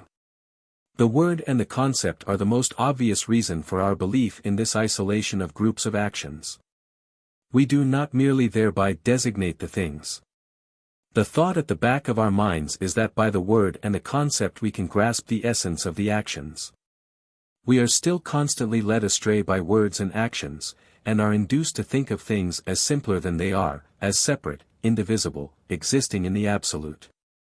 Language contains a hidden philosophical mythology, which, however careful we may be, breaks out afresh at every moment. The belief in free will, that is to say, in similar facts and isolated facts, finds in language its continual apostle and advocate. 12. The fundamental errors. A man cannot feel any psychical pleasure or pain unless he is swayed by one of two illusions. Either he believes in the identity of certain facts, certain sensations, and in that case finds spiritual pleasure and pain in comparing present with past conditions and in noting their similarity or difference, as is invariably the case with recollection. Or he believes in the freedom of the will, perhaps when he reflects, I ought not to have done this might have turned out differently, and from these reflections likewise he derives pleasure and pain. Without the errors that are rife in every psychical pain and pleasure, humanity would never have developed. For the root idea of humanity is that man is free in a world of bondage, man, the eternal wonder-worker, whether his deeds be good or evil, man, the amazing exception, the super-beast, the quasi-god, the mind of creation, the indispensable. The key word to the cosmic riddle, the mighty lord of nature and despiser of nature, the creature that calls its history, the history of the world. Vanitas vanitatum homo. 13. Repetition. It is an excellent thing to express a thing consecutively in two ways, and thus provide it with a right and a left foot. Truth can stand indeed on one leg, but with two she will walk and complete her journey. 14. Man as the comic actor of the world. It would require beings more intellectual than men to relish to the full the humorous side of man's view of himself as the goal of all existence and of his serious pronouncement that he is satisfied only with the prospect of fulfilling a world mission. If a god created the world, he created man to be his ape, as a perpetual source of amusement in the midst of his rather tedious eternities. The music of the spheres surrounding the world would then presumably be the mocking laughter of all the other creatures around mankind. God in his boredom uses pain for the tickling of his favorite animal, in order to enjoy his proudly tragic gestures and expressions of suffering, and, in general, the intellectual inventiveness of the vainest of his creatures, as inventor of this inventor. For he who invented man as a joke had more intellect and more joy in intellect than has man. Even here, where our human nature is willing to humble itself, our vanity again plays us a trick, in that we men should like in this vanity at least to be quite marvelous and incomparable. Our uniqueness in the world. Oh, what an improbable thing it is! Astronomers, who occasionally acquire a horizon outside our world, give us to understand that the drop of life on the earth is without significance for the total character of the mighty ocean of birth and decay. That countless stars present conditions for the generation of life similar to those of the earth, and yet these are but a handful in comparison with the endless number that have never known, or have long been cured, of the eruption of life.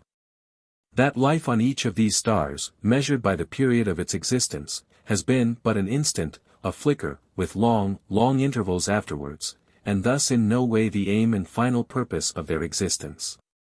Possibly the ant in the forest is quite as firmly convinced that it is the aim and purpose of the existence of the forest, as we are convinced in our imaginations, almost unconsciously, that the destruction of mankind involves the destruction of the world. It is even modesty on our part to go no farther than this, and not to arrange a universal twilight of the world and the gods as the funeral ceremony of the last man. Even to the eye of the most unbiased astronomer a lifeless world can scarcely appear otherwise than as a shining and swinging star wherein man lies buried. 15. The modesty of man. How little pleasure is enough for the majority to make them feel that life is good. How modest is man. 16. Where indifference is necessary. Nothing would be more perverse than to wait for the truths that science will finally establish concerning the first and last things, and until then to think, and especially to believe, in the traditional way, as one is so often advised to do. The impulse that bids us seek nothing but certainties in this domain is a religious offshoot, nothing better, a hidden and only apparently skeptical variety of the metaphysical need. The underlying idea being that for a long time no view of these ultimate certainties will be obtainable, and that until then the believer has the right not to trouble himself about the whole subject. We have no need of these certainties about the farthermost horizons in order to live a full and efficient human life, any more than the ant needs them in order to be a good ant. Rather must we ascertain the origin of that troublesome significance that we have attached to these things for so long. For this we require the history of ethical and religious sentiments, since it is only under the influence of such sentiments that these most acute problems of knowledge have become so weighty and terrifying. Into the outermost regions to which the mental eye can penetrate, without ever penetrating into them, we have smuggled such concepts as guilt and punishment, everlasting punishment, too. The darker those regions, the more careless we have been. For ages men have let their imaginations run riot where they could establish nothing, and have induced posterity to accept these fantasies as something serious and true. With this abominable lie as their final trump card, that faith is worth more than knowledge. What we need now in regard to these ultimate things is not knowledge as against faith, but indifference as against faith and pretended knowledge in these matters. Everything must lie nearer to us than what has hitherto been preached to us as the most important thing. I mean the questions: what end does man serve? What is his fate after death? How does he make his peace with God, and all the rest of that bag of tricks? The problems of the dogmatic philosophers, be they idealists, materialists, or realists, concern us as little as do these religious questions. They all have the same object in view: to force us to a decision in matters where neither faith nor knowledge is needed. It is better even for the most ardent lover of knowledge that the territory open to investigation and to reason should be encircled by a belt of fog-laden, treacherous marshland, a strip of ever-watery, impenetrable, and indeterminable country. It is just by the comparison with the realm of darkness on the edge of the world of knowledge that the bright, accessible region of that world rises in value. We must once more become good friends of the everyday matters, and not, as hitherto, despise them and look beyond them at clouds and monsters of the night. In forests and caverns, in marshy tracts and under dull skies, on the lowest rungs of the ladder of culture, man has lived for eons, and lived in poverty. There he has learned to despise the present, his neighbors, his life, and himself, and we, the inhabitants of the brighter fields of nature and mind, still inherit in our blood some taint of this contempt for everyday matters. 17. Profound interpretations. He who has interpreted a passage in an author more profoundly than was intended, has not interpreted the author but has obscured him. Our metaphysicians are in the same relation, or even in a worse relation, to the text of nature. For, to apply their profound interpretations, they often alter the text to suit their purpose, or, in other words, corrupt the text. A curious example of the corruption and obscuration of an author's text is furnished by the ideas of Schopenhauer on the pregnancy of women. The sign of a continuous will to life in time, he says, is copulation. The sign of the light of knowledge which is associated anew with this will and holds the possibility of a deliverance, and that too in the highest degree of clearness, is the renewed incarnation of the will to life. This incarnation is betokened by pregnancy, which is therefore frank and open, and even proud, whereas copulation hides itself like a criminal. He declares that every woman, if surprised in the sexual act, would be likely to die of shame, but displays her pregnancy without a trace of shame, nay even with a sort of pride. Now, firstly, this condition cannot easily be displayed more aggressively than it displays itself, and when Schopenhauer gives prominence only to the intentional character of the display, he is fashioning his text to suit the interpretation. Moreover, his statement of the universality of the phenomenon is not true. He speaks of every woman.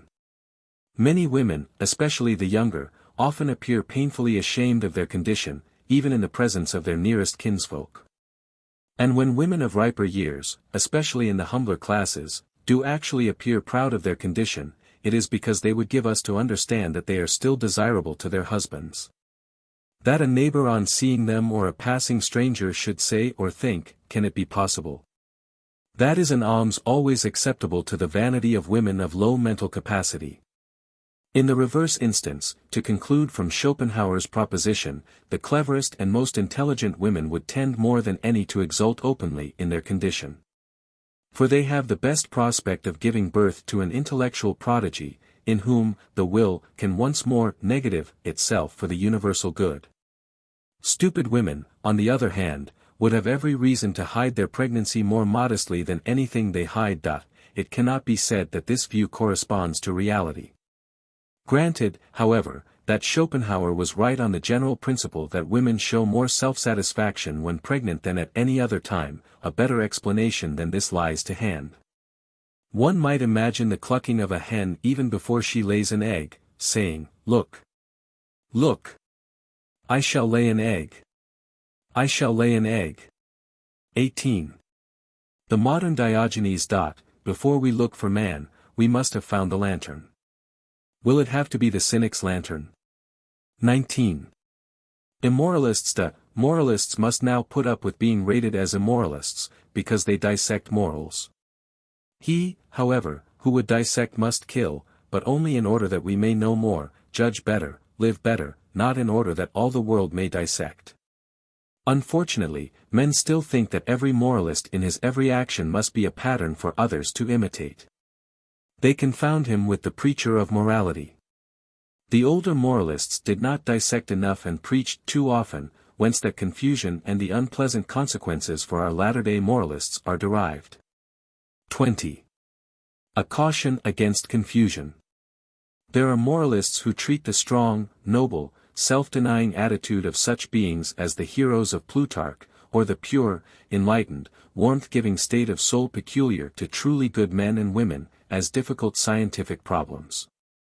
They investigate the origin of such phenomena, indicating the complex element in the apparent simplicity, and directing their gaze to the tangled skein of motives, the delicate web of conceptual illusions, and the sentiments of individuals or of groups, that are a legacy of ancient days gradually increased. Such moralists are very different from those with whom they are most commonly confounded, from those petty minds that do not believe at all in these modes of thought and states of soul, and imagine their own poverty to be hidden somewhere behind the glamour of greatness and purity. The moralists say, here are problems, and these pitiable creatures say, here are impostors and deceptions. Thus the latter deny the existence of the very things which the former are at pains to explain. 21. Man as the measurer. Perhaps all human morality had its origin in the tremendous excitement that seized primitive man when he discovered measure and measuring. Scales and weighing, for the word mensch, man, means, the measurer, he wished to name himself after his greatest discovery. With these ideas they mounted into regions that are quite beyond all measuring and weighing, but did not appear to be so in the beginning. 22. The principle of equilibrium. The robber and the man of power who promises to protect a community from robbers are perhaps at bottom beings of the same mold, save that the latter attains his ends by other means than the former, that is to say, through regular imposts paid to him by the community, and no longer through forced contributions. The same relation exists between merchant and pirate, who for a long period are one and the same person, where the one function appears to them inadvisable, they exercise the other. Even today mercantile morality is really nothing but a refinement on piratical morality, buying in the cheapest market, at prime cost if possible, and selling in the dearest. The essential point is that the man of power promises to maintain the equilibrium against the robber, and herein the weak find a possibility of living. For either they must group themselves into an equivalent power, or they must subject themselves to someone of equivalent power, i.e. render service in return for his efforts. The latter course is generally preferred, because it really keeps two dangerous beings in check, the robber through the man of power, and the man of power through the standpoint of advantage. For the latter profits by treating his subjects with graciousness and tolerance, in order that they may support not only themselves but their ruler. As a matter of fact, conditions may still be hard and cruel enough, yet in comparison with the complete annihilation that was formerly always a possibility, men breathe freely. The community is at first the organization of the weak to counterbalance menacing forces. An organization to outweigh those forces would be more advisable, if its members grew strong enough to destroy the adverse power, and when it is a question of one mighty oppressor, the attempt will certainly be made. But if the one man is the head of a clan, or if he has a large following, a rapid and decisive annihilation is improbable, and a long or permanent feud is only to be expected. This feud, however, involves the least desirable condition for the community, for it thereby loses the time to provide for its means of subsistence with the necessary regularity, and sees the product of all work hourly threatened. Hence the community prefers to raise its power of attack and defense to the exact plane on which the power of its dangerous neighbor stands, and to give him to understand that an equal weight now lies in its own side of the scales, so why not be good friends? Thus equilibrium is a most important conception for the understanding of the ancient doctrines of law and morals. Equilibrium is, in fact, the basis of justice. When justice in ruder ages says, an eye for an eye, a tooth for a tooth, it presupposes the attainment of this equilibrium and tries to maintain it by means of this compensation. So that, when crime is committed, the injured party will not take the revenge of blind anger. By means of the just talionis the equilibrium of the disturbed relations of power is restored, for in such primitive times an eye or an arm more means a bit more power, more weight. In a community where all consider themselves equal, disgrace and punishment await crime, that is, violations of the principle of equilibrium. Disgrace is thrown into the scale as a counterweight against the encroaching individual, who has gained profit by his encroachment, and now suffers losses, through disgrace, which annul and outweigh the previous profits. Punishment, in the same way, sets up a far greater counterweight against the preponderance which every criminal hopes to obtain, imprisonment as against a deed of violence, restitution and fines as against theft. Thus the sinner is reminded that his action has excluded him from the community and from its moral advantages, since the community treats him as an inferior, a weaker brother, an outsider. For this reason punishment is not merely retaliation, but has something more, something of the cruelty of the state of nature, and of this it would serve as a reminder. 23. Whether the adherents of the doctrine of free will have a right to punish. Men whose vocation it is to judge and punish try to establish in every case whether an evildoer is really responsible for his act, whether he was able to apply his reasoning powers. Whether he acted with motives and not unconsciously or under constraint. If he is punished, it is because he preferred the worse to the better motives, which he must consequently have known. Where this knowledge is wanting, man is, according to the prevailing view, not responsible, unless his ignorance, e.g. his ignorantia legis, be the consequence of an intentional neglect to learn what he ought. In that case he already preferred the worse to the better motives at the time when he refused to learn, and must now pay the penalty of his unwise choice. If, on the other hand, perhaps through stupidity or short-sightedness, he has never seen the better motives, he is generally not punished, for people say that he made a wrong choice, he acted like a brute beast. The intentional rejection of the better reason is now needed before we treat the offender as fit to be punished. But how can anyone be intentionally more unreasonable than he ought to be? Whence comes the decision, if the scales are loaded with good and bad motives? So the origin is not error or blindness, not an internal or external constraint. It should furthermore be remembered that every so-called external constraint is nothing more than the internal constraint of fear and pain. Whence? Is the repeated question. So reason is not to be the cause of action, because reason cannot decide against the better motives. Thus we call free will to our aid. Absolute discretion is to decide, and a moment is to intervene when no motive exercises an influence, when the deed is done as a miracle, resulting from nothing. This assumed discretion is punished in a case where no discretion should rule. Reason, which knows law, prohibition, and command, should have left no choice, they say, and should have acted as a constraint in a higher power. Hence the offender is punished because he makes use of free will, in other words, has acted without motive where he should have been guided by motives. But why did he do it? This question must not even be asked. The deed was done without a why. Without motive, without origin, being a thing purposeless, unreasoned. However, according to the above-named preliminary condition of punishability, such a deed should not be punished at all. Moreover, even this reason for punishing should not hold good, that in this case something had not been done, had been omitted, that reason had not been used at all, for at any rate the omission was unintentional. And only intentional omission is considered punishable. The offender has indeed preferred the worse to the better motives, but without motive and purpose, he has indeed failed to apply his reason, but not exactly with the object of not applying it. The very assumption made in a case of punishable crime, that the criminal intentionally renounced his reason, is removed by the hypothesis of free will. According to your own principles, you must not punish, you adherents of the doctrine of free will.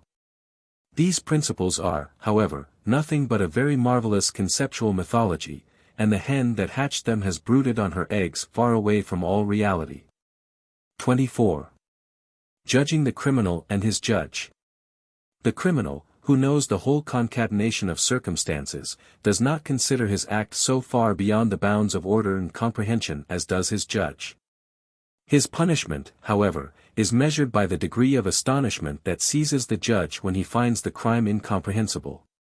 If the defending counsel's knowledge of the case and its previous history extends far enough, the so-called extenuating circumstances which he duly pleads must end by absolving his client from all guilt. Or, to put it more plainly, the advocate will, step by step, tone down and finally remove the astonishment of the judge, by forcing every honest listener to the tacit avowal, he was bound to act as he did, and if we punished, we should be punishing eternal necessity. Measuring the punishment by the degree of knowledge we possess or can obtain of the previous history of the crime, is that not in conflict with all equity? 25. Exchange and equity. In an exchange, the only just and honest course would be for either party to demand only so much as he considers his commodity to be worth, allowance being made for trouble in acquisition, scarcity, time spent and so forth. Besides the subjective value. As soon as you make your price bear a relation to the other's need, you become a refined sort of robber and extortioner.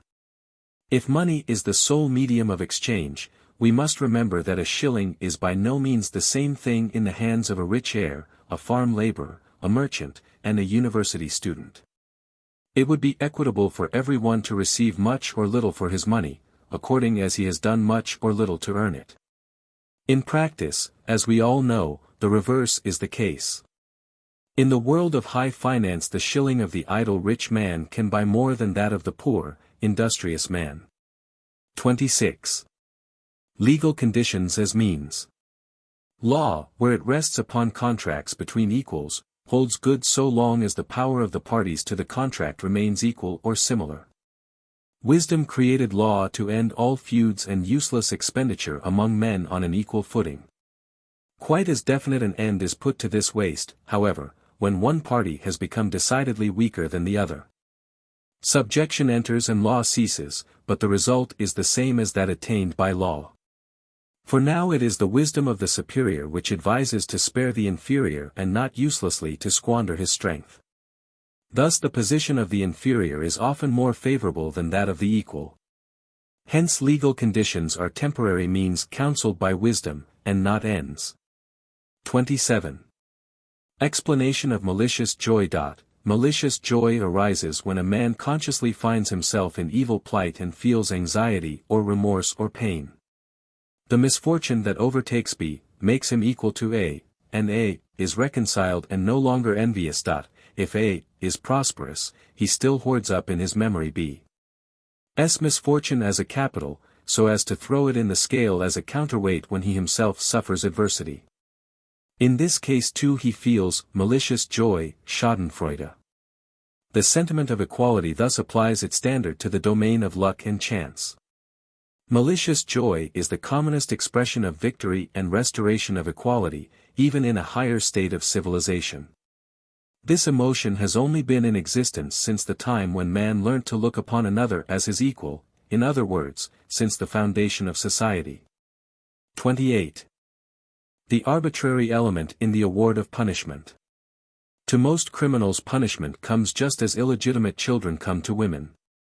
They have done the same thing 100 times without any bad consequences. Suddenly comes discovery, and with discovery punishment. Yet habit should make the deed for which the criminal is punished appear more excusable, for he has developed a propensity that is hard to resist. Instead of this, the criminal is punished more severely if the suspicion of habitual crime rests on him, and habit is made a valid reason against all extenuation. On the other hand, a model life, wherein crime shows up in more terrible contrast, should make the guilt appear more heavy. But here the custom is to soften the punishment. Everything is measured not from the standpoint of the criminal but from that of society and its losses and dangers.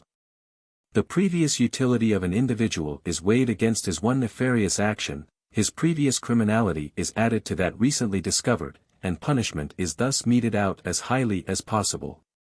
But if we thus punish or reward a man's past, for in the former case the diminution of punishment is a reward, we ought to go farther back and punish and reward the cause of his past, I mean parents, teachers, society. In many instances we shall then find the judges somehow or other sharing in the guilt. It is arbitrary to stop at the criminal himself when we punish his past. If we will not grant the absolute excusability of every crime, we should stop at each individual case and probe no farther into the past, in other words, isolate guilt and not connect it with previous actions. Otherwise we sin against logic. The teachers of free will should draw the inevitable conclusion from their doctrine of free will and boldly decree, no action has a past. 29. Envy and her nobler sister. Where equality is really recognized and permanently established, we see the rise of that propensity that is generally considered immoral, and would scarcely be conceivable in a state of nature, envy. The envious man is susceptible to every sign of individual superiority to the common herd, and wishes to depress every one once more to the level, or raise himself to the superior plane. Hence arise two different modes of action, which Hesiod designated good and bad eris. In the same way, in a condition of equality there arises indignation if A is prosperous above and B unfortunate beneath their deserts and equality. These latter, however, are emotions of nobler natures. They feel the want of justice and equity in things that are independent of the arbitrary choice of men, or, in other words, they desire the equality recognized by man to be recognized as well by nature and chance.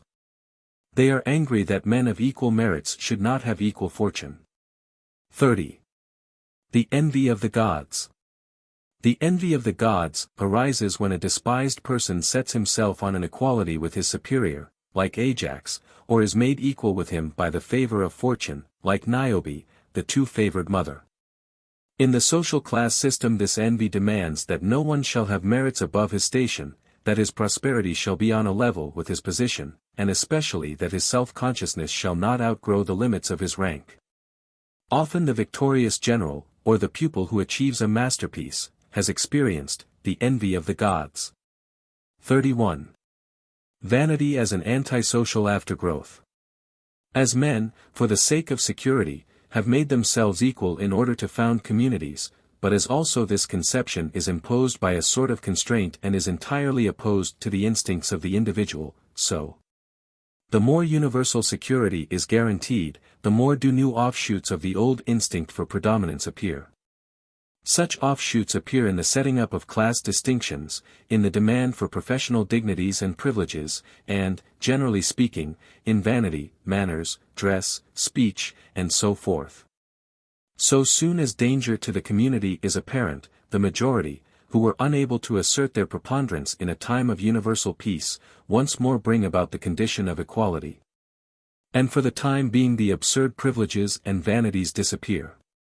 If the community, however, collapses utterly and anarchy reigns supreme, there arises the state of nature, an absolutely ruthless inequality as recounted by Thucydides in the case of Corcyra.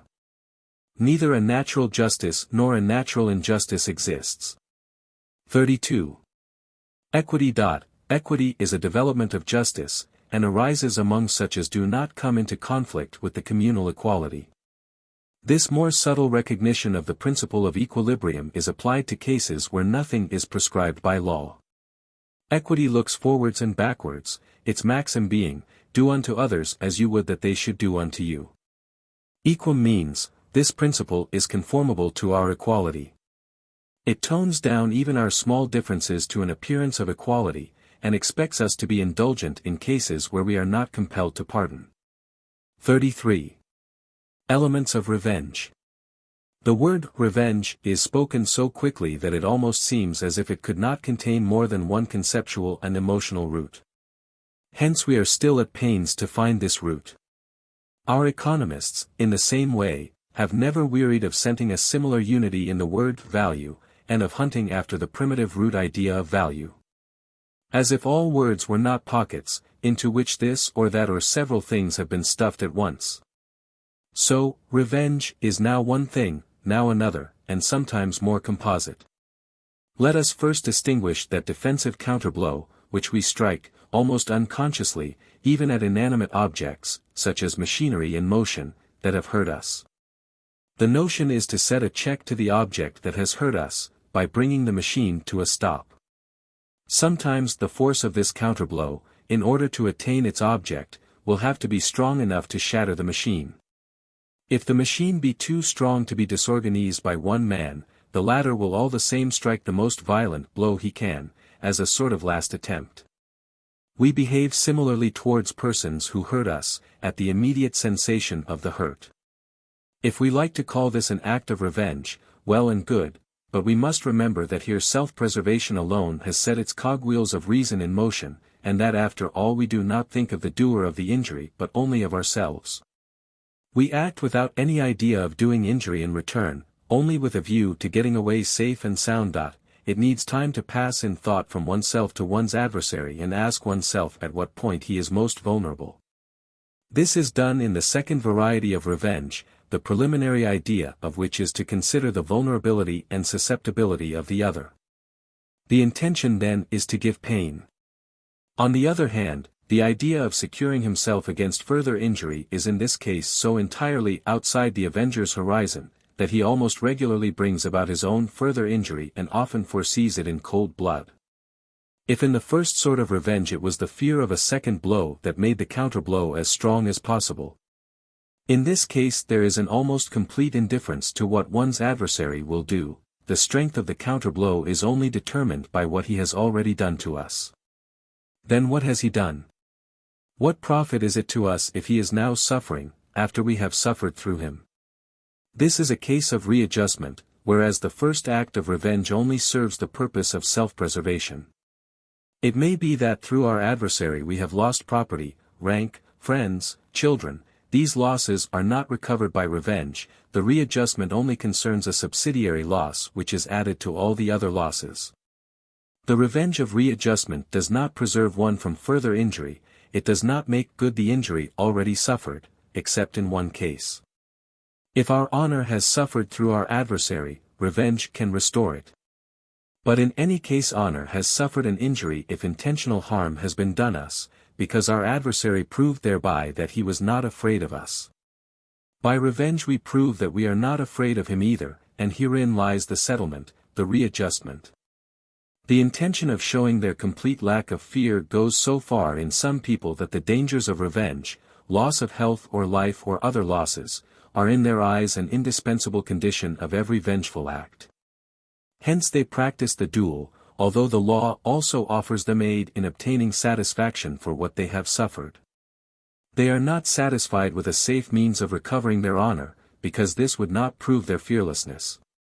In the first named variety of revenge it is just fear that strikes the counterblow, in the second case it is the absence of fear, which, as has been said, wishes to manifest itself in the counterblow. Thus nothing appears more different than the motives of the two courses of action which are designated by the one word, revenge. Yet it often happens that the avenger is not precisely certain as to what really prompted his deed. Perhaps he struck the counterblow from fear and the instinct of self-preservation, but in the background. When he has time to reflect upon the standpoint of wounded honor, he imagines that he has avenged himself for the sake of his honor. This motive is in any case more reputable than the other. An essential point is whether he sees his honor injured in the eyes of others, the world, or only in the eyes of his offenders. In the latter case he will prefer secret, in the former open revenge. Accordingly, as he enters strongly or feebly into the soul of the doer and the spectator, his revenge will be more bitter or more tame. If he is entirely lacking in this sort of imagination, he will not think at all of revenge, as the feeling of honor is not present in him, and accordingly cannot be wounded. In the same way, he will not think of revenge if he despises the offender and the spectator, because as objects of his contempt they cannot give him honor, and accordingly cannot rob him of honor. Finally, he will forego revenge in the not uncommon case of his loving the offender. It is true that he then suffers loss of honor in the other's eyes, and will perhaps become less worthy of having his love returned. But even to renounce all requital of love is a sacrifice that love is ready to make when its only object is to avoid hurting the beloved object. This would mean hurting oneself more than one is hurt by the sacrifice. Accordingly, every one will avenge himself, unless he be bereft of honor or inspired by contempt or by love for the offender. Even if he turns to the law courts, he desires revenge as a private individual. But also, as a thoughtful, prudent man of society, he desires the revenge of society upon one who does not respect it. Thus by legal punishment private honor as well as that of society is restored, that is to say, punishment is revenge. Punishment undoubtedly contains the first mentioned element of revenge, in as far as by its means society helps to preserve itself, and strikes a counterblow in self-defense. Punishment desires to prevent further injury, to scare other offenders. In this way the two elements of revenge, different as they are united in punishment, and this may perhaps tend most of all to maintain the above-mentioned confusion of ideas. thanks to which the individual avenger generally does not know what he really wants. 34. The virtues that damage us. As members of communities we think we have no right to exercise certain virtues which afford us great honor and some pleasure as private individuals, for example, indulgence and favor towards miscreants of all kinds, in short. Every mode of action whereby the advantage of society would suffer through our virtue. No bench of judges, face to face with its conscience, may permit itself to be gracious. This privilege is reserved for the king as an individual, and we are glad when he makes use of it, proving that we should like to be gracious individually, but not collectively. Society recognizes only the virtues profitable to her, or at least not injurious to her, virtues like justice, which are exercised without loss, or, in fact, at compound interest. The virtues that damage us cannot have originated in society, because even now opposition to them arises in every small society that is in the making. Such virtues are therefore those of men of unequal standing, invented by the superior individuals. They are the virtues of rulers, and the idea underlying them is, I am mighty enough to put up with an obvious loss, that is a proof of my power. Thus they are virtues closely akin to pride. 35. The casuistry of advantage. There would be no moral casuistry if there were no casuistry of advantage. The most free and refined intelligence is often incapable of choosing between two alternatives in such a way that his choice necessarily involves the greater advantage.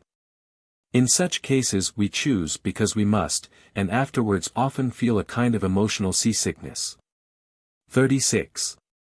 Turning hypocrite.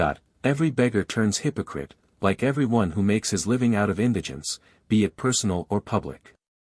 The beggar does not feel want nearly so keenly as he must make others feel it, if he wishes to make a living by mendicancy. 37. A sort of cult of the passions. You hypochondriacs, you philosophic blindworms talk of the formidable nature of human passions, in order to inveigh against the dreadsomeness of the whole world structure. As if the passions were always and everywhere formidable. As if this sort of terror must always exist in the world. Through a carelessness in small matters, through a deficiency in observation of self and of the rising generation. You have yourselves allowed your passions to develop into such unruly monsters that you are frightened now at the mere mention of the word passion.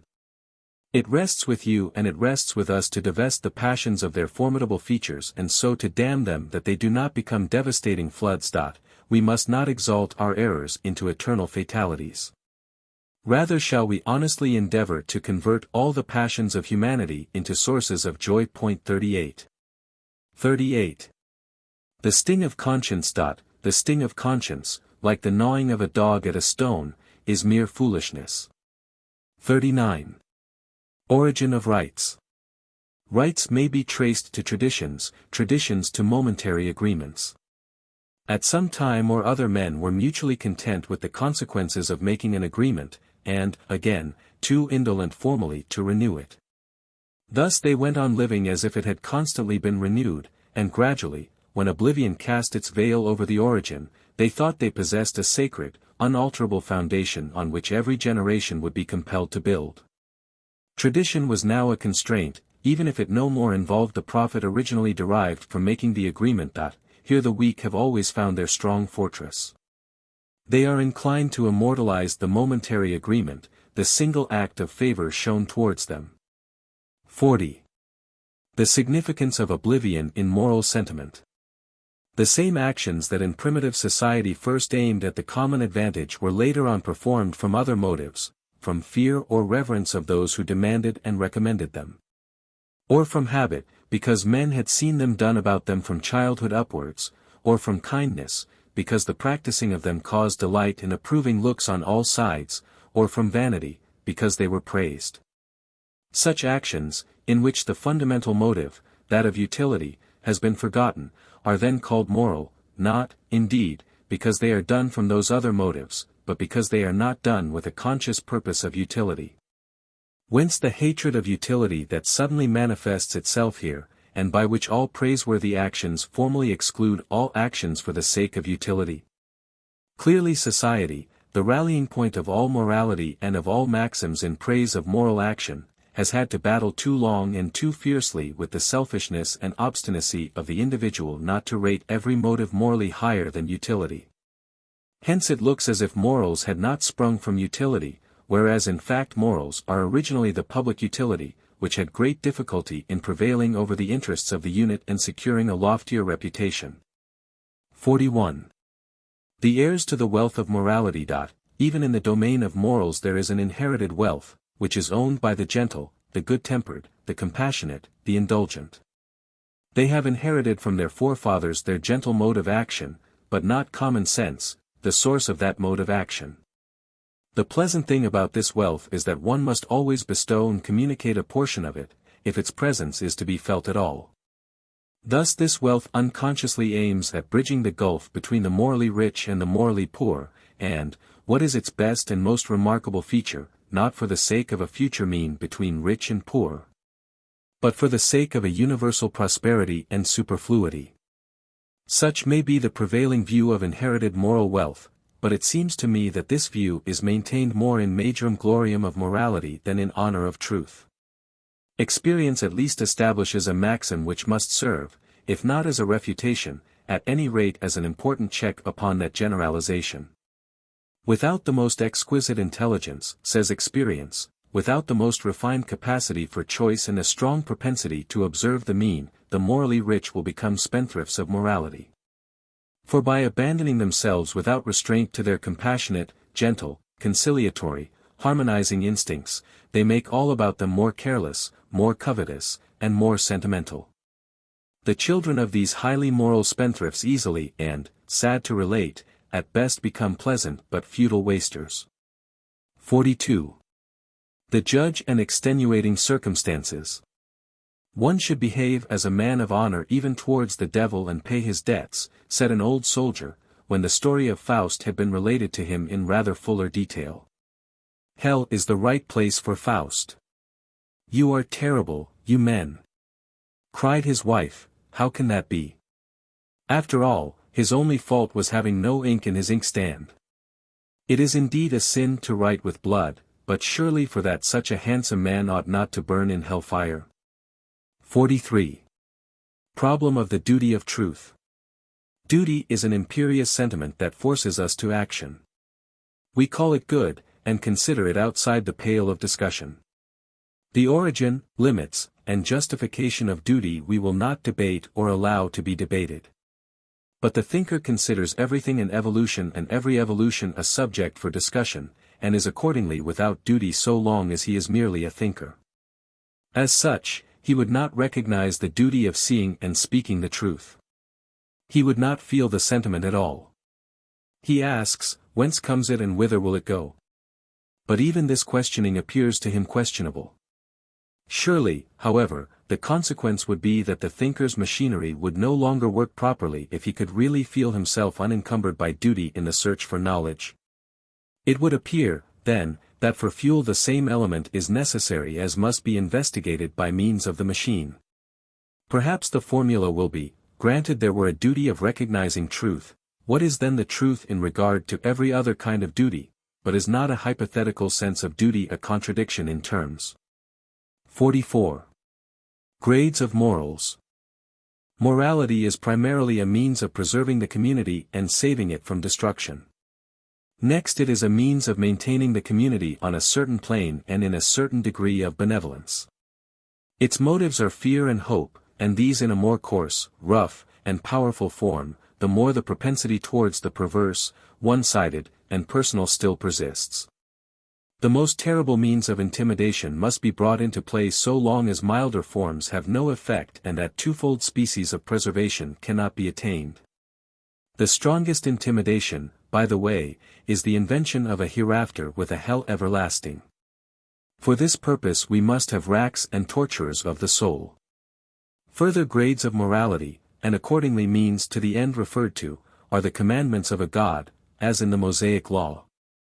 Still further and higher are the commandments of an absolute sense of duty with a thou shalt, all rather roughly hewn yet broad steps, because on the finer, narrower steps men cannot yet set their feet. Then comes a morality of inclination, of taste, finally of insight, which is beyond all the illusory motives of morality, but has convinced itself that humanity for long periods could be allowed no other. 45. The morality of pity in the mouths of the intemperate. All those who are not sufficiently masters of themselves and do not know morality as a self-control and self-conquest continuously exercised in things great and small, unconsciously come to glorify the good, compassionate, benevolent impulses of that instinctive morality which has no head, but seems merely to consist of a heart and helpful hands. It is to their interest even to cast suspicion upon a morality of reason and to set up the other as the sole morality. 46. Sewers of the soul. Even the soul must have its definite sewers, through which it can allow its filth to flow off. For this purpose it may use persons, relations, social classes, its native country, or the world. Or finally, for the wholly arrogant, I mean our modern pessimists, le bon Dieu. 47. A kind of rest and contemplation that, beware lest your rest and contemplation resemble that of a dog before a butcher's stall, prevented by fear from advancing and by greed from retiring, and opening its eyes wide as though they were mouths. 48. Prohibitions without reasons. A prohibition, the reason of which we do not understand or admit, is almost a command, not only for the stiff-necked but for the thirster after knowledge. We at once make an experiment in order to learn why the prohibition was made. Moral prohibitions, like those of the Decalogue, are only suited to ages when reason lies vanquished. Nowadays a prohibition like, "Thou shalt not kill," "Thou shalt not commit adultery," laid down without reasons, would have an injurious rather than a beneficial effect. 49. Character portrait. What sort of a man is it that can say of himself, "I despise very easily, but never hate"? I at once find out in every man something which can be honored and for which I honor him. The so-called amiable qualities attract me but little. 50. Pity and contempt. The expression of pity is regarded as a sign of contempt, because one has clearly ceased to be an object of fear as soon as one becomes an object of pity. One has sunk below the level of the equilibrium. For this equilibrium does not satisfy human vanity, which is only satisfied by the feeling that one is imposing respect and awe. Hence it is difficult to explain why pity is so highly prized, just as we need to explain why the unselfish man, who is originally despised or feared as being artful, is praised. 51. The capacity of being small. We must be as near to flowers, grasses, and butterflies as a child, that is, not much bigger than they. We adults have grown up beyond them and have to stoop to them. I think the grasses hate us when we confess our love for them. He who would have a share in all good things must understand at times how to be small. 52. The sum total of conscience. The sum total of our conscience is all that has regularly been demanded of us, without reason, in the days of our childhood, by people whom we respected or feared. From conscience comes that feeling of obligation, this I must do, this omit, which does not ask, why must I? In all cases where a thing is done with, because, and, why, man acts without conscience, but not necessarily on that account against conscience. The belief in authority is the source of conscience. Which is therefore not the voice of God in the heart of man, but the voice of some men in man. 53. Conquest of the passions. The man who has overcome his passions has entered into possession of the most fruitful soil, like the colonist who has become lord over bogs and forests.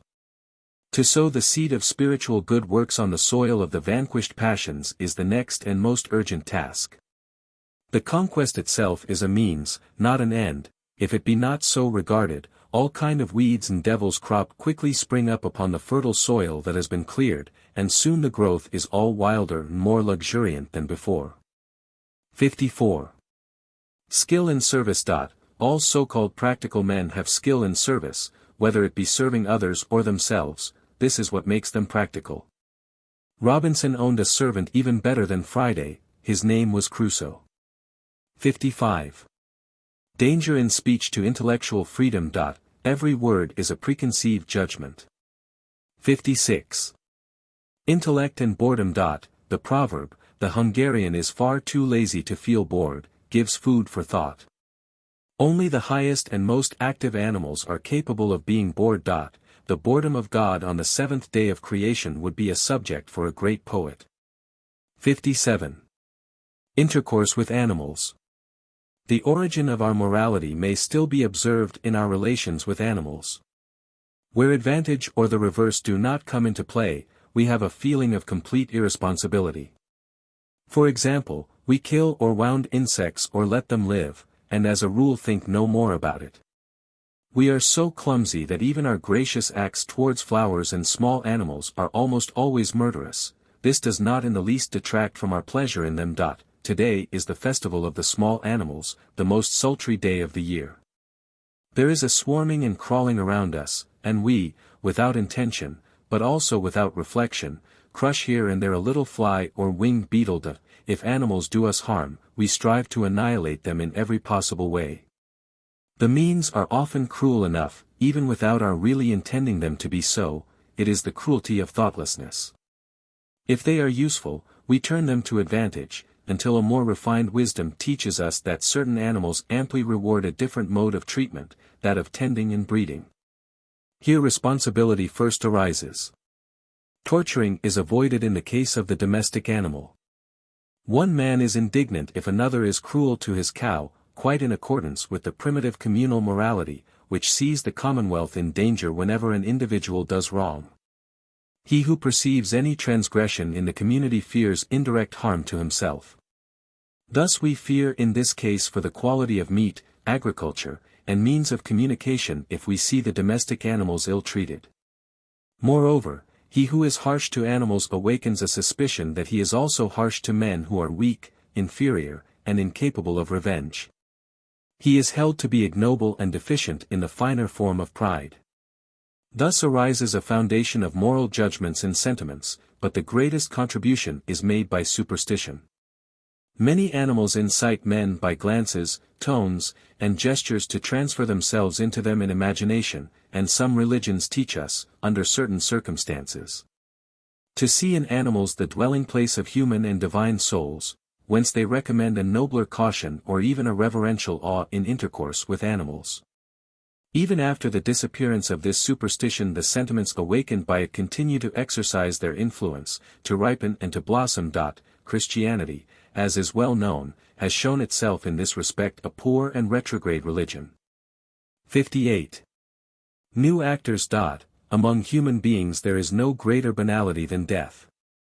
Second in order, because it is possible to die without being born, comes birth, and next comes marriage. But these hackneyed little tragicomedies are always presented, at each of their unnumbered and innumerable performances, by new actors. And accordingly do not cease to find interested spectators, whereas we might well believe that the whole audience of the World Theatre had long since hanged themselves to every tree from sheer boredom at these performances. So much depends on new actors, so little on the piece. 59. What is, being obstinate, the shortest way is not the straightest possible, but that wherein favorable winds swell our sails. So says the wisdom of seamen. Not to follow his course is obstinate, firmness of character being then adulterated by stupidity. 60. The word vanity. It is annoying that certain words, with which we moralists positively cannot dispense, involve in themselves a kind of censorship of morals, dating from the times when the most ordinary and natural impulses were denounced. Thus that fundamental conviction that on the waves of society we either find navigable waters or suffer shipwreck far more through what we appear than through what we are, a conviction that must act as guiding principle of all action in relation to society, is branded with the general word vanity. In other words, one of the most weighty and significant of qualities is branded with an expression which denotes it as essentially empty and negative. A great thing is designated by a diminutive, even slandered by the strokes of caricature. There is no help for it, we must use such words, but then we must shut our ears to the insinuations of ancient habits. 61. The fatalism of the Turk. The fatalism of the Turk has this fundamental defect, that it contrasts man and fate as two distinct things. Man, says this doctrine, may struggle against fate and try to baffle it, but in the end fate will always gain the victory. Hence the most rational course is to resign oneself or to live as one pleases. As a matter of fact, every man is himself a piece of fate. When he thinks that he is struggling against fate in this way, fate is accomplishing its ends even in that struggle. The combat is a fantasy, but so is the resignation in fate. All these fantasies are included in fate. The fear felt by most people of the doctrine that denies the freedom of the will is a fear of the fatalism of the Turk. They imagine that man will become weakly resigned and will stand before the future with folded hands, because he cannot alter anything of the future. Or that he will give a free rein to his caprices, because the predestined cannot be made worse by that course. The follies of men are as much a piece of fate as are his wise actions, and even that fear of belief in fate is a fatality.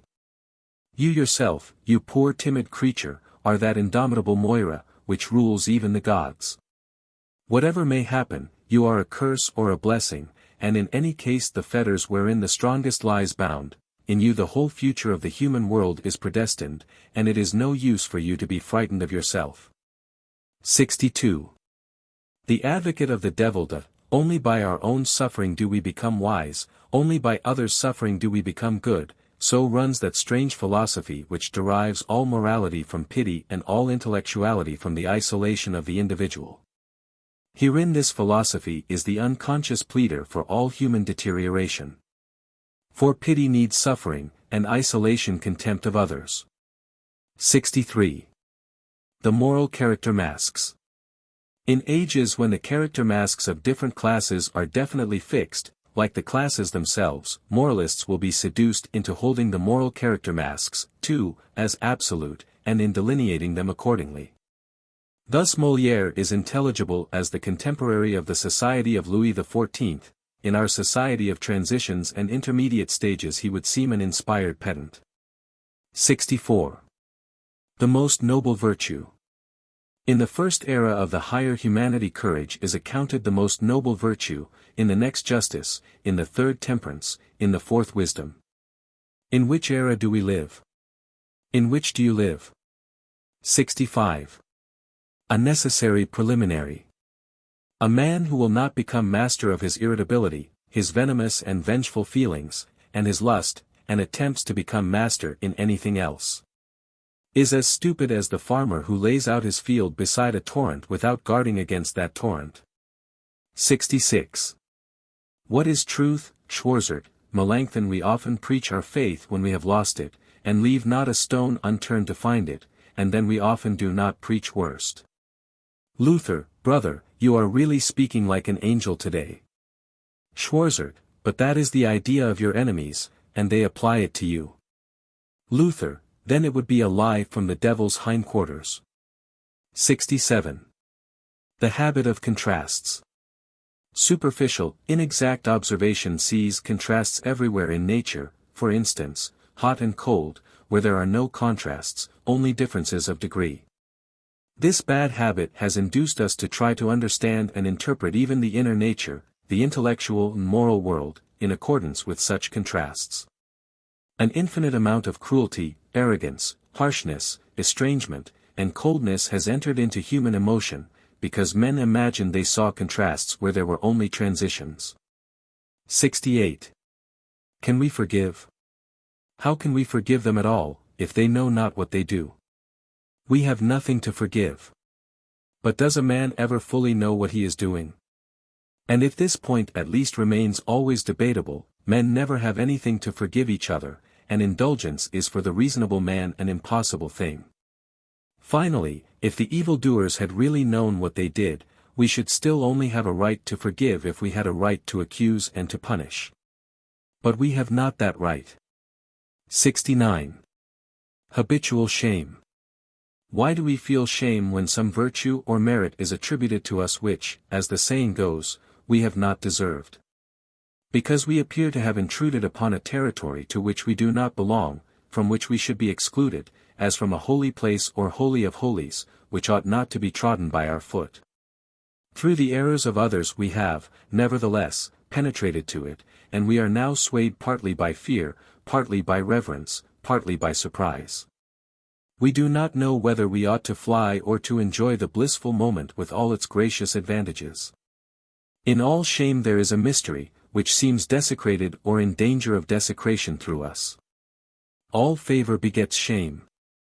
But if it be remembered that we have never really deserved anything, this feeling of shame, provided that we surrender ourselves to this point of view in a spirit of Christian contemplation, becomes habitual. Because upon such a one God seems continually to be conferring his blessing and his favors. Apart from this Christian interpretation, the state of habitual shame will be possible even to the entirely godless sage, who clings firmly to the basic non-responsibility and non-meritoriousness of all action and being. If he be treated as if he had deserved this or that, he will seem to have won his way into a higher order of beings, who do actually deserve something. Who are free and can really bear the burden of responsibility for their own volition and capacity. Whoever says to him, "You have deserved it," appears to cry out to him, "You are not a human being, but a god." 70. The most unskillful teacher. In one man all his real virtues are implanted on the soil of his spirit of contradiction, in another on his incapacity to say no, in other words, on his spirit of acquiescence. A third has made all his morality grow out of his pride as a solitary, a fourth from his strong social instinct. Now, supposing that the seeds of the virtues in these four cases, owing to mischance or unskillful teachers, were not sown on the soil of their nature, which provides them with the richest and most abundant mold, they would become weak, unsatisfactory men, devoid of morality. And who would have been the most unskillful of teachers, the evil genius of these men? The moral fanatic, who thinks that the good can only grow out of the good and on the soil of the good. 71. The cautious style. A. But if this were known to all, it would be injurious to the majority. You yourself call your opinions dangerous to those in danger, and yet you make them public. B. I write so that neither the mob, nor the populi, nor the parties of all kinds can read me. So my opinions will never be public opinions. A. How do you write, then? B. Neither usefully nor pleasantly, for the three classes I have mentioned. 72. Divine missionaries. Even Socrates feels himself to be a divine missionary, but I am not sure whether we should not here detect a tincture of that Attic irony and fondness for jesting whereby this odious, arrogant conception would be toned down. He talks of the fact without unction, his images of the gadfly and the horse are simple and not sacerdotal. The real religious task which he has set himself, to test God in 100 ways and see whether he spoke the truth, betrays a bold and free attitude, in which the missionary walked by the side of his God. This testing of God is one of the most subtle compromises between piety and free thinking that has ever been devised. Nowadays we do not even need this compromise any longer. 73. Honesty in painting. Raphael, who cared a great deal for the church, so far as she could pay him, but, like the best men of his time, cared little for the objects of the church's belief, did not advance one step to meet the exacting, ecstatic piety of many of his patrons. He remained honest even in that exceptional picture which was originally intended for a banner in a procession, the Sistine Madonna. Here for once he wished to paint a vision, but such a vision as even noble youths without faith may and will have, the vision of the future wife, a wise, high-souled, silent, and very beautiful woman, carrying her firstborn in her arms. Let men of an older generation, accustomed to prayer and devotion, find here, like the worthy elder on the left, something superhuman to revere.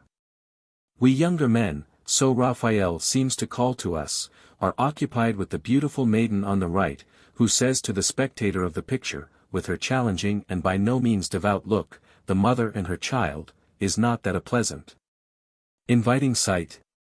The face and the look are reflected in the joy in the faces of the beholders. The artist who devised all this enjoys himself in this way, and adds his own delight to the delight of the art lover. As regards the messianic expression in the face of the child, Raphael, honest man, who would not paint any state of soul in which he did not believe, has amiably cheated his religious admirers.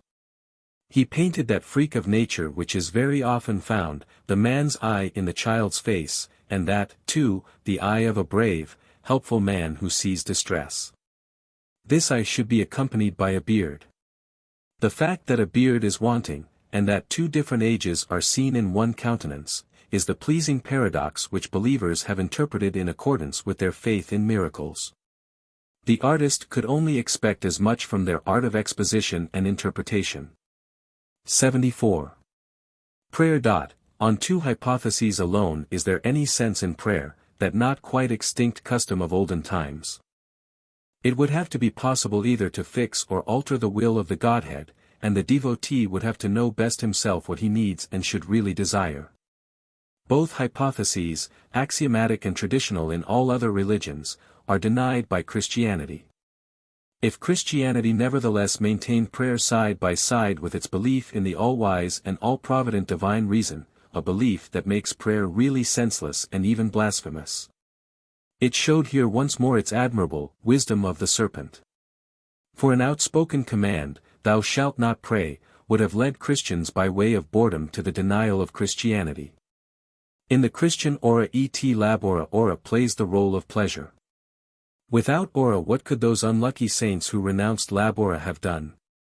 But to have a chat with God, to ask Him for all kinds of pleasant things, to feel a slight amusement at one's own folly in still having any wishes at all, in spite of so excellent a Father, all that was an admirable invention for saints. 75. A holy lie. The lie that was on Arya's lips when she died, Pate, non. 39, obscures all the truths that have ever been uttered by the dying. It is the only holy lie that has become famous, whereas elsewhere the odor of sanctity has clung only to errors. 76. The most necessary apostle. Among 12 apostles one must always be hard as stone, in order that upon him the new church may be built. 77. Which is more transitory, the body or the spirit? In legal, moral, and religious institutions the external and concrete elements, in other words, rites, gestures, and ceremonies, are the most permanent. They are the body to which a new spirit is constantly being superadded. The cult, like an unchangeable text, is ever interpreted anew. Concepts and emotions are fluid, customs are solid. 78. The belief in disease qua disease. Christianity first painted the devil on the wall of the world. Christianity first brought the idea of sin into the world. The belief in the remedies, which is offered as an antidote, has gradually been shaken to its very foundations. But the belief in the disease, which Christianity has taught and propagated, still exists. 79. Speech and writings of religious men. If the priest's style and general expression, both in speaking and writing, do not clearly betray the religious man, we need no longer take his views upon religion and his pleading for religion seriously. These opinions have become powerless for him if, judging by his style, he has at command irony, arrogance, malice, hatred, and all the changing eddies of mood. Just like the most irreligious of men, how far more powerless will they be for his hearers and readers? In short, he will serve to make the latter still more irreligious. 80. The danger in personality. The more God has been regarded as a personality in himself, the less loyal have we been to him. Men are far more attached to their thought images than to their best beloved. That is why they sacrifice themselves for state, church, and even for God, so far as he remains their creation, their thought, and is not too much looked upon as a personality. In the latter case they almost always quarrel with him. After all, it was the most pious of men who let slip that bitter cry, "My God, why hast thou forsaken me?" 81. Worldly justice. It is possible to unhinge worldly justice with the doctrine of the complete non-responsibility and innocence of every man. An attempt has been made in the same direction on the basis of the opposite doctrine of the full responsibility and guilt of every man. It was the founder of Christianity who wished to abolish worldly justice and banish judgment and punishment from the world. For he understood all guilt as sin, that is, an outrage against God and not against the world. On the other hand, he considered every man in a broad sense, and almost in every sense, a sinner. The guilty, however, are not to be the judges of their peers, so his rules of equity decided. Thus all dispensers of worldly justice were in his eyes as culpable as those they condemned, and their air of guiltlessness appeared to him hypocritical and pharisaical. Moreover, he looked to the motives and not to the results of actions, and thought that only one was keen-sighted enough to give a verdict on motives, himself or, as he expressed it, God. 82. An affectation in parting. He who wishes to sever his connection with a party or a creed thinks it necessary for him to refute it. This is a most arrogant notion. The only thing necessary is that he should clearly see what tentacles hitherto held him to this party or creed and no longer hold him, what views impelled him to it and now impel him in some other directions. We have not joined the party or creed on strict grounds of knowledge. We should not affect this attitude on parting from it either. 83. Savior and Physician. In his knowledge of the human soul the founder of Christianity was, as is natural, not without many great deficiencies and prejudices, and, as physician of the soul, was addicted to that disreputable, like belief in a universal medicine. In his methods he sometimes resembles that dentist who wishes to heal all pain by extracting the tooth. Thus, for example, he assails sensuality with the advice, if thine eye offend thee, pluck it out. Yet there still remains the distinction that the dentist at least attains his object, painlessness for the patient, although in so clumsy a fashion that he becomes ridiculous. Whereas the Christian who follows that advice and thinks he has killed his sensuality, is wrong, for his sensuality still lives in an uncanny, vampire form, and torments him in hideous disguises. 84. Prisoners. One morning the prisoners entered the yard for work, but the warder was not there. Some, as their manner was, set to work at once, others stood idle and gazed defiantly around. Then one of them strode forward and cried, "Work as much as you will or do nothing, it all comes to the same. Your secret machinations have come to light. The warder has been keeping his eye on you of late, and will cause a terrible judgment to be passed upon you in a few days' time. You know him, he is of a cruel and resentful disposition. But now, listen, you have mistaken me hitherto. I am not what I seem, but far more, I am the son of the warder, and can get anything I like out of him. I can save you, nay, I will save you. But remember this, I will only save those of you who believe that I am the son of the prison warder. The rest may reap the fruits of their unbelief." "Well," said an old prisoner after an interval of silence, "what can it matter to you whether we believe you or not? If you are really the son, and can do what you say, then put in a good word for us all. That would be a real kindness on your part. But have done with all talk of belief and unbelief. What is more," cried a younger man, "I don't believe him, he has only got a bee in his bonnet. I'll wager that in a week's time we shall find ourselves in the same place as we are today, and the warder will know nothing. And if the warder ever knew anything, he knows it no longer," said the last of the prisoners, coming down into the yard at that moment, "for he has just died suddenly." "Ah ha!" cried several in confusion, "ah ha! Sir son, how stands it now with your title? Are we by any chance your prisoners now?" "I told you," answered the man gently, "I will set free all who believe in me, as surely as my father still lives." The prisoners did not laugh, but shrugged their shoulders and left him to himself. 85. The persecutors of God. Paul conceived and Calvin followed up the idea that countless creatures have been predestined to damnation from time immemorial, and that this fair world was made in order that the glory of God might be manifested therein. So heaven and hell and mankind merely exist to satisfy the vanity of God. What a cruel, insatiable vanity must have smoldered in the soul of the first or second thinker of such a thought. Paul, then, after all, remained Saul, the persecutor of God. 86. Socrates. If all goes well, the time will come when, in order to advance themselves on the path of moral reason, men will rather take up the memorabilia of Socrates than the Bible. And when Montaigne and Horace will be used as pioneers and guides for the understanding of Socrates, the simplest and most enduring of interpretative sages. In him converge the roads of the most different philosophic modes of life, which are in truth the modes of the different temperaments, crystallized by reason and habit and all ultimately directed towards the delight in life and in self.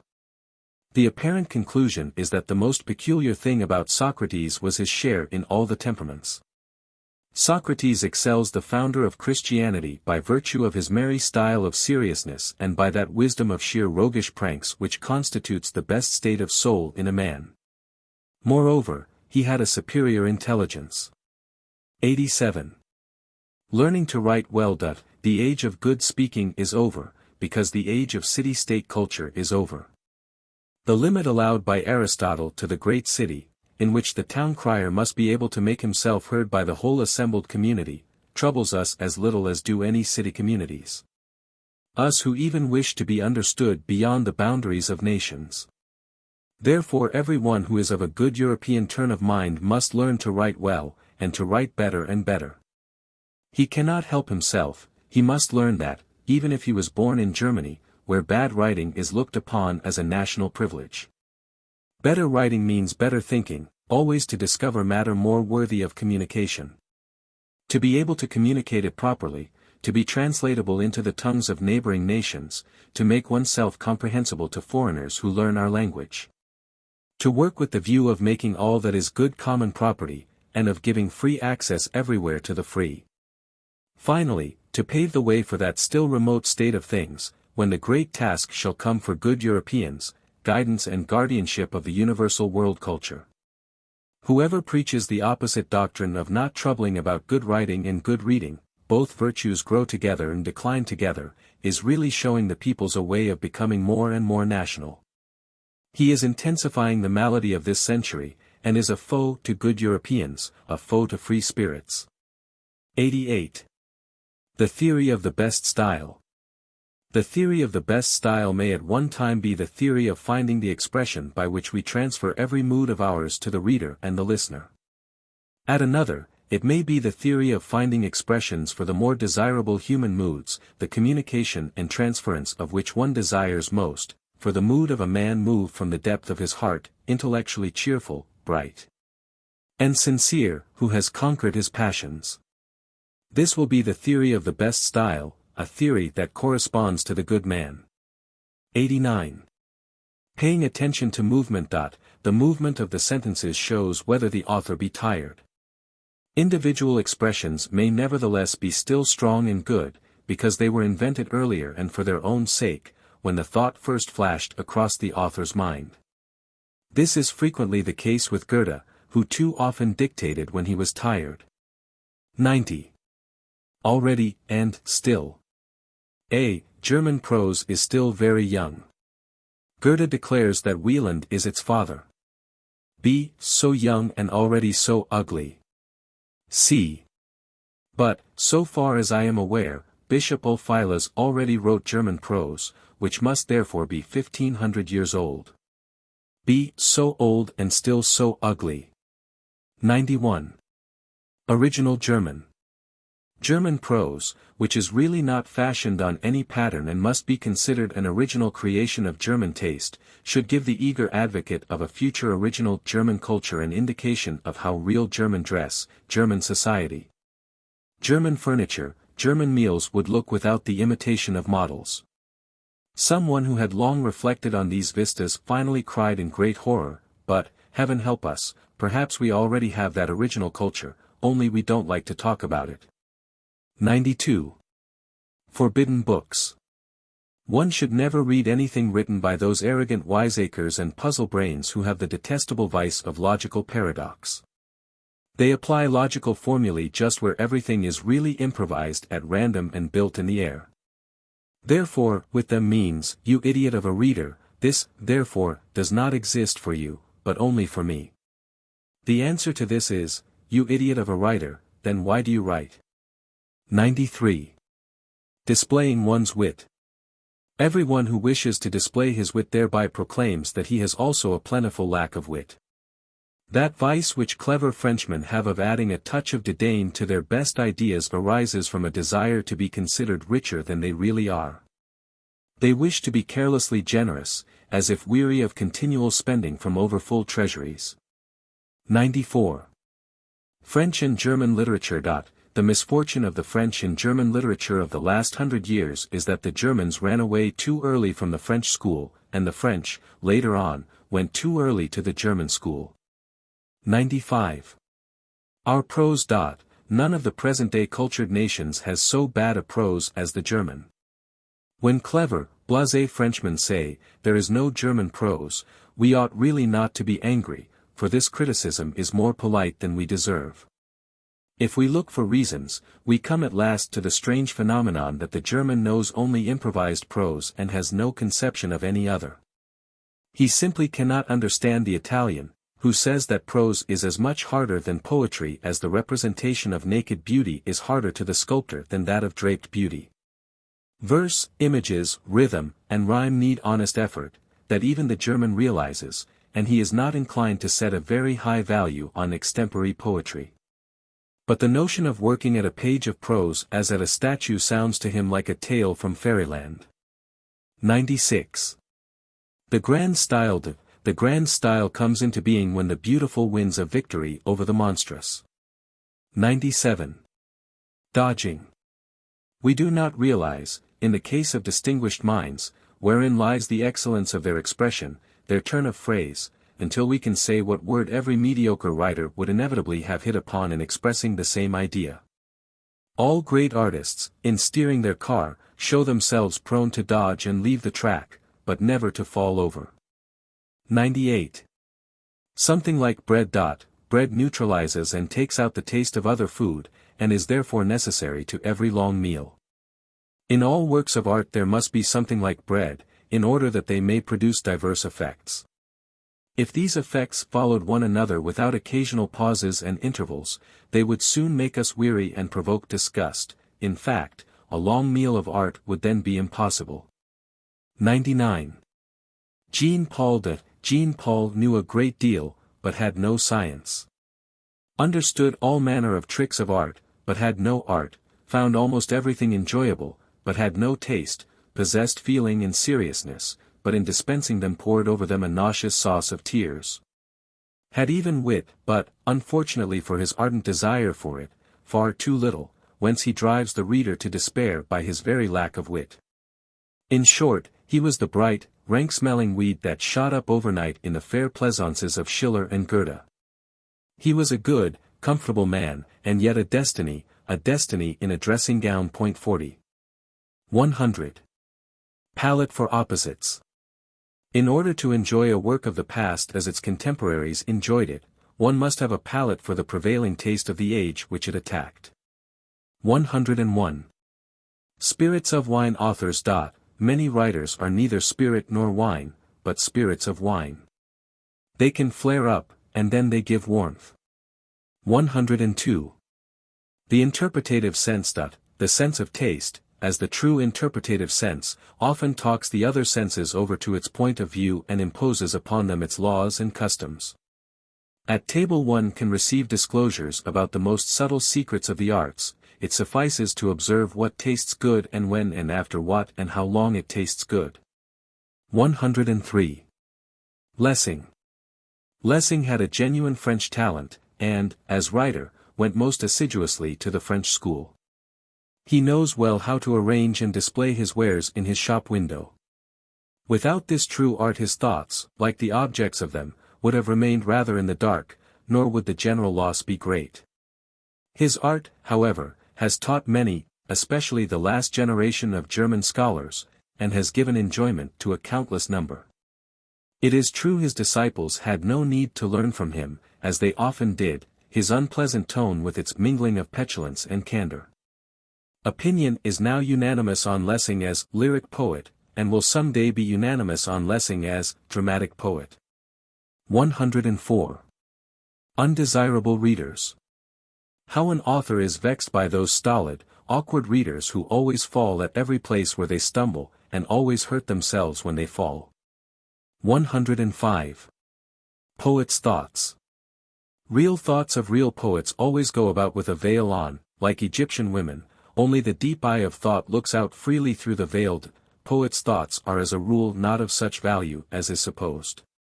We have to pay for the veil and for our own curiosity into the bargain. 106. Write simply and usefully. Transitions, details, color in depicting the passions, we make a present of all these to the author because we bring them with us and set them down to the credit of his book, provided he makes us some compensation. 107. Wieland. Wieland wrote German better than anyone else, and had the genuine adequacies and inadequacies of the master. His translations of the letters of Cicero and Lucian are the best in the language. His ideas, however, add nothing to our store of thought.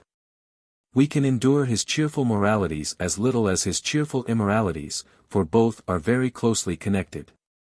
The men who enjoyed them were at bottom better men than we are, but also a good deal heavier. They needed an author of this sort. The Germans did not need Goethe, and therefore cannot make proper use of him. We have only to consider the best of our statesmen and artists in this light. None of them had or could have had Goethe as their teacher. 108. Rare festivals. Pithy conciseness, repose, and maturity, where you find these qualities in an author, cry halt and celebrate a great festival in the desert. It will be long before you have such a treat again. 109. The treasure of German prose. Apart from Goethe's writings and especially Goethe's conversations with Eckermann, the best German book in existence, what German prose literature remains that is worth reading over and over again?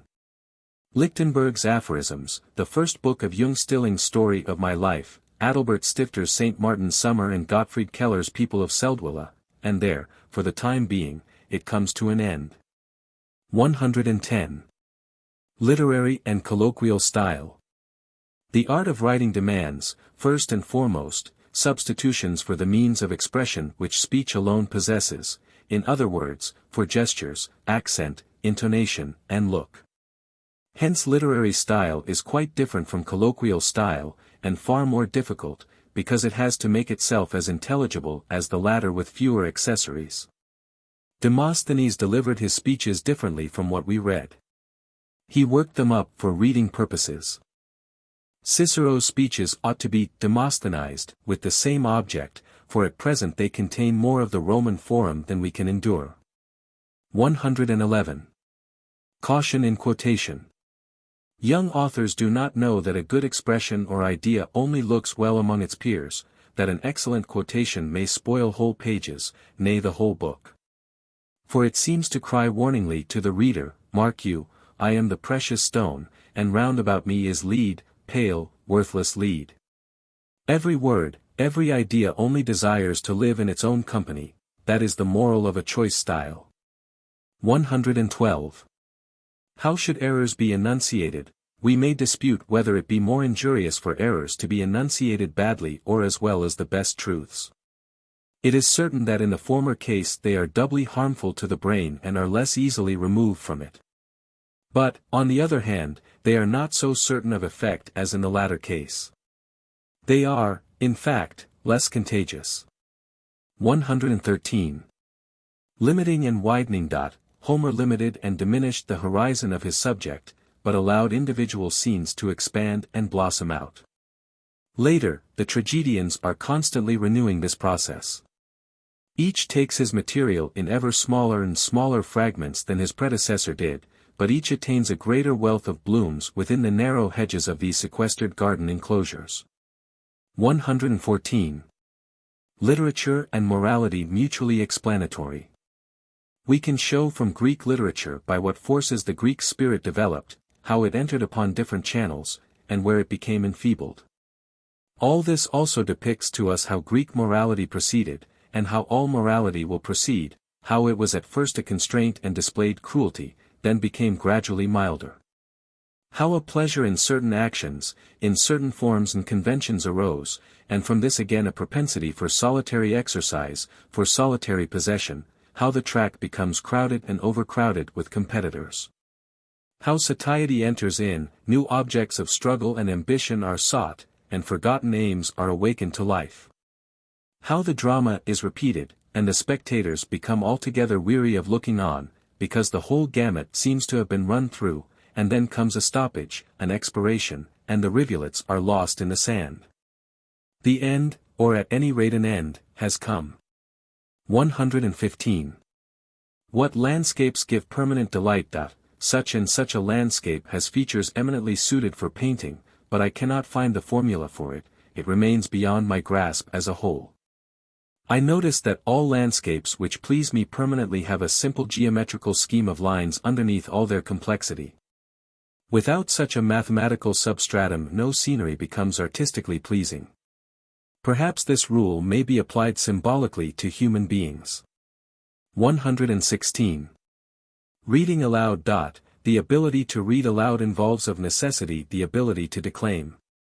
Everywhere we must apply pale tints, but we must determine the degree of pallor in close relation to the richly and deeply colored background, that always hovers before our eyes and acts as our guide, in other words, in accordance with the way in which we should declaim the same passages.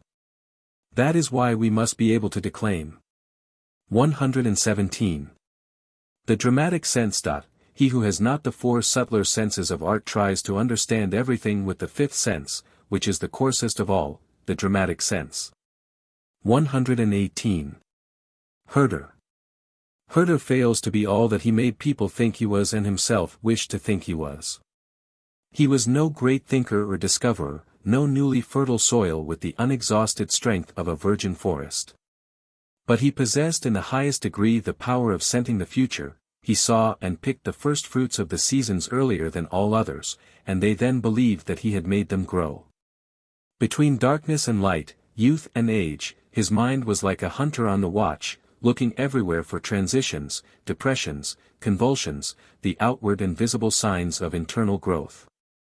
The unrest of spring drove him to and fro, but he was himself not the spring. At times, indeed, he had some inkling of this, and yet would fain not have believed it, he, the ambitious priest, who would have so gladly been the intellectual pope of his epoch. This is his despair. He seems to have lived long as a pretender to several kingdoms or even to a universal monarchy. He had his following which believed in him, among others the young Goethe. But whenever crowns were really distributed, he was passed over. Kant, Goethe, and then the first true German historians and scholars robbed him of what he thought he had reserved for himself, although in silence and secret he often thought the reverse. Just when he doubted in himself, he gladly clothed himself in dignity and enthusiasm. These were often in him mere garments, which had to hide a great deal and also to deceive and comfort him. He really had fire and enthusiasm, but his ambition was far greater. It blew impatiently at the fire, which flickered, crackled, and smoked. His style flickers, crackles, and smokes, but he yearned for the great flame which never broke out. He did not sit at the table of the genuine creators, and his ambition did not admit of his sitting modestly among those who simply enjoy. Thus he was a restless spirit, the taster of all intellectual dishes, which were collected by the Germans from every quarter and every age in the course of half a century. Never really happy and satisfied, Herder was also too often ill, and then at times envy sat by his bed, and hypocrisy paid her visit as well. He always had an air of being scarred and crippled, and he lacked simple, stalwart manliness more completely than any of the so-called classical writers. 119. Scent of words. Every word has its scent. There is a harmony and discord of sense, and so too of words. 120. The far-fetched style. The natural style is an offense to the lover of the far-fetched style. 121. A vow. I will never again read an author of whom one can suspect that he wanted to make a book, but only those writers whose thoughts unexpectedly became a book. 122. The artistic convention. 3/4 of Homer is convention, and the same is the case with all the Greek artists, who had no reason for falling into the modern craze for originality. They had no fear of convention, for after all convention was a link between them and their public. Conventions are the artistic means acquired for the understanding of the hearer. The common speech, learnt with much toil, whereby the artist can really communicate his ideas. All the more when he wishes, like the Greek poets and musicians, to conquer at once with each of his works, since he is accustomed to compete publicly with one or two rivals. The first condition is that he must be understood at once. And this is only possible by means of convention. What the artist devises beyond convention he offers of his own free will and takes a risk, his success at best resulting in the setting up of a new convention. As a rule, originality is marveled at, sometimes even worshipped, but seldom understood. A stubborn avoidance of convention means a desire not to be understood. What, then, is the object of the modern craze for originality? 123. Artists' affectation of scientific method. Schiller, like other German artists, fancied that if a man had intellect he was entitled to improvise even with the pen on all difficult subjects.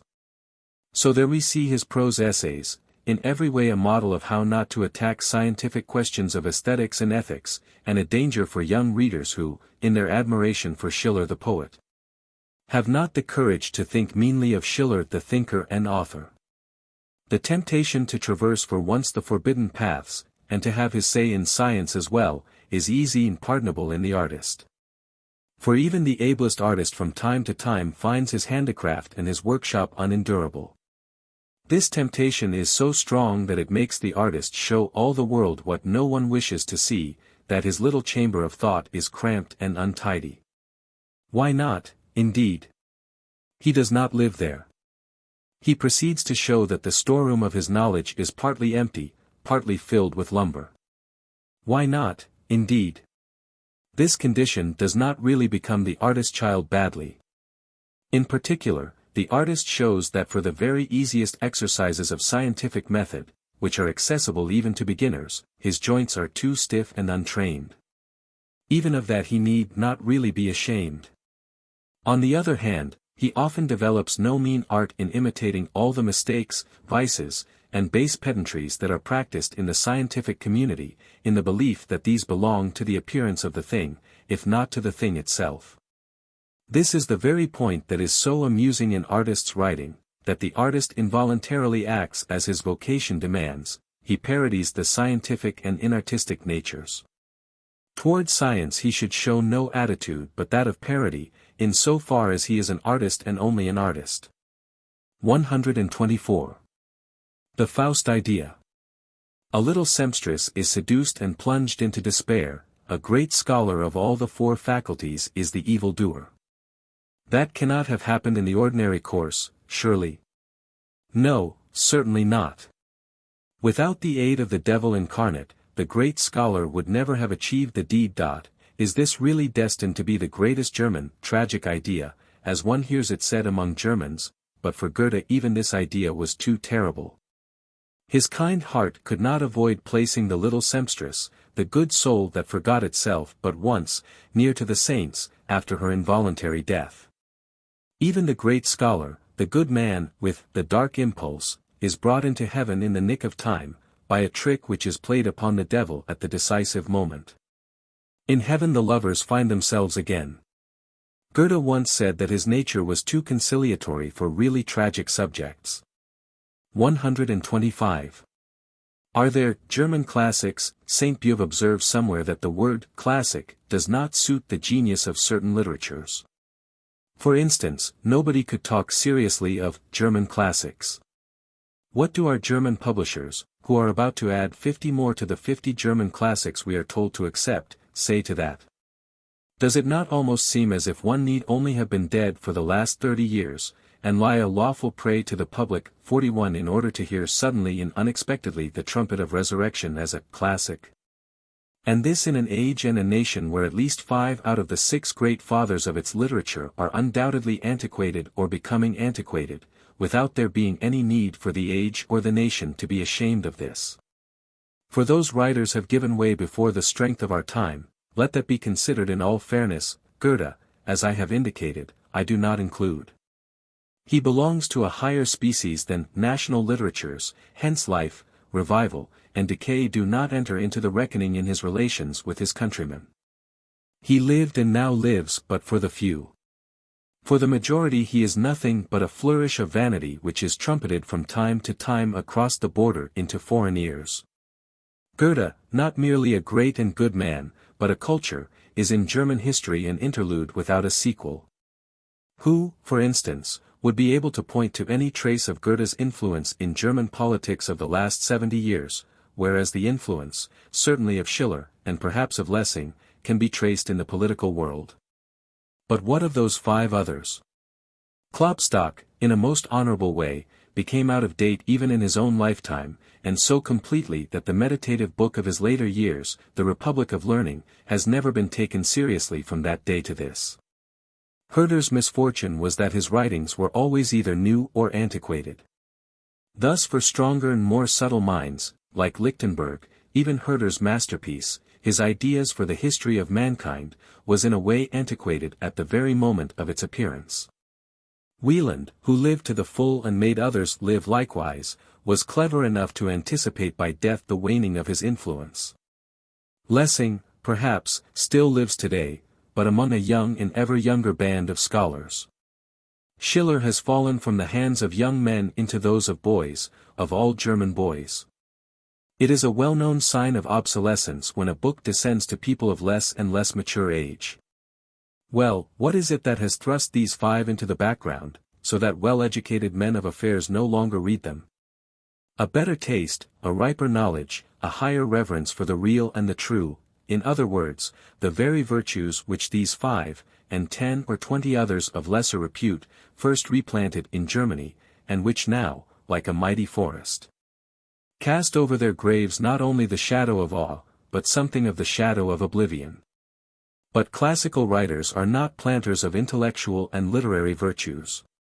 They bring those virtues to perfection and are their highest luminous peaks, and being brighter, freer, and purer than all that surrounds them, they remain shining above the nations when the nations themselves perish.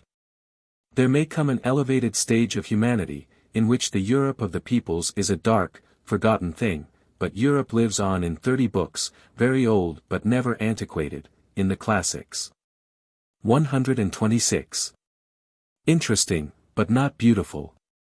This countryside conceals its meaning, but it has one that we should like to guess. Everywhere that I look, I read words and hints of words, but I do not know where begins the sentence that solves the riddle of all these hints. So I get a stiff neck in trying to discover whether I should start reading from this or that point. 127. Against innovators in language. The use of neologisms or archaisms, the preference for the rare and the bizarre, the attempt to enrich rather than to limit the vocabulary, are always signs either of an immature or of a corrupted taste. A noble poverty but a masterly freedom within the limits of that modest wealth distinguishes the Greek artists in oratory. They wish to have less than the people has, for the people is richest in old and new, but they wish to have that little better. The reckoning up of their archaic and exotic forms is soon done, but we never cease marveling if we have an eye for their light and delicate manner in handling the commonplace and apparently long outworn elements in word and phrase. 128. Gloomy and serious authors. He who commits his sufferings to paper becomes a gloomy author, but he becomes a serious one if he tells us what he has suffered and why he is now enjoying a pleasurable repose. 129. Healthiness of taste. How is it that health is less contagious than disease, generally, and particularly in matters of taste? Or are there epidemics of health? 130. A resolution. Never again to read a book that is born and christened, with ink, at the same moment. 131. Improving our ideas. Improving our style means improving our ideas, and nothing else. He who does not at once concede this can never be convinced of the point. 132. Classical books. The weakest point in every classical book is that it is written too much in the mother tongue of its author. 133. Bad books. The book should demand pen, ink, and desk, but usually it is pen, ink, and desk that demand the book. That is why books are of so little account at present. 134. Presence of sense. when the public reflects on paintings, it becomes a poet, when on poems, an investigator. At the moment when the artist summons it, it is always lacking in the right sense, and accordingly in presence of sense, not in presence of mind. 135. Choice ideas. The choice style of a momentous period does not only select its words but its ideas, and both from the customary and prevailing usage. Venturesome ideas, that smell too fresh, are to the maturer taste no less repugnant than new and reckless images and phrases. Later on, both choice ideas and choice words soon smack of mediocrity, because the scent of the choice vanishes quickly, and then nothing but the customary and commonplace element is tasted. 136. Main reason for corruption of style. The desire to display more sentiment than one really feels for a thing corrupts style, in language and in all art. All great art shows rather the opposite tendency. Like every man of moral significance, it loves to check emotion on its way and not let it run its course to the very end. This modesty of letting emotion but half appear is most clearly to be observed, for example, in Sophocles. The features of sentiment seem to become beautified when sentiment feigns to be more shy than it really is. 137. An excuse for the heavy-styled, the lightly uttered phrase seldom falls on the ear with the full weight of the subject. This is, however, due to the bad training of the ear, which by education must pass from what has hitherto been called music to the school of the higher harmony, in other words, to conversation. 138. Bird's-eye views. Here torrents rush from every side into a ravine, their movement is so swift and stormy, and carries the eye along so quickly, that the bare or wooded mountain slopes around seem not to sink down but to fly down. We are in an agonized tension at the sight, as if behind all this were hidden some hostile element, before which all must fly, and against which the abyss alone gave protection. This landscape cannot be painted, unless we hover above it like a bird in the open air. Here for once the so-called bird's-eye view is not an artistic caprice, but the sole possibility. 139. Rash comparisons. If rash comparisons are not proofs of the wantonness of the writer, they are proofs of the exhaustion of his imagination. In any case they bear witness to his bad taste. 140. Dancing in chains. In the case of every Greek artist, poet, or writer we must ask, what is the new constraint which he imposes upon himself and makes attractive to his contemporaries, so as to find imitators? For the thing called invention, in meter, for example, is always a self-imposed fetter of this kind. Dancing in chains, to make that hard for themselves and then to spread a false notion that it is easy, that is the trick that they wish to show us. Even in Homer we may perceive a wealth of inherited formulae and laws of epic narration, within the circle of which he had to dance, and he himself created new conventions for them that came after. This was the discipline of the Greek poets, first to impose upon themselves a manifold constraint by means of the earlier poets. Then to invent in addition a new constraint, to impose it upon themselves and cheerfully to overcome it, so that constraint and victory are perceived and admired. 141. Author's copiousness. The last quality that a good author acquires is copiousness. Whoever has it to begin with will never become a good author. The noblest racehorses are lean until they are permitted to rest from their victories. 142. Wheezing heroes. Poets and artists who suffer from a narrow chest of the emotions generally make their heroes wheeze. They do not know what easy breathing means. 143. The short-sighted. 42. The short-sighted are the deadly foes of all authors who let themselves go. These authors should know the wrath with which these people shut the book in which they observe that its creator needs 50 pages to express 5 ideas. And the cause of their wrath is that they have endangered what remains of their vision almost without compensation. A short-sighted person said, "All authors let themselves go. Even the Holy Ghost. Even the Holy Ghost." But he had a right to, for he wrote for those who had lost their sight altogether. 144. The style of immortality. Thucydides and Tacitus both imagined immortal life for their works when they executed them. That might be guessed, if not known otherwise, from their style. The one thought to give permanence to his ideas by salting them, the other by boiling them down, and neither, it seems, made a miscalculation. 145. Against images and similes. By images and similes we convince, but we do not prove. That is why science has such a horror of images and similes. Science does not want to convince or make plausible, and rather seeks to provoke cold distrust by its mode of expression, by the bareness of its walls. For distrust is the touchstone for the gold of certainty. 146. Caution. In Germany, he who lacks thorough knowledge should beware of writing. The good German does not say in that case, he is ignorant, but he is of doubtful character. This hasty conclusion, by the way, does great credit to the Germans. 147. Painted skeletons. Painted skeletons are those authors who try to make up for their want of flesh by artistic colorings. 148. The grand style and something better. It is easier to learn how to write the grand style than how to write easily and simply. The reasons for this are inextricably bound up with morality. 149. Sebastian Bach.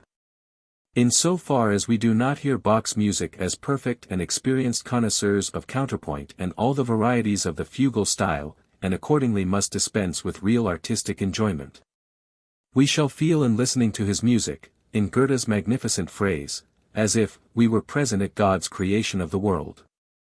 In other words, we feel here that something great is in the making but not yet made, our mighty modern music, which by conquering nationalities, the church, and counterpoint has conquered the world. In Bach there is still too much crude Christianity, crude Germanism, crude scholasticism. He stands on the threshold of modern European music, but turns from thence to look at the Middle Ages. 150. Handel. Handel, who in the invention of his music was bold, original, truthful, powerful, inclined to and akin to all the heroism of which a nation is capable, often proved stiff, cold, nay even weary of himself in composition. He applied a few well-tried methods of execution, wrote copiously and quickly, and was glad when he had finished, but that joy was not the joy of God and other creators in the eventide of their working day. 151. Haydn. So far as genius can exist in a man who is merely good, Haydn had genius. He went just as far as the limit which morality sets to intellect, and only wrote music that has no past. 152. Beethoven and Mozart. Beethoven's music often appears like a deeply emotional meditation on unexpectedly hearing once more a piece long thought to be forgotten, tonal innocence. It is music about music. In the song of the beggar and child in the street, in the monotonous airs of vagrant Italians, in the dance of the village inn or in carnival nights he discovers his melodies.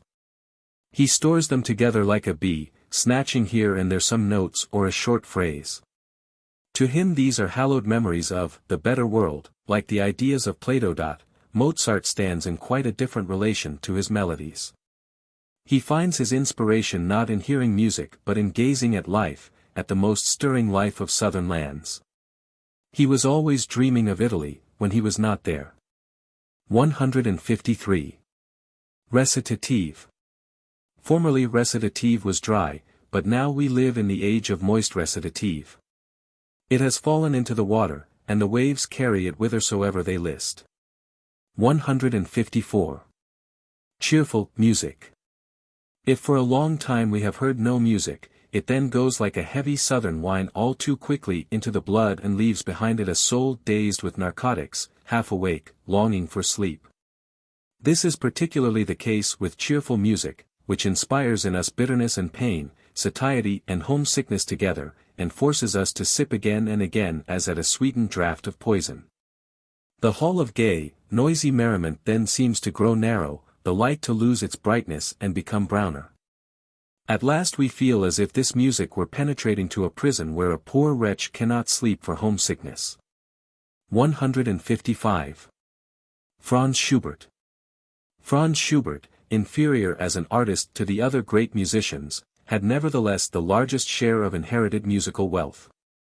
He spent it with a free hand and a kind heart, so that for a few centuries musicians will continue to nibble at his ideas and inspirations.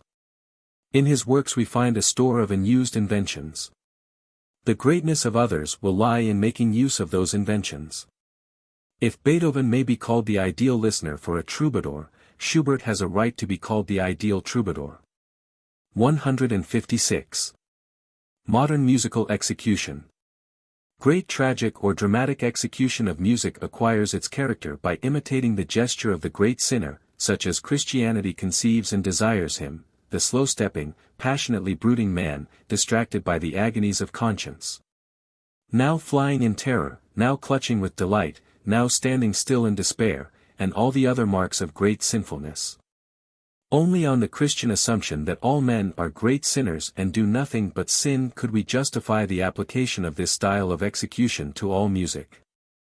So far, music would be the reflection of all the actions and impulses of man, and would continually have to express by gestures the language of the great sinner. At such a performance, a listener who was not enough of a Christian to understand this logic might indeed cry out in horror, "For the love of heaven, how did sin find its way into music?" 157. Felix Mendelssohn. Felix Mendelssohn's music is the music of the good taste that enjoys all the good things that have ever existed. It always points behind. How could it have much in front, much of a future, but did he want it to have a future? He possessed a virtue rare among artists, that of gratitude without arrière-pensée. This virtue, too, always points behind. 158. A mother of art. In our skeptical age, real devotion requires almost a brutal heroism of ambition. Fanatical shutting of the eyes and bending of the knee no longer suffice. Would it not be possible for ambition, in its eagerness to be the last devotee of all the ages, to become the begetter of a final church music, as it has been the begetter of the final church architecture? They call it the Jesuit style. 159. Freedom in fetters, a princely freedom. Chopin, the last of the modern musicians, who gazed at and worshipped beauty, like Leopardi. Chopin, the Pole, the inimitable, none that came before or after him has a right to this name. Chopin had the same princely punctilio in convention that Raphael shows in the use of the simplest traditional colors. The only difference is that Chopin applies them not to color but to melodic and rhythmic traditions. He admitted the validity of these traditions because he was born under the sway of etiquette. But in these fetters he plays and dances as the freest and daintiest of spirits, and, be it observed, he does not spurn the chain. 160. Chopin's barcarolle. Almost all states and modes of life have a moment of rapture, and good artists know how to discover that moment. Such a moment there is even in life by the seashore, that dreary, sordid, unhealthy existence, dragged out in the neighborhood of a noisy and covetous rabble. This moment of rapture Chopin in his barcarolle expressed in sound so supremely that gods themselves, when they heard it, might yearn to lie long summer evenings in a boat. 161. Robert Schumann.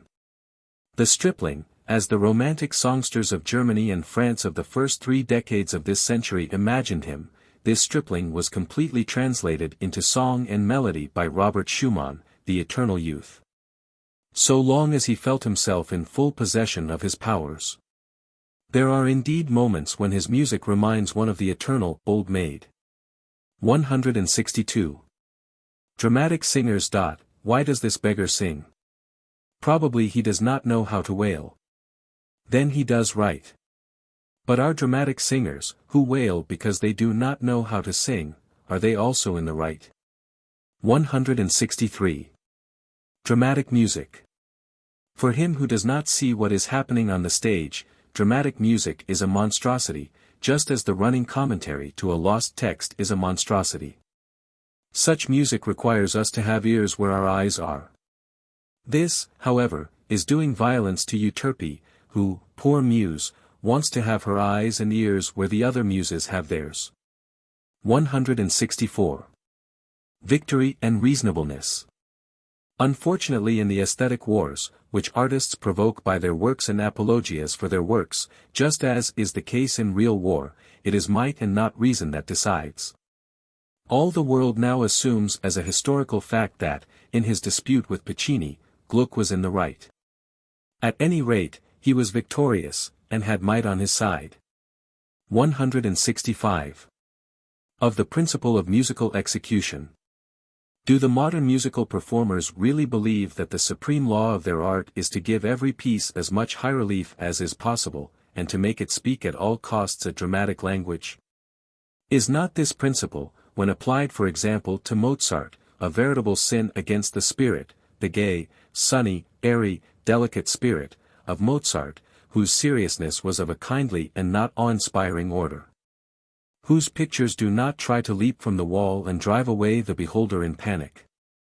Or do you think that all Mozart's music is identical with the statue music in Don Juan? And not only Mozart's, but all music, you reply that the advantage of your principle lies in its greater effect. You would be right if there did not remain the counter-question, on whom has the effect operated, and on whom should an artist of the first rank desire to produce his effect? Never on the populace. Never on the immature. Never on the morbidly sensitive. Never on the diseased. And above all, never on the blasé. 166. The music of today. This ultramodern music, with its strong lungs and weak nerves, is frightened above all things of itself. 167. Where music is at home. Music reaches its high-water mark only among men who have not the ability or the right to argue. Accordingly, its chief promoters are princes, whose aim is that there should be not much criticism nor even much thought in their neighborhood. Next come societies which, under some pressure or other, political or religious, are forced to become habituated to silence. And so feel all the greater need of spells to charm away emotional ennui, these spells being generally eternal love-making and eternal music. Thirdly, we must reckon whole nations in which there is no society, but all the greater number of individuals with a bent towards solitude, mystical thinking, and a reverence for all that is inexpressible. These are the genuine musical souls. The Greeks, as a nation delighting in talking and argument, accordingly put up with music only as an hors d'oeuvre to those arts which really admit of discussion and dispute. About music one can hardly even think clearly. The Pythagoreans, who in so many respects were exceptional Greeks, are said to have been great musicians. This was the school that invented a 5-year silence, 43, but did not invent a dialectic. 168. Sentimentality in music. We may be ever so much in sympathy with serious and profound music, yet nevertheless, or perhaps all the more for that reason, we shall at occasional moments be overpowered, entranced, and almost melted away by its opposite, I mean, by those simple Italian operatic airs which, in spite of all their monotony of rhythm and childishness of harmony, seem at times to sing to us like the very soul of music. Admit this or not as you please, you Pharisees of good taste, it is so, and it is my present task to propound the riddle that it is so, and to nibble a little myself at the solution. In childhood's days we tasted the honey of many things for the first time. Never was honey so good as then, it seduced us to life, into abundant life, in the guise of the first spring, the first flower, the first butterfly, the first friendship. Then, perhaps in our 9th year or so, we heard our first music, and this was the first that we understood. Thus the simplest and most childish tunes, that were not much more than a sequel to the nurse's lullaby and the strolling fiddler tune, were our first experience.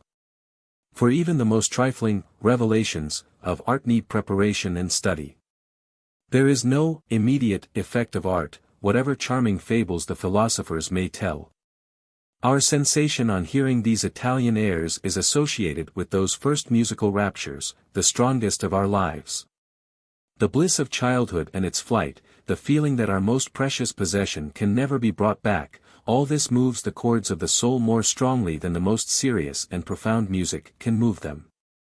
This mingling of aesthetic pleasure with moral pain, which nowadays it is customary to call, rather too haughtily, I think, sentimentality, it is the mood of Faust at the end of the first scene, this sentimentality of the listener is all to the advantage of Italian music. It is a feeling which the experienced connoisseurs in art, the pure aesthetes, like to ignore. Moreover, almost all music has a magical effect only when we hear it speak the language of our own past. Accordingly, it seems to the layman that all the old music is continually growing better, and that all the latest is of little value. For the latter arouses no sentimentality, that most essential element of happiness, as aforesaid, for every man who cannot approach this art with pure aesthetic enjoyment. 169. As friends of music. Ultimately we are and remain good friends with music, as we are with the light of the moon. Neither, after all, tries to supplant the sun, they only want to illumine our nights to the best of their powers. Yet we may jest and laugh at them, may we not? Just a little, at least, and from time to time. At the man in the moon, at the woman in the music. 170. Art in an age of work. We have the conscience of an industrious epoch. This debars us from devoting our best hours and the best part of our days to art, even though that art be the greatest and worthiest. Art is for us a matter of leisure, of recreation, and we consecrate to it the residue of our time and strength. This is the cardinal fact that has altered the relation of art to life. When art makes its great demands of time and strength upon its recipients, it has to battle against the conscience of the industrious and efficient, it is relegated to the idle and conscienceless, who, by their very nature, are not exactly suited to great art, and consider its claims arrogant. It might, therefore, be all over with art, since it lacks air and the power to breathe. But perhaps the great art attempts, by a sort of coarsening and disguising, to make itself at home in that other atmosphere, or at least to put up with it, an atmosphere which is really a natural element only for petty art, the art of recreation, of pleasant distraction. This happens nowadays almost everywhere. Even the exponents of great art promise recreation and distraction, even they address themselves to the exhausted. Even they demand from him the evening hours of his working day, just like the artists of the entertaining school, who are content to smooth the furrowed brow and brighten the lackluster eye. What, then, are the devices of their mightier brethren? These have in their medicine chests the most powerful excitants, which might give a shock even to a man half dead. They can deafen you, intoxicate you, make you shudder, or bring tears to your eyes.